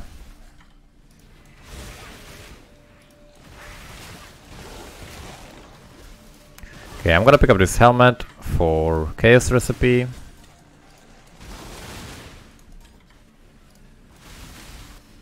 There is also a tool called Chaos Recipe Enhancer. You can search that on the PoE Reddit or Google it. This is something that a lot of people are using as well to do the chaos recipe faster. For me personally, having the system of like having multiple tabs is good as well, but of course you need more tabs to do that. But the more efficient you can be with it, the more currency you can make early on, and it's gonna help you get a good start in the league.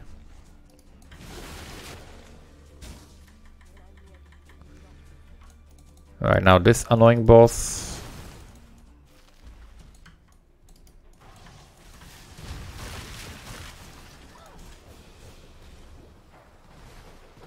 So you have to constantly move here in this fight because of the orbs chasing you.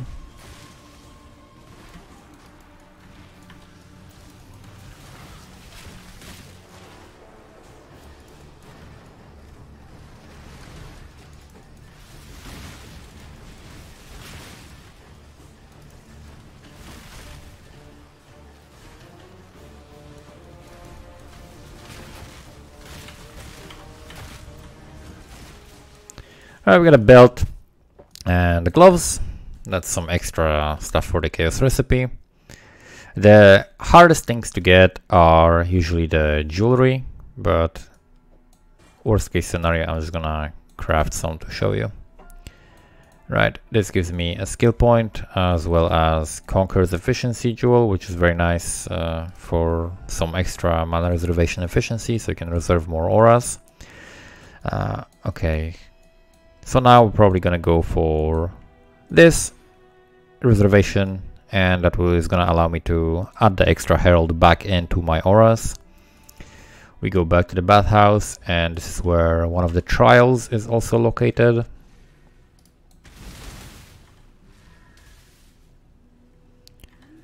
So it's gonna be somewhere on the left side. So it's gonna be like top left here.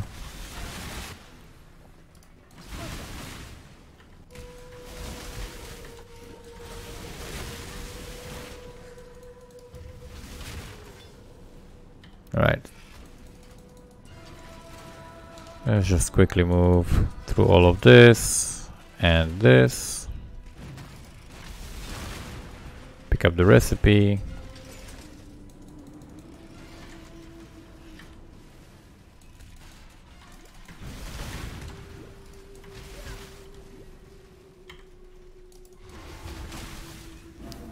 And we got the trial done. So only, I think two trials left now, because we just run the lab. So for the next lab, we got 2 trials left. Right, Lunaris Conqueror. So now we're gonna kill the Moon guy, the Lunaris Temple Guardian guy. And after that, we kill Lunaris and Solaris, and we are gonna be in the Blood Aqueducts. Not gonna pick up that helmet. Already have a helmet for the chaos recipe, but normally you would.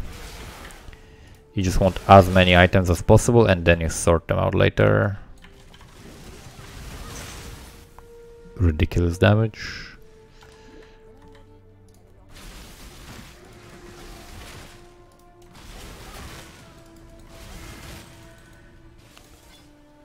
Level up the faster casting. We are level 57 in a 59 zone, so doing fine. A couple levels behind the level of the zone, that's normal.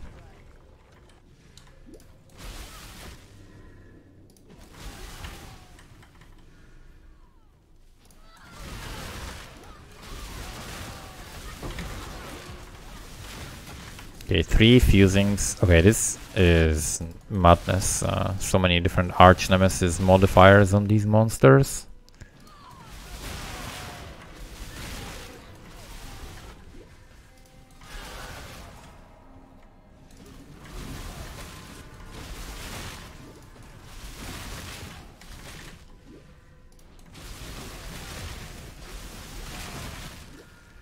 Okay, this zone goes hard, man. So many magic packs.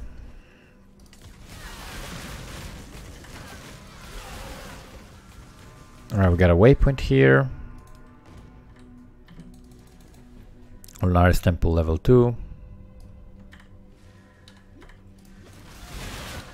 So in the Lunaris Temple, just like in the Lunaris Temple in Act 3, once you find like where the stairs are, where the first set of stairs is, it's gonna tell you roughly the direction of the remaining ones. It's always gonna be like in the same corner.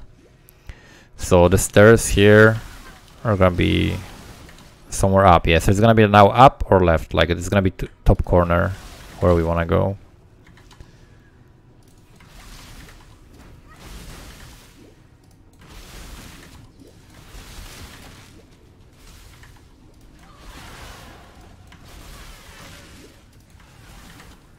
Okay, so it's actually gonna be not here. It's gonna be, yeah, it's gonna be here. Yeah.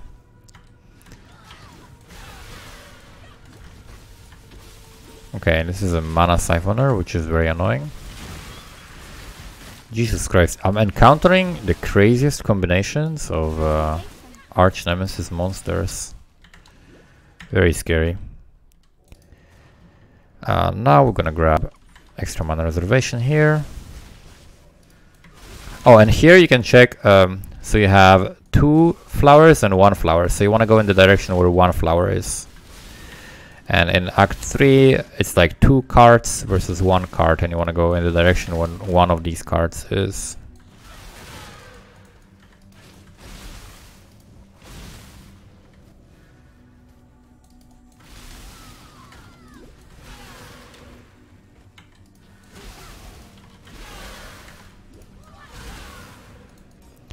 Okay, we keep leveling the determination. So far my strength is keeping up with it, with the requirement. If need be, we can pick up some extra strength from the passive skill tree, no problem.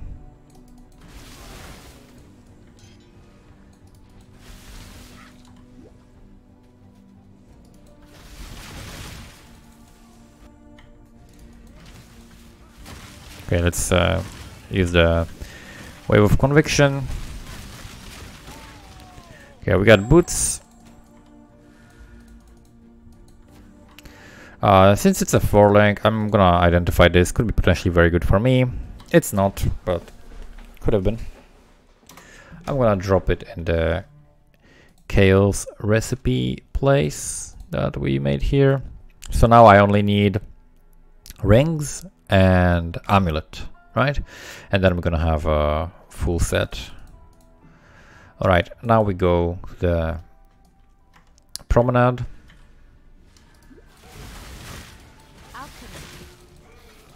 Alchemy might be useful to make that a rare item for the chaos recipe to just demonstrate it. It's not normally what you want to do, but just as a demonstration I might do that.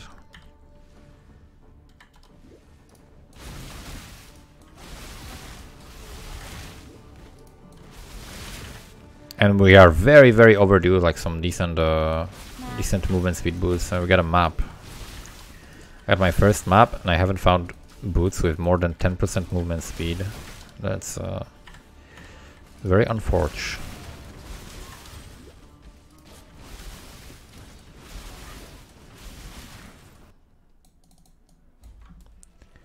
Alright, let's set this up, and blow them up.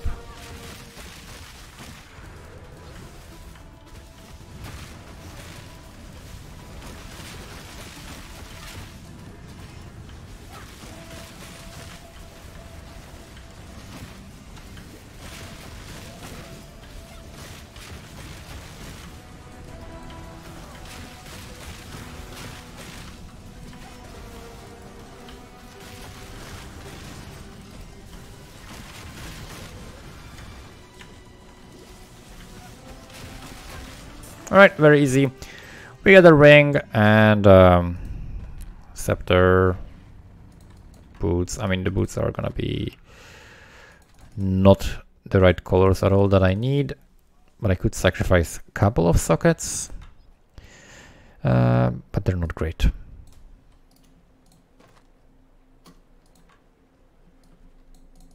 Okay, blood aqueducts, decent level to like catch up on levels, like decent area to catch up on levels, but in my case it's not needed.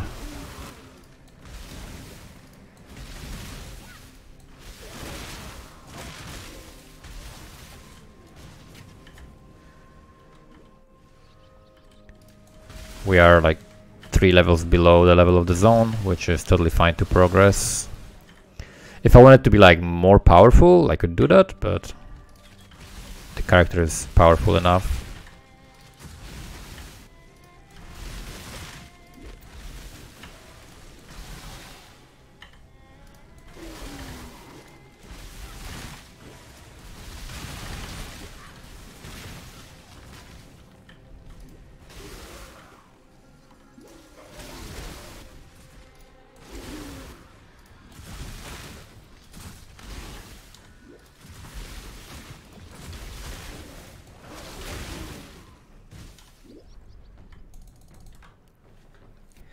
Awesome, now we just run through the town. I might check for maybe some decent boots. Maybe Chaos Res Ring. No Chaos Res Ring. Let's check for a base for boots. We could try We could try these, and then we could try linking them if we get something decent, right? So I can grab this, we can quality them first, and then we can try life essence, one of these. We get 20% movement speed, and then that's gonna be pretty good because we also can craft res on it, and we have big life, right? So we can craft the lightning res on it, and it's gonna be pretty decent. It's gonna make me faster than I was until now. I just need to grab a couple extra sockets on this, and then in terms of the colors, we can. I need a couple of red sockets. This is fine as well, maybe, right? Flame dash, because we can put like flame dash in here, and then I can put stuff in here, and we need a lightning res, right? If I equip this, thing that's missing. Actually, all resistances are capped.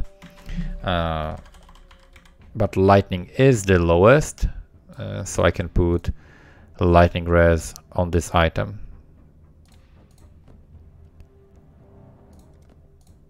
So we've got this, and we've got determination, vitality, clarity, and we've got slightly better boots. We don't have this movement speed here, but even with this movement speed from the enchant, this is equal, but in combat, if I have been hit recently, then this is better, right?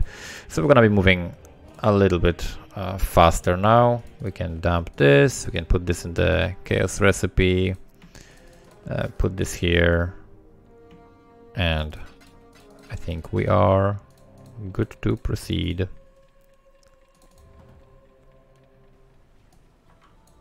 So we slightly improved, and we also have like extra strength on it and extra mana, which is gonna make it easier on my mana regen. I'm gonna be able to enable the extra herald. Do I have a socket for it? I do, right? So we got Herald of Thunder here. We can put this, and then let's see if I can already enable it. I kinda can. Might be a bit low in terms of mana, but we should be fine.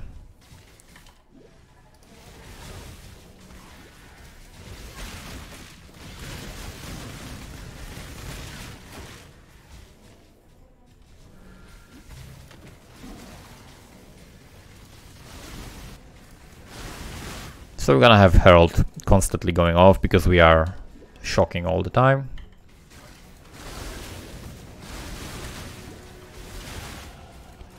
So it's some extra clear, extra single target damage. Alteration.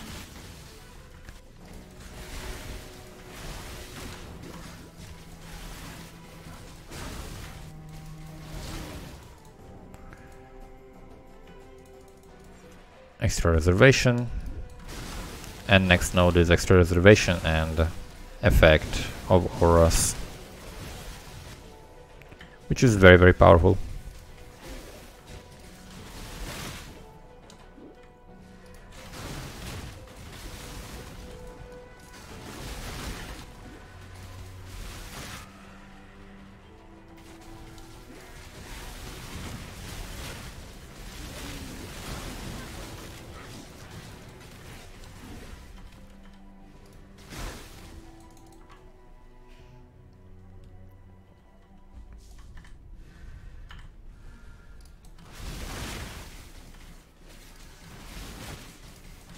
Right, in this zone, the order in which you want to do things to be efficient is first you want to find the waypoint and ritual thing, like the quest where you're like sitting in the middle.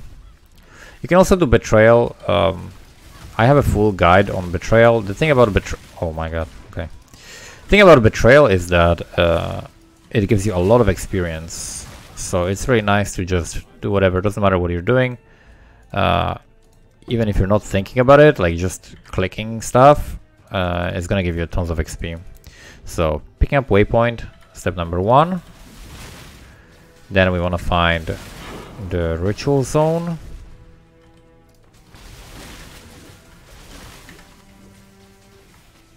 There it is. So we got defeat the mummies, okay.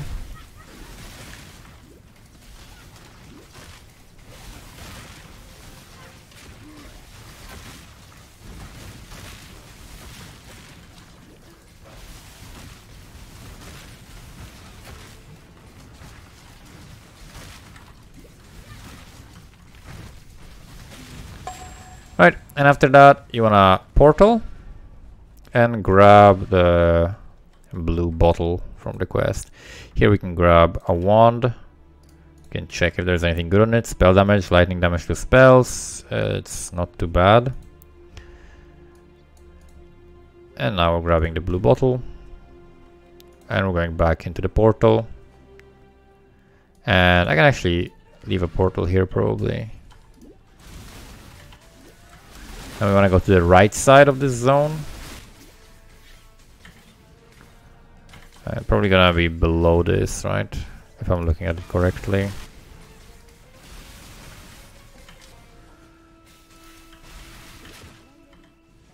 Yep. You want to go into the oasis.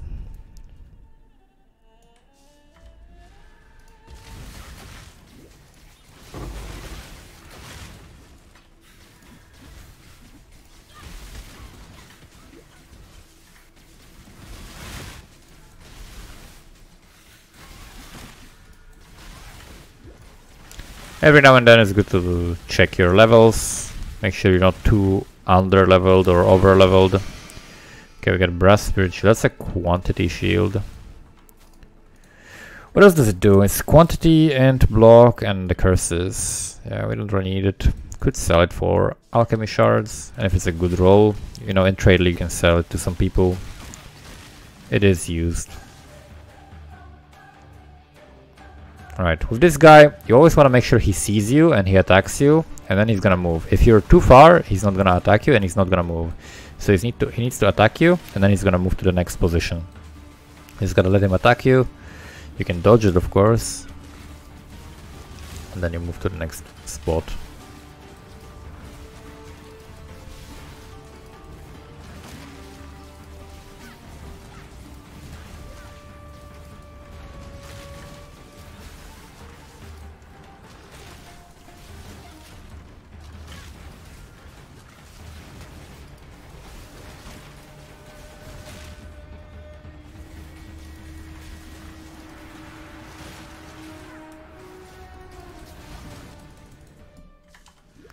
Okay, we drop this, we drop... Oh. Did I hit him even? Should phase now.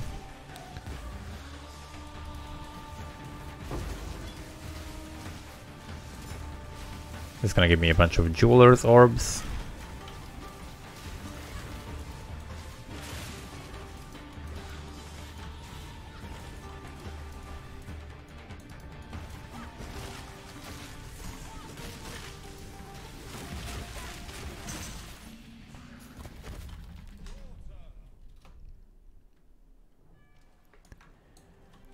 Alright, we can pretty much sell everything here. Pick up a skill point. And we can continue from the Vastiri Desert Waypoint. We just go up to the north. And I can pick up some cast speed actually after this. So I can grab this and then I can grab a bunch of cast speed. We could also go toward more life and strength, right? We can go like down the tree here or here. We can grab like more life with reduced mana cost of skills. There are a lot of options. You can go from here. You can go toward the third Lightning Mastery, which is gonna allow you higher maximum effect of shock, or you can do shock proliferation, and therefore you can swap your original mastery. You can like replace the gem, right? You can replace the elemental proliferation gem and do something else, like for example chain on your Orb of Storms.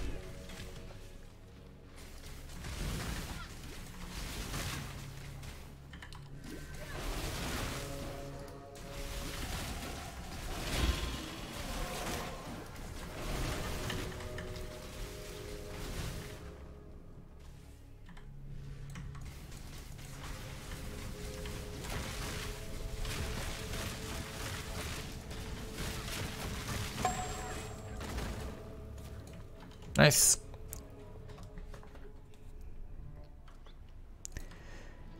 And here, yeah, I think I'm gonna go for cast speed probably. Cast speed, mana regenerate. You can never have enough cast speed.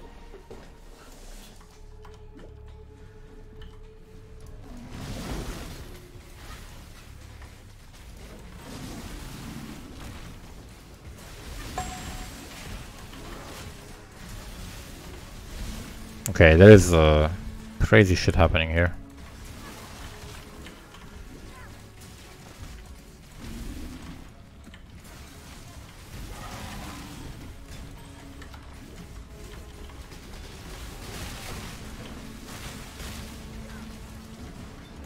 Okay, we can grab extra XP from this guy just for interacting with Betrayal. Yeah, if you're interested in how Betrayal works, it's a very complicated league mechanic, but I have another long video on my YouTube channel about the Betrayal mechanic, where I basically go through a full run with like empty, completely reset mastermind board until like full, super juiced, optimized, mega rewarding mastermind board.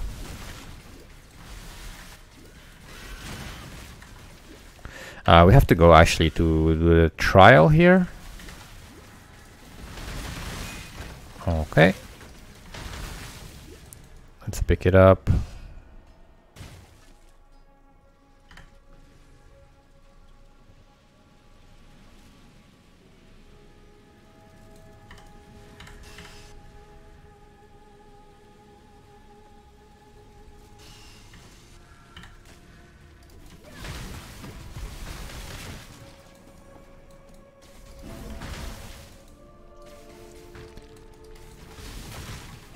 Okay, easy. And now we can continue. So there is another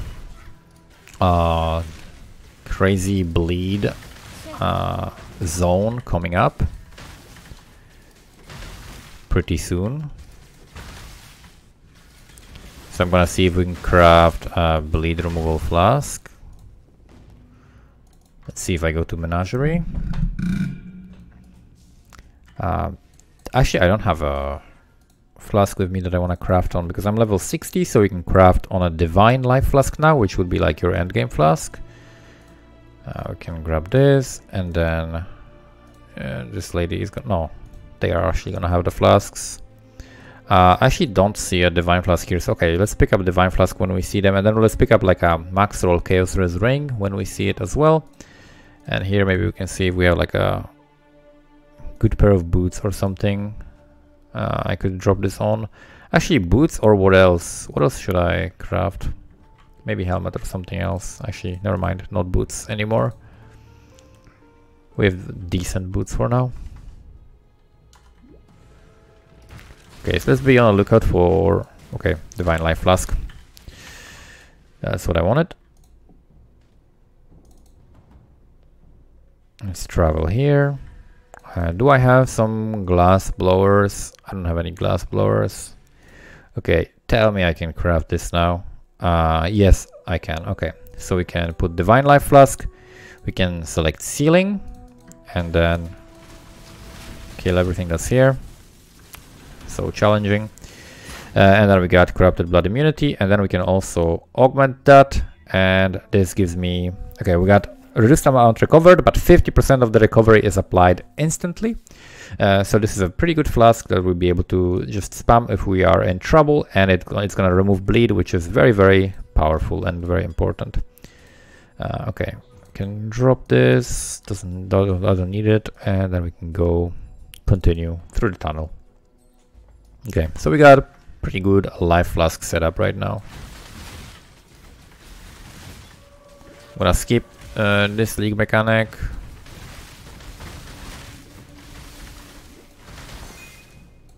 This is a Rigwell's item, okay. Not particularly important.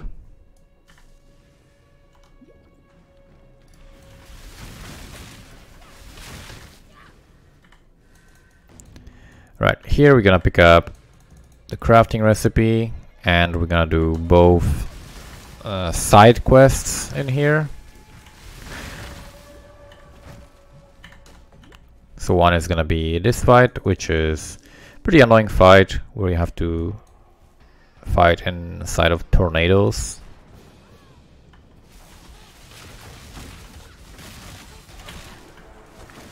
And you end up taking a lot of damage.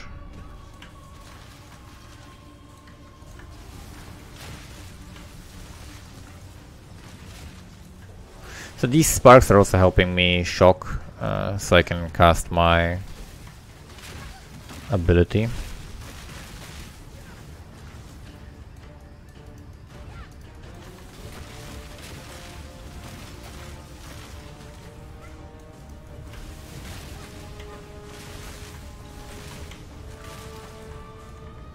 The game crashed.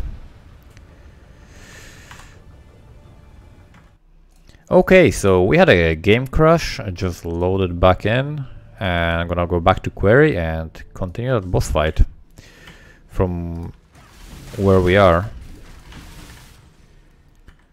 So let's get back in there. The zone minimap reset because of the game crash. Okay, I'm taking big damage.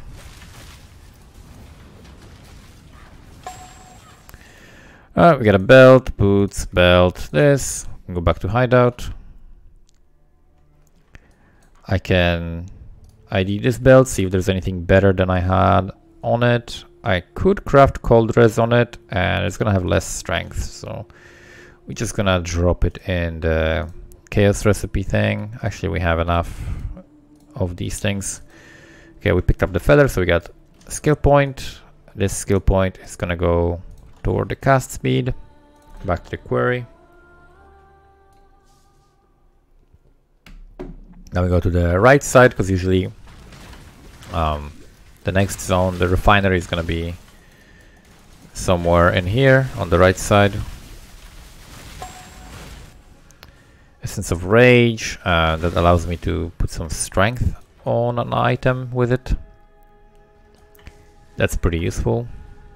It's good, for example, to craft jewelry like rings. You can grab like a chaos res ring and put either like strength or dex essence on it, and it's gonna help you with your attribute requirements. It's gonna guarantee a decent modifier on an item, and you're going to be able to roll something with it.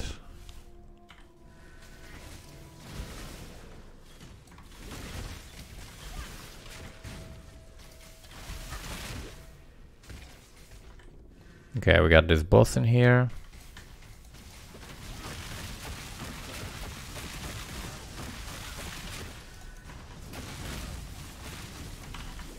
Okay, let's kill him now.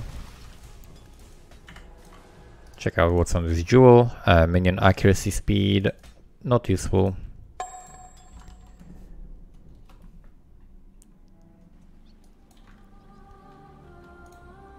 And back to query.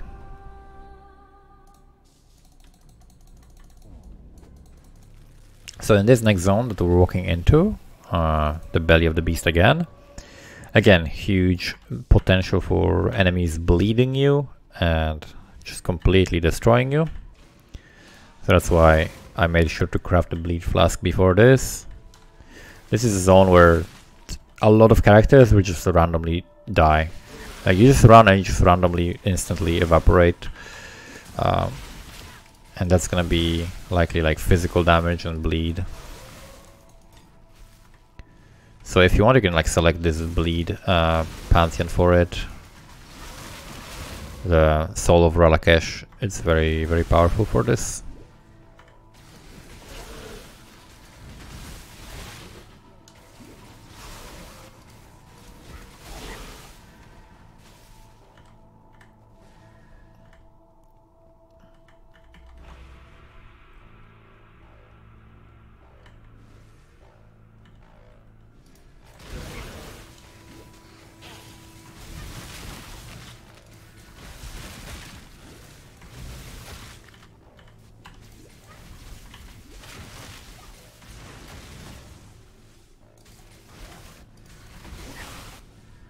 Okay, that's a dead end. Gotta go back a bit.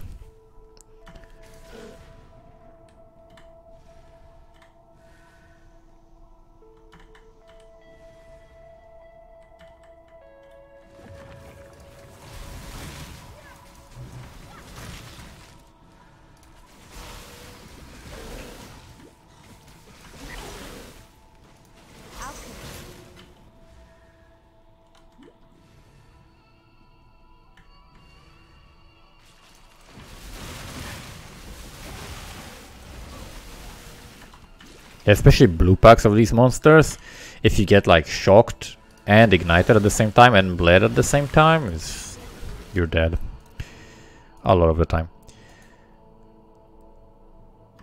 Okay, we got more cast speed in here.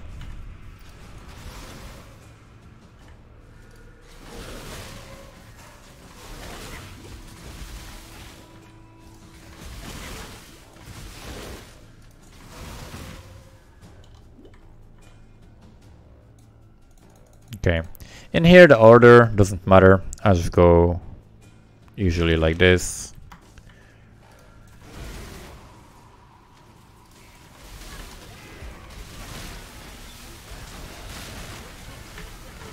Okay, I can't move in here. Getting stuck. Alright, so we just talk to them. I'm not really manipulating the board right now. I'm just grabbing the XP. Okay, amethyst ring. I should, I guess, use these. Getting these items for a reason. And amulet. Another amulet.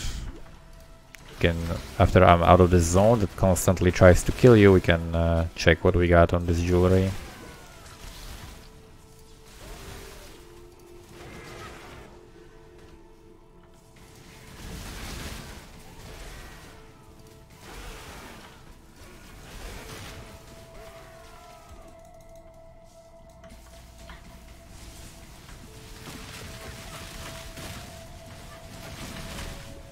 Okay, chill. Okay, she's just gonna constantly spam this at me.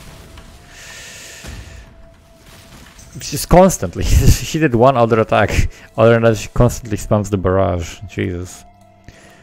Okay, so we can unveil something on this ring. We got like strength. This is what, prefix, prefix, suffix, suffix. Okay, so it's suffix to unveil, so we can unveil like some resistances. So we can potentially go to town. Actually, I don't even need to go to the hideout. I'm just so used to doing it in the hideout. So there's probably going to be like some res, cold and chaos res, let's say. So that would be one option. I didn't want to drop cold res, but here, let's see.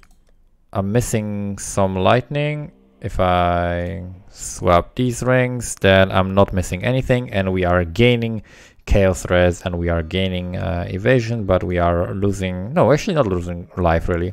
Okay, so we are still having balanced resistances.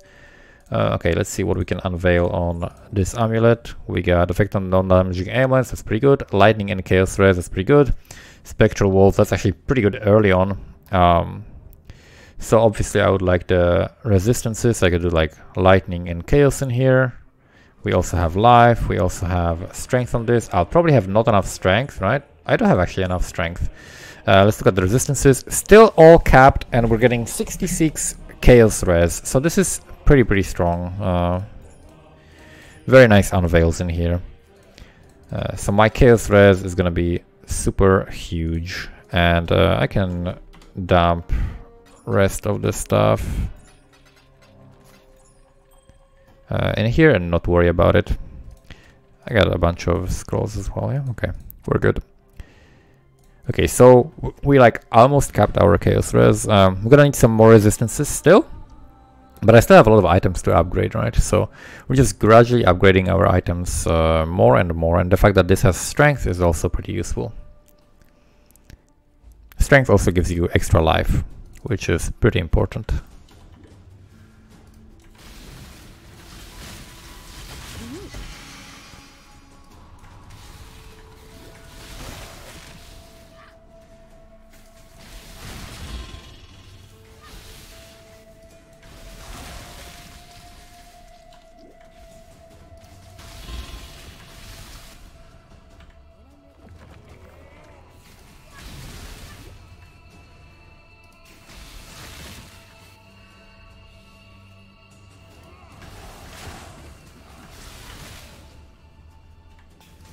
When it comes to the last lab, most people prefer to do them before they kill Kitava in Act 10, because your resistances are going to be still not reduced, right? So you're gonna have a good time with resistances. You're not gonna have to worry about that.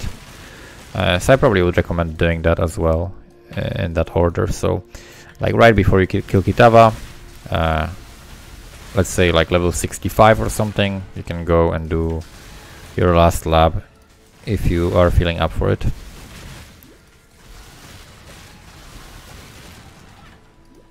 If not, you can level a little bit more actually and do that as well. There are a lot of good places to like over level slightly in Act 10 if you really want to do that, especially if you're like playing in hardcore or something.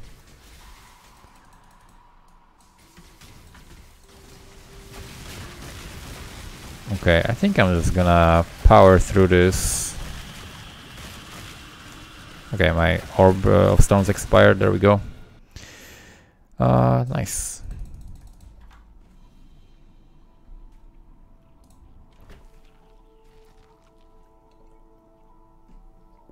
Okay, let's kill this guy now.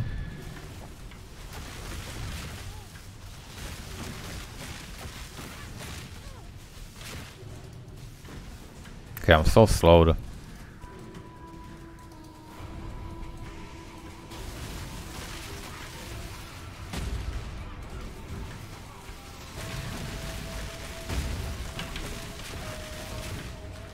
Okay, guy runs away.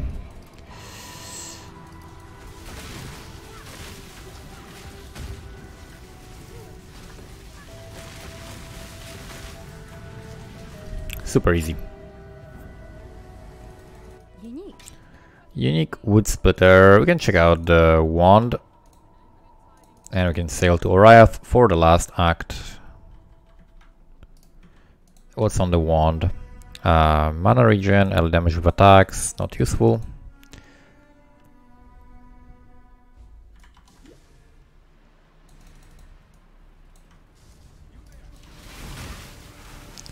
You there.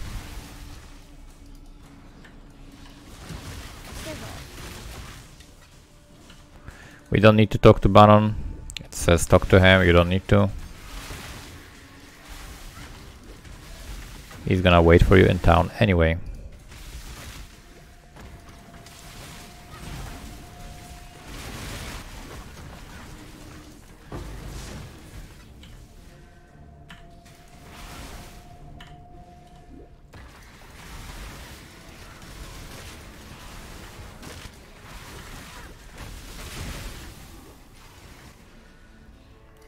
We're gonna have another quest for skill points coming up, and it's going to be a little bit out of the way, so we can use a portal trick again to do it.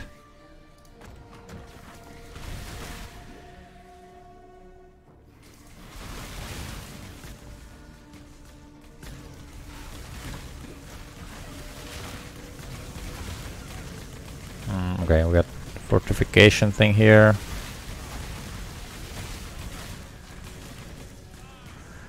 Can talk to Leo, get some XP.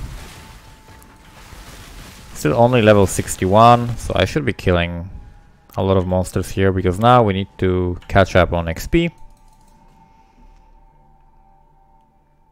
I mean, I don't necessarily need to, I can probably kill everything without any leveling, so we're gonna leave the portal here. And we're gonna go to the right side right now until we find a bridge.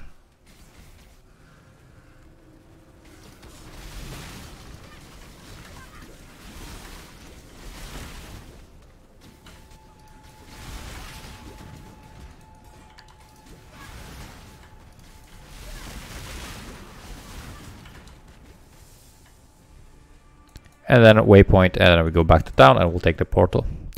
And that will allow us to save some time. Let me see what I'm picking now next from the passive. So my options are basically oh, I can also go for dark arts. This is a very powerful node as well that I haven't picked yet, so we can go through here and pick up the dark arts.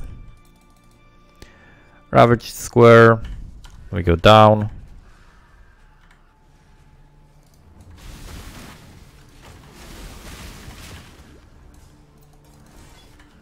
And we go to the control blocks, or whatever that zone is called. I think it's control blocks.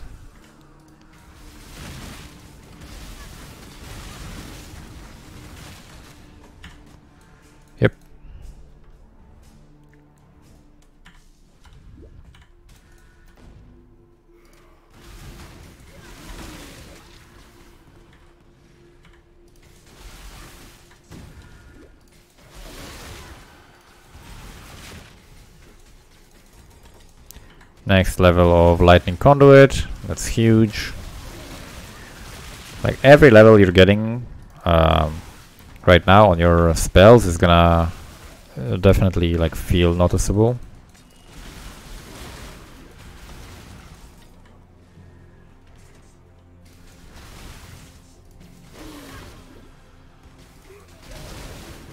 Because not only you're getting like the increase of the flat amount of damage, but it's also getting multiplied, right?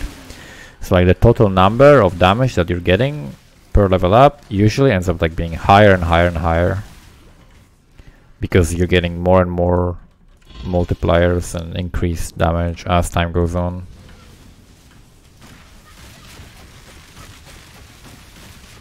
This guy can randomly one-shot you, don't worry if you die. He's or she is known to one-shot people. Like this did like no damage to me, but it could have just as well killed me. Depends how it rolls, like how many of these projectiles overlap on you.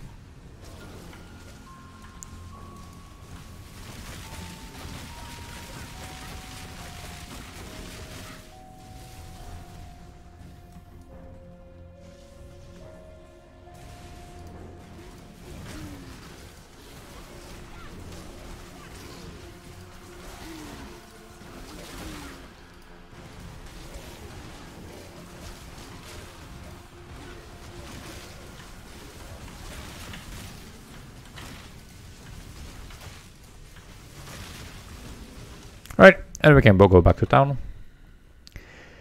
Pick up our skill point from Lani.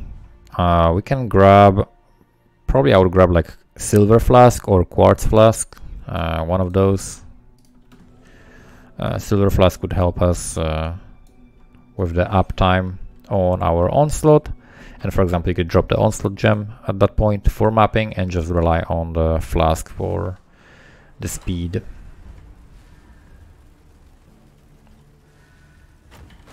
Here usually, I mean, not usually, actually always, you go down and then right and then back up. You have to walk like this around it, around the debris or whatever.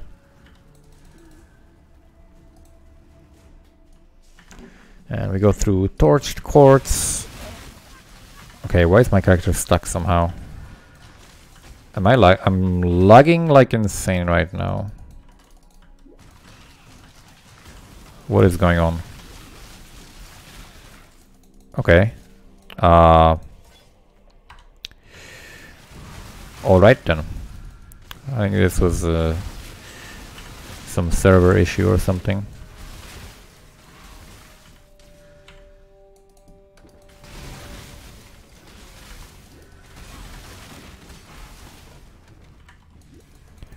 Can pick up the shrine here.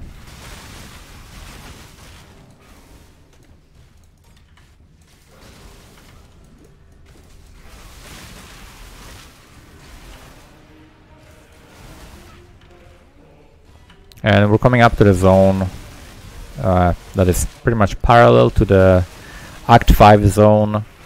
The chambers, I think they're called like desecrated chambers now or something. And this is the zone that people used to level up before they proceed to maps very often, because it simply just has so many magic monsters that it allows you to get your XP very quickly up. And it's level, what was it? 65, we're level 62, so we're like 3 levels below the zone. So you could level here to like level 67 very comfortably and proceed into maps if you wanted to.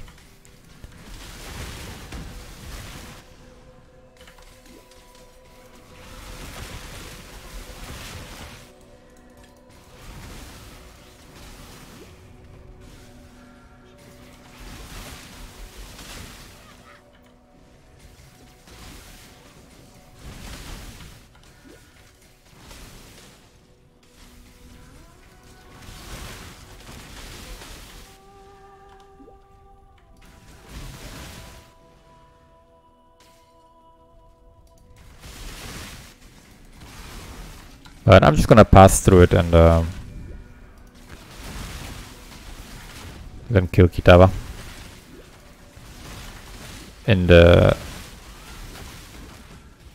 effort to make it, I guess, quicker. When you have this encounter chasing you, like the intervention encounter, you actually don't have to stop and kill them. You can just run and kill monsters, and they're gonna die to collateral damage. And when one of them dies, then you wanna finish them because they might potentially escape. But until then, you can just keep running and kill them while they are running behind you.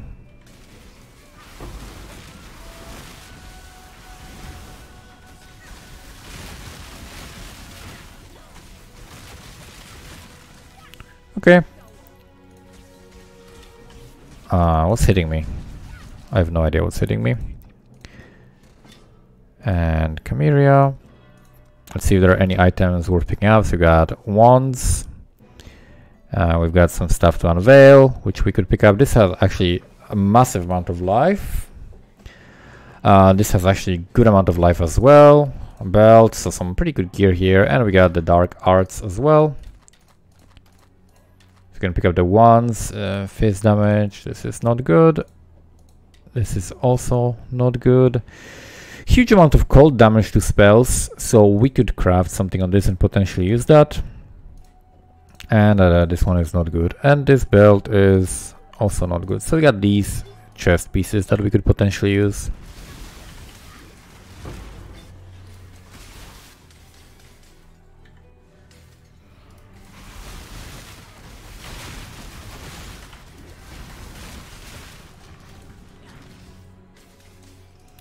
Alright, this is a pretty dangerous boss as well.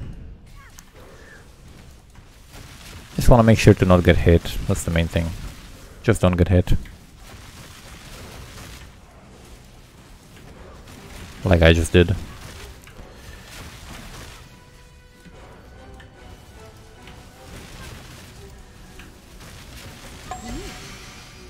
Alright, we got the stuff. Go back to town. Talk to Bannon, and then we can proceed to kill Kitava. Not gonna run the lab now, but it's your choice. You either run lab now or you run it after you kill Kitava. Doesn't really matter if you can copy resistances. The thing that you would pick up from the lab would be Heart of Destruction, right? Either Heart of Destruction or the Shaper of Winter, but since you're already here at Mastermind of Discord, I would pick up the Heart of Destruction and then go for the Shaper of Winter from your Uber lab. It's a smaller upgrade. It's just like a defensive option. You get to chill. You get to chill monsters, which is particularly powerful when you're fighting bosses, for example. It allows you to just tank them much more reliably. You can just face tank bosses because they are attacking so slowly that you get to like recover your HP and survive in between hits. So it's very, very nice. And it's probably a more powerful defensive option than picking up the Bastion of Elements.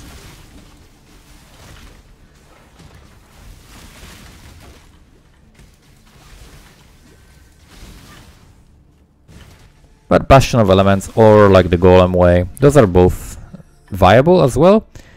However, because we're stacking so much effect of the non-damaging ailments, it makes sense to go for the chill as well. Because you are basically guaranteeing a very strong chill, even though you're not doing any cold damage.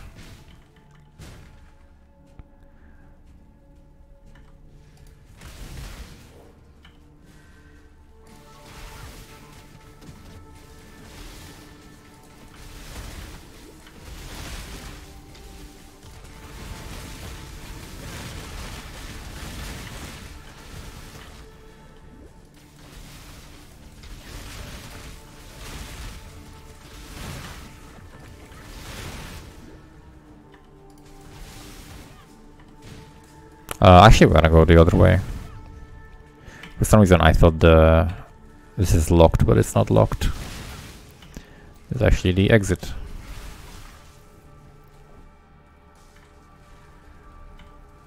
So this zone is level like 67, we're like 4 levels below, which is totally fine. It's not that big of a deal. 4 levels at this point. Especially since we're playing very powerful build. The character is pretty strong, the gear is good, we get our resistances capped. We've got some block now from the dark arts as well. So this should be very easy as well.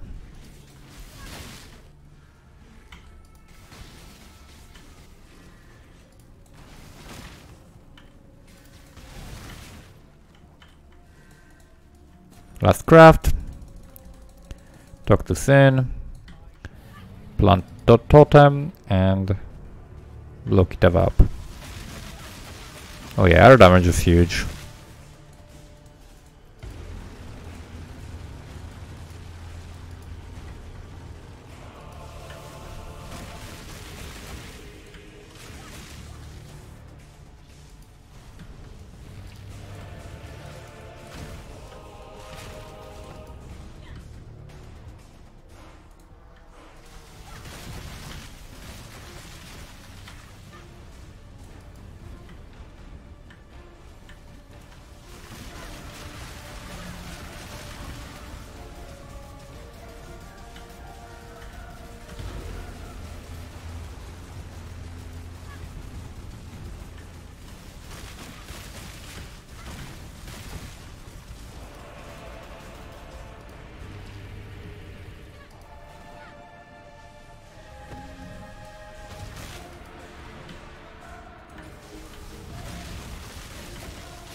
Okay, we gotta stand on this side to not get hit by the fire.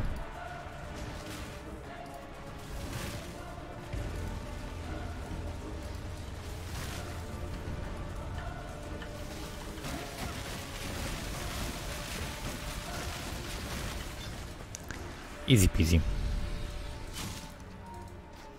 We'll pick up the sword gloves. And so it took us 4 hours, 59 minutes, very casually explaining everything. I'm not a speedrunner. This is just like a kind of an efficient way of leveling. It doesn't have to take you a whole day to level. It doesn't have to take you like multiple sessions. It's really nice to like be able to level in 4 hours, 5 hours, and just get everything done like in one quick session. And it makes it so much easier to level new characters because you don't have to you don't have to dread it, right? You can do it just much easier. So I definitely recommend taking a little bit of time and learning how to level characters efficiently. Hopefully this guide has helped you. And yeah, that's gonna be it for me. Thank you so much for watching and see you next time. Bye bye.